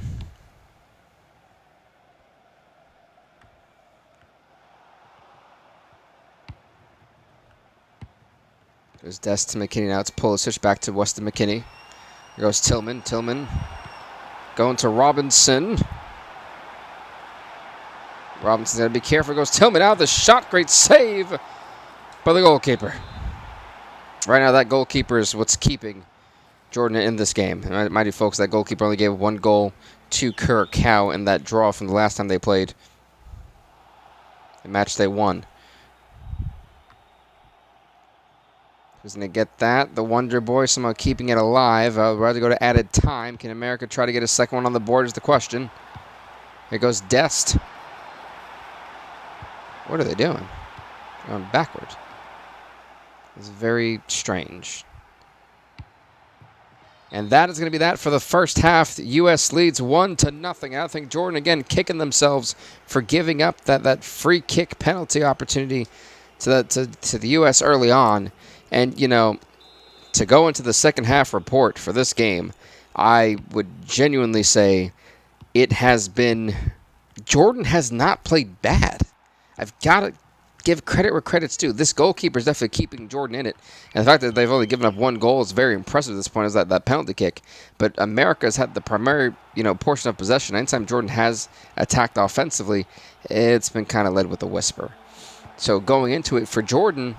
Defensively, keep doing what you're doing. Even be a little bit more aggressive, but offensively, try to take control of possession. Allow that defensive aggression to give you guys more chances to intercept, to force America to make more mistakes, and see if you can find an opening. Pressure the goalkeeper, something they haven't really done. As for America, you have 1 goal. Offensively, you've had all this opportunity and nothing. Do better. I can say it's my country. Do better.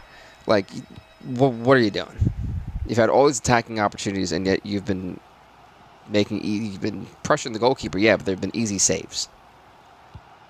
Just saying. Wait, I think they just called an offside. Oh, no, they called a yellow, and that is going to be on Robinson. I'm not really sure what for. I'm guessing a sliding tackle. Yep, that actually should probably be a red card, if I'm being honest.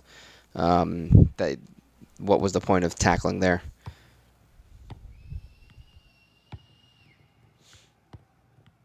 And here we go. Here goes Adams now. Wait a minute. Balogun. There you go. I was wondering who they were trying to get it to. Tillman's got to be very careful. There goes Weston McKinney. Weston McKinney's not going to be. He actually did. Oh, off the crossbar. Tillman out of Robinson, and then a great save from Rusani. That's what I'm talking about. Rusani is keeping Jordan in this game. Somehow surviving with luck. Oh, check this out, folks. Okay, that wasn't the one I wanted them to show. That was great, but how it bounced off. IBGG. JK. Thank you for following, man. I do appreciate the love. Adams, Rusani with another great save. Again, if Jordan can even tie with America, that man is going to be the MVP, because my goodness, Rusani has kept this team in it. Oh, just give me 1 second. I have to run to the bathroom really quickly. Give me 1 second.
All right, I am back. Sorry about that. That was much needed sitting here for that long. Whew. Awesome. So let's see what I missed at this point. And America is still holding strong. Way coming out. Aronson coming in. That's going to be for the U.S. Don't think I missed anything on the chat. No, I don't think I did. Here's Balagoon, but again, misfire. The United States desperately trying to hold on to this 1-0 lead.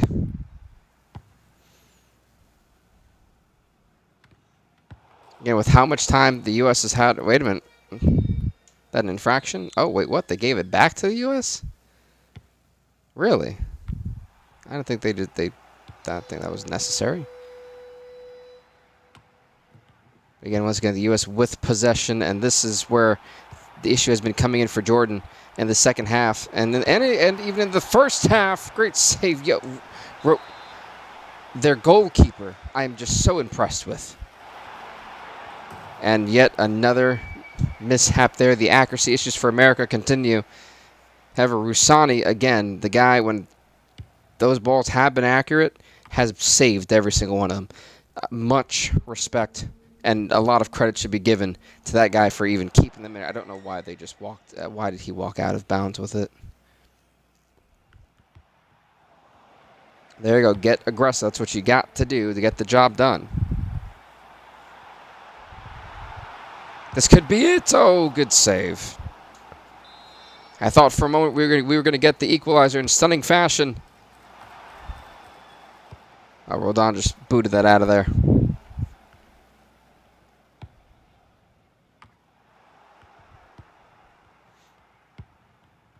It's going to Robinson down to Adams. Adams giving it to Tillman. Tillman gets, volleyed it to Christian Pulisic, the Wonder Boy, to Dest. Once again, the U.S. pushing it up. Here goes Tillman.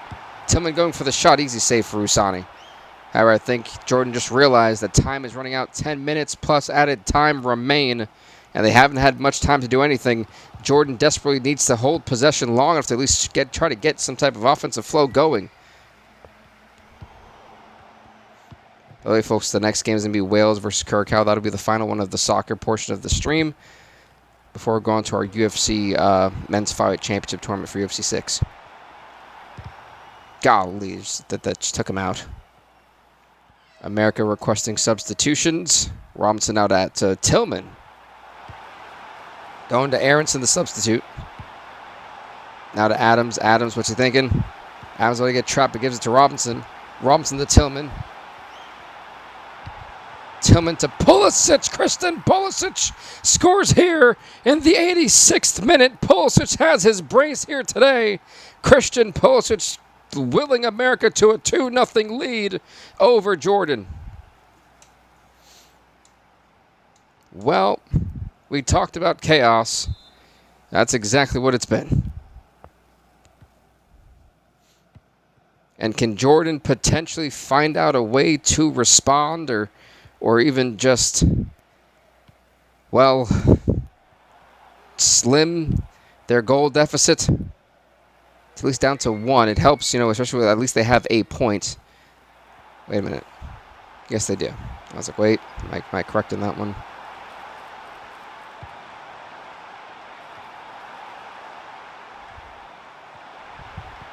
Christian Pulisic, Christian Pulisic does a hat trick. USA now leads 3. Oh, sorry, that wasn't Christian Pulisic. That was Tillman. Tillman gets his goal. It's now 3-0 America.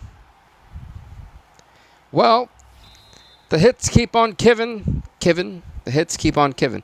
The hits keep on coming.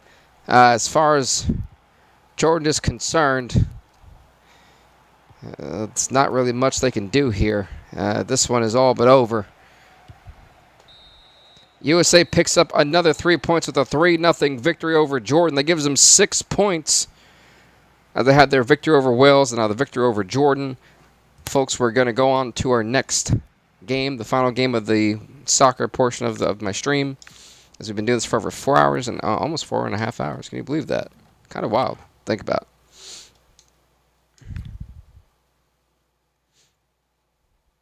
Match day 2. has not disappointed with the drama. That's for sure. And it should be Wales and Curacao. So Curacao is actually going to be hosting on this one, or at least on the home side. Where's Curacao? There you go. And then Wales. They'll be in the blue, they'll be in the white. It's got a neutral ground stadium.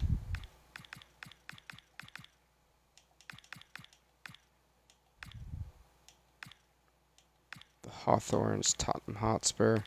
You know what? Let's put it in Town Park. We'll put in some random park somewhere for the final game. Why not?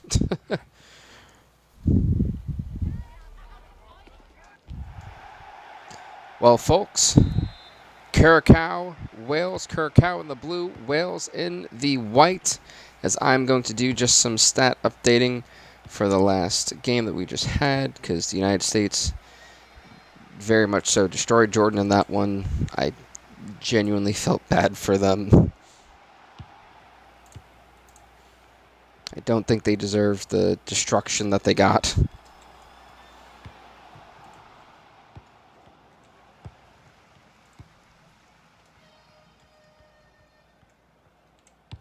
Yeah, so the U.S. right now has 6 points going into it. I think they're one of the few right now that have 6 points. Yeah, it's Colombia. I think Colombia and the U.S. are the only two teams with 6 points. Yeah. Wow. Lots of drama in some of these groups, that's for sure. Cross coming in. I don't think they can do much with that.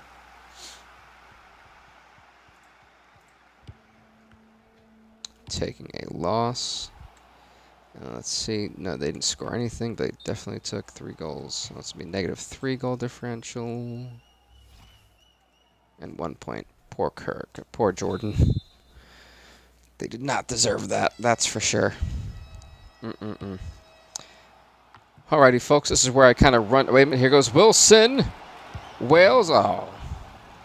This is kind of where I'm going to run down all of what we've actually had. I'm going to start with, because we did have one group in match day 1 for this one, which was the Cupcakes group of death, which is some of the more worst teams in the World Cup for the most part. And as we know, the top 8 teams in those 2 groups of death, top 5 teams go on to the knockout stage for the round of 32. Bottom 3 don't make it.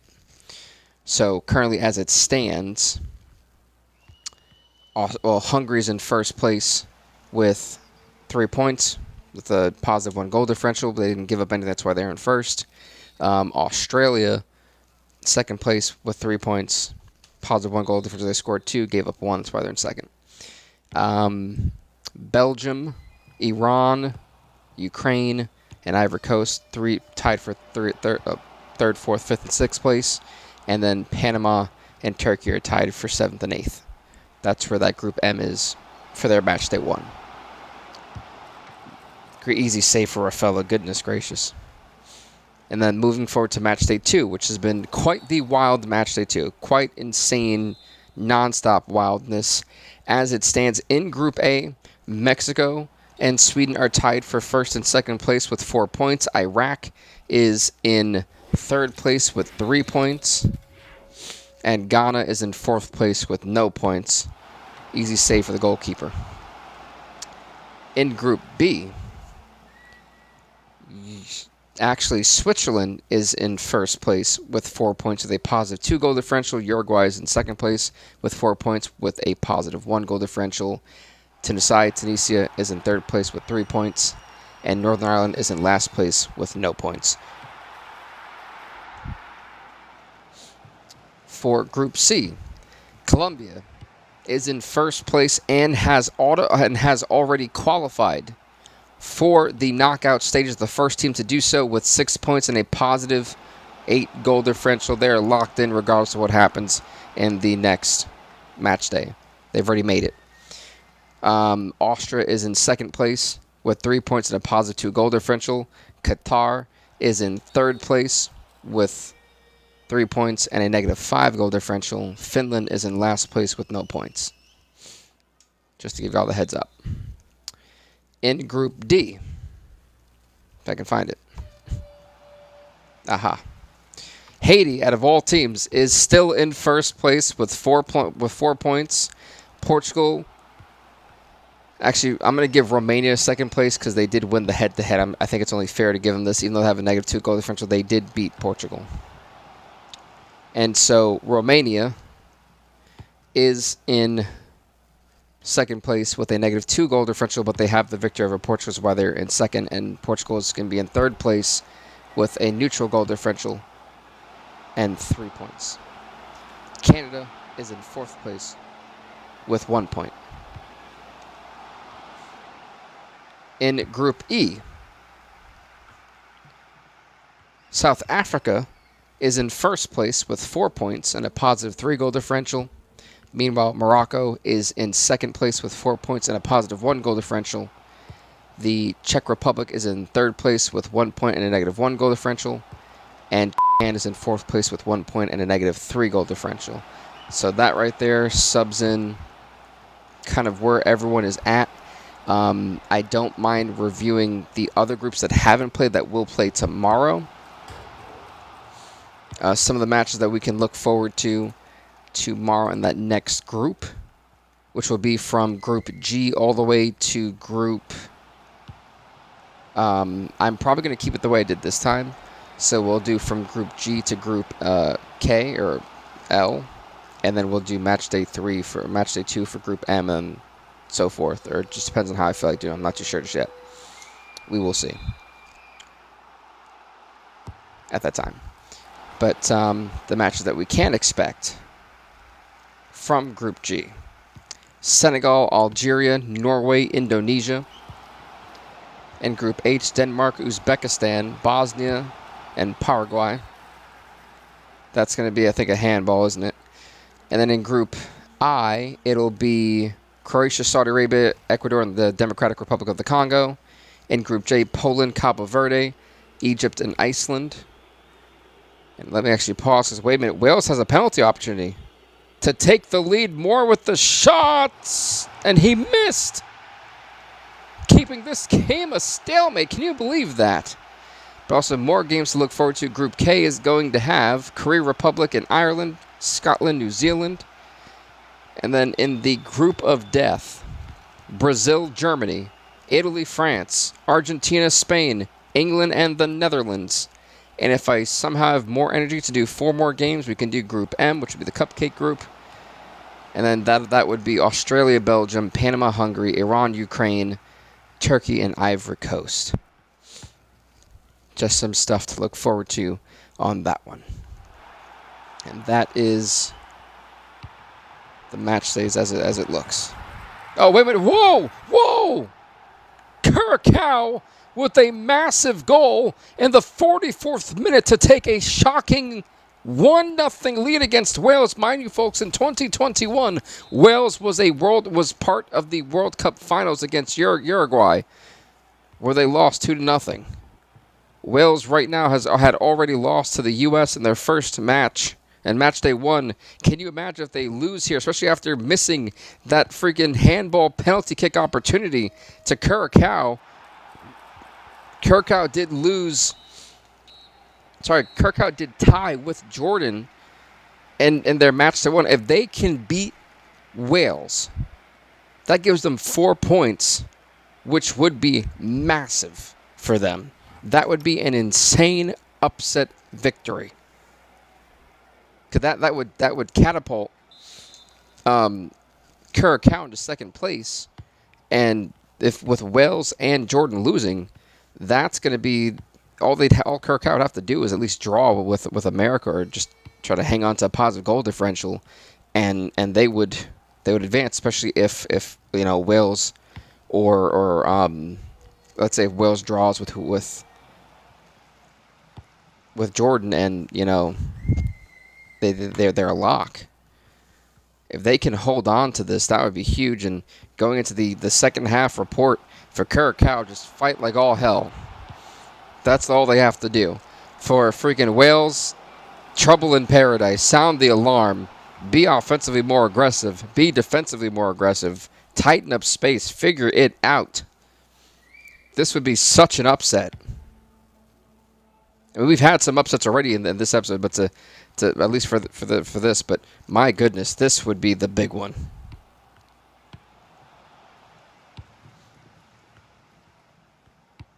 Here's Martins now to Albertus. To Manuel. Curacao pushing it up. They're in the offensive third. Manuel, I think he actually kicked it right off him, which means corner here for Curacao, as they are the ones on the attack.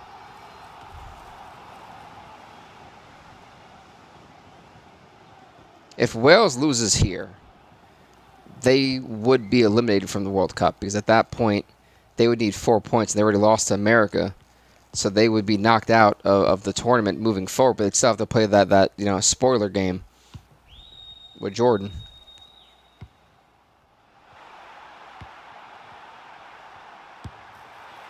Goodness, that went sailing over. Got a goal kick here for Wales.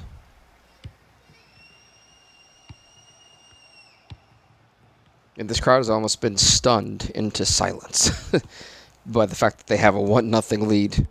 Oh, Emmanuel, thanks for following, man. I do appreciate the love. We're on the road to 1K follows, guys. So I really do appreciate all the love, all the support. So once this game is done, we're going to be transitioning over to UFC 6, though. So just to give y'all the heads up.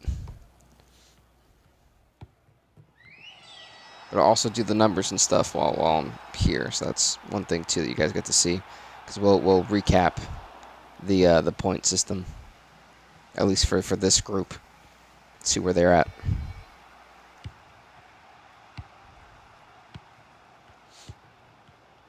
Is that Ethan Mpadu? Interesting. I remember he was like a 58 in one of the previous soccer games.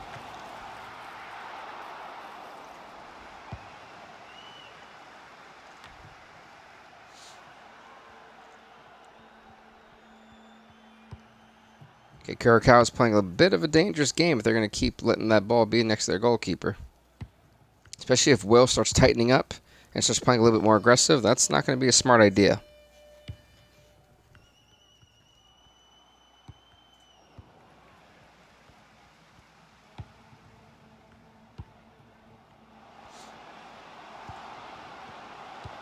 Uh-oh. Uh-oh, Wilson. Oh! You got to be very careful. That's going to be out of play. What was he thinking? There'll be a substitution coming onto the field for Wales. Thomas coming out. Brooks coming in. But here goes Wales. Here goes the substitute Brooks. Wait a minute. More. Goal! And just like that, we got a tie game again at 1 apiece. The stalemate is back on. Wales comes back in the 73rd minute of this one. Moore giving Wales a lifeline at this point. Curacao probably not happy with it, but it's not over just yet. However, if there is a draw at this point between any of these two teams, or honestly, if Wales actually beats Curacao, America will automatically advance. They'll be the second team to advance to the knockout stage. And I probably should start looking at how I organized who would face who at which group. Because America is part of Group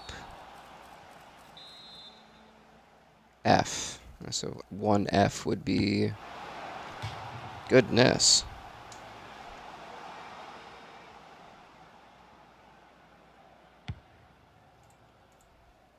One F would face the second seed of 2H.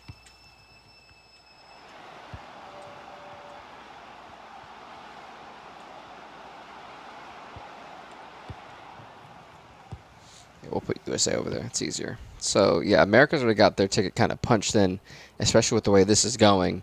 And then Colombia is in groups. I'm trying to make sure I kind of have it all kind of looked at early. Group C, and they've already advanced too. Which is crazy to think about.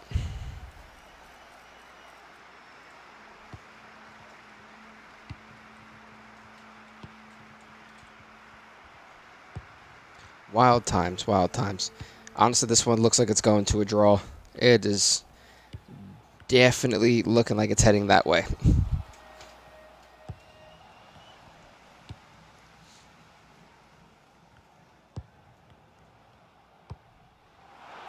So I was checking something out over here. Okay, that's good.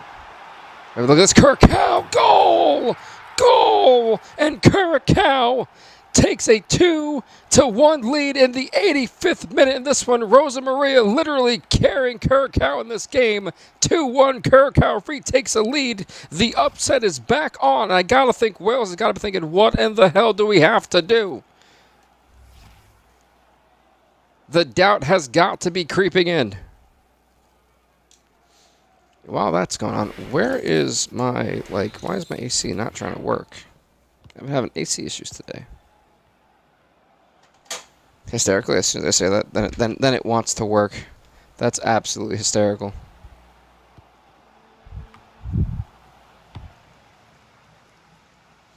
They boomed that one out of there.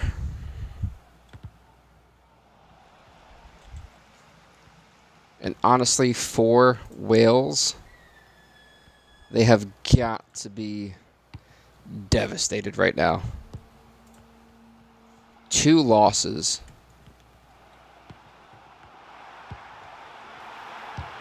God, there's almost a 3rd goal. Jesus.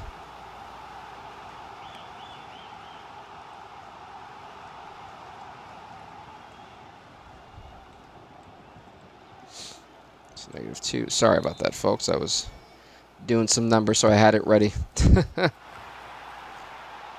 Goodness. As we're going to added time, folks, this one is wrapping up, and Curacao, I cannot believe that I'm about to say that Curacao is literally with 4 points. Unless they could figure it out. So, wait a minute. This one ain't over just yet. Wales not trying to go down without a fight. Oh, my God. Tie game. Tie game. Tie game. My freaking word. Hold the phone. Wales just came with a last-second goal to survive Curacao. Curacao folds in the final moments of this one, and Wales literally just saved themselves from potential elimination. Wow. My, oh my, the last second goal, Curacao could not hang on to their 2-1 lead that they fought incredibly hard for and choked at the end. My goodness, 2-2. So, folks, before we go, or before I kind of switch to my UFC portion of the stream, the United States has now automatically advanced to the knockout stages in first place. Due to points, the highest number that anyone can get is 5. And Curacao is in second place with 2 draws, with 2 points. Wales in third place with 1 point and a -1 goal differential. Jordan in fourth place with 1 point and a -3 goal differential. What a wild night of action it was. With that being said, we're going to go on to our UFC.